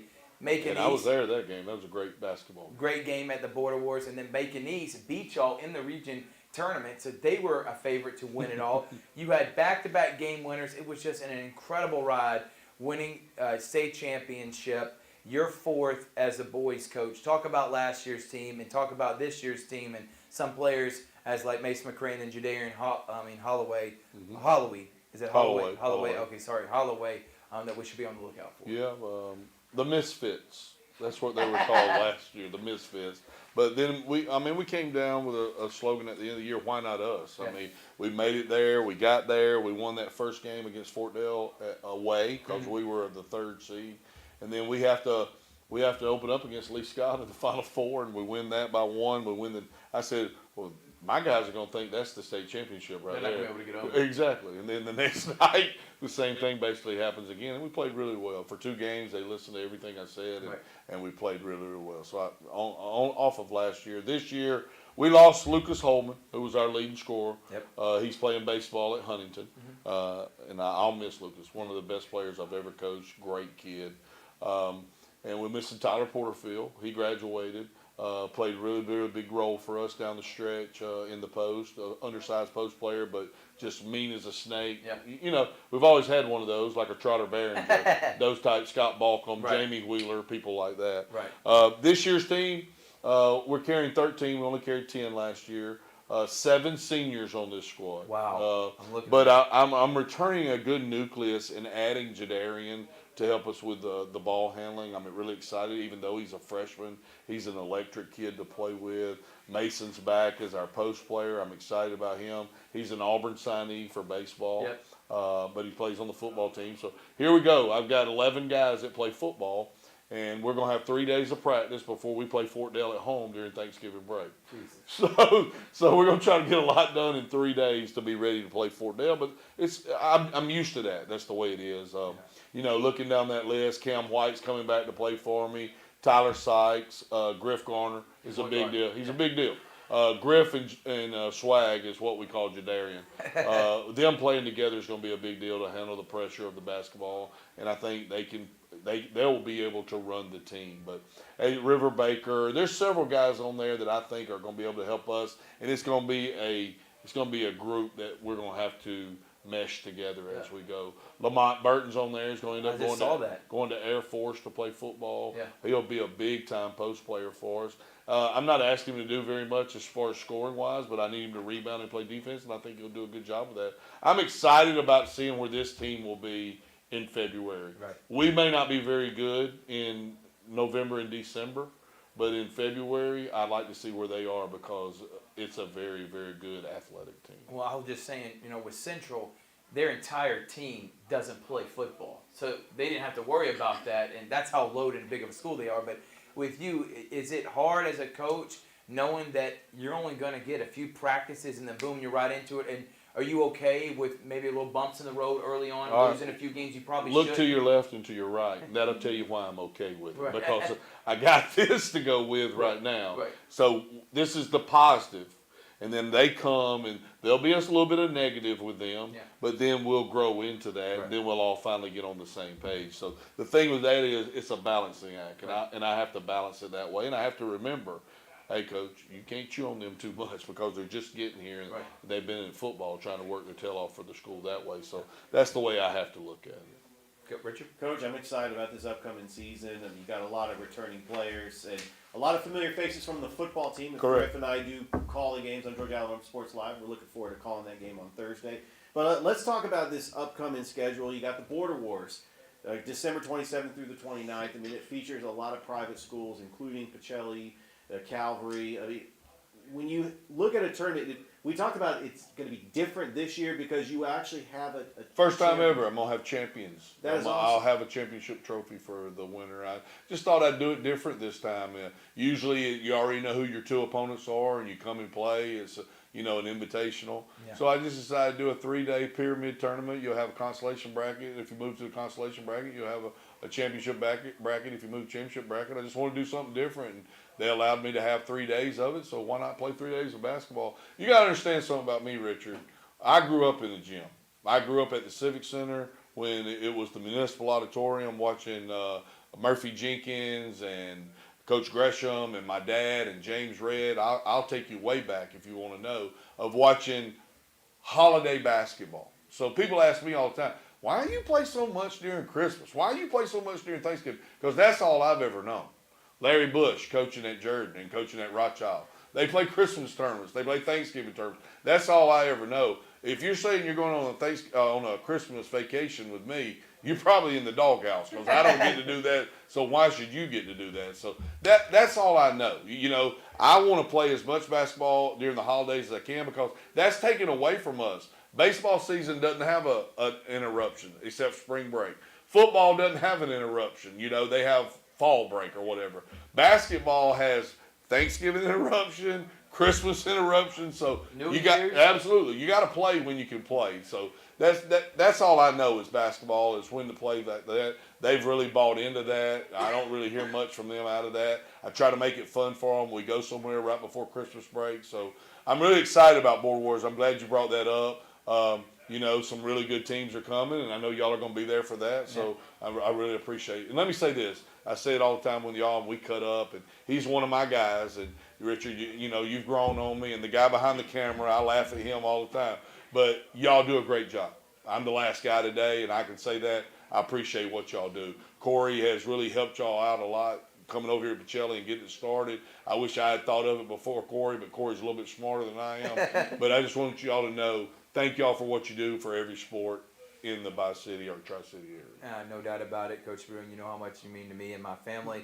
And we can't wait. It's been an awesome day. Me and Richard will break it down here in just a moment. But this is Coach Jesse Purdue, coaching boys and girls programs. Did you say Corey was buying dinner? Yeah, he should. He definitely should. Hey, sitting over there with his ring. I mean, we got two guys that got about 9 different I didn't bring rings mine between them. today. It's a new year. I'm starting a new year. It is Coach Jesse Purdue, Anna Grace Griggs, Kayla Davis, also Brandon McCrane, and Mr. Holloway, and the rest Mason. of Mason. Yeah. Mason, not Mason. Brandon. Brandon's his brother, but Yeah. Mason. Either way, can't wait to watch the Glenwood Gators this year. Georgia Alabama Sports Live will be right back to close it up after this.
Welcome back here, Georgia Alabama Sports Live. Richard Holdrige and my man, Coach Black, as Dusty Perdue said, he is he's been a lot to me. He's been a lot to Georgia Alabama Sports Live, and I'm forever indebted to what he's believed in my vision and pushing me in the right direction. The guy is ahead of his time when it comes to coaching and seeing how things should be, especially in the media realm. So, Coach, I'll start with you. How do you think today went, and you think this is everything you thought when you started last year with the second annual Courier Echo Latino Basketball Media Day?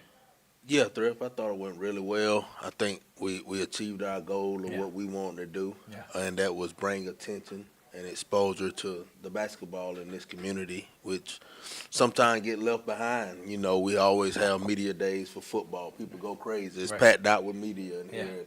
People don't miss it. People leave school and all that.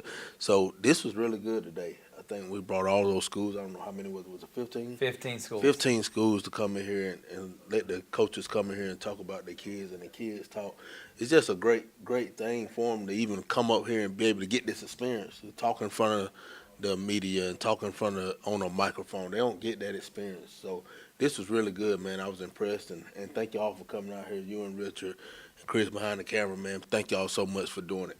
Yeah, no doubt about it. And this is what we started with our live streaming in the basketball realm last year, and I was a big part of that Pacelli run. And now I was just like, let's just take this to the next level. That's why we came up with Georgia Alabama Sports Live. We're live on our YouTube and Facebook page. We've got a big week ahead. I'm going to go ahead and promote that. So tomorrow we got the Glenwood Coaches Show with Coach Nelson preparing for his playoff game on Thursday as they take on Autauga. Pacelli's doesn't play till next week as they take on Brookstone November 17th.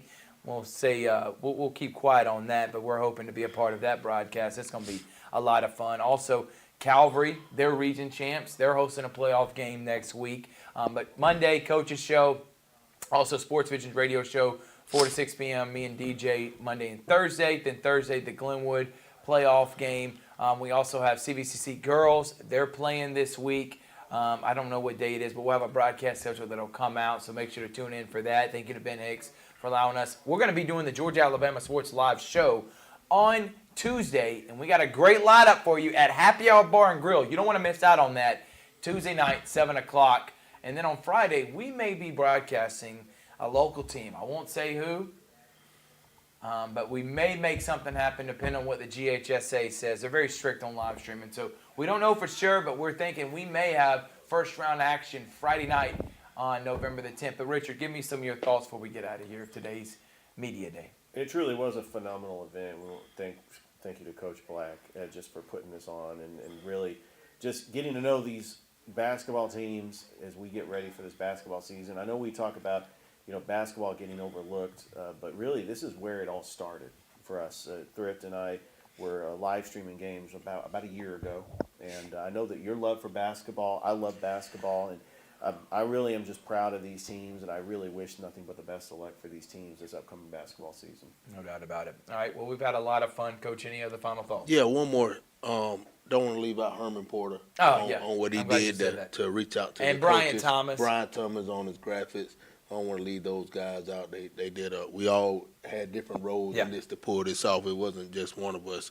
So I want to thank those guys for everything they did, and hopefully we'll be back here next year doing it bigger and better. Yep, we just keep building this thing over and over again. It's Georgia Alabama Sports Live. Thank you to all the coaches, all the players that represented their schools very well today here on Georgia Alabama Sports Live's coverage of the Echo Latino, Courier Echo Latino Basketball Media Day. Like I said, we got a busy week this upcoming week, as we always do on Georgia Alabama Sports Live. Then we also got basketball starting up here in the near future, so I can't wait for it. It's going to be a lot of fun as basketball season is almost upon us. When it comes to high school round, we've already been doing a couple college games as well.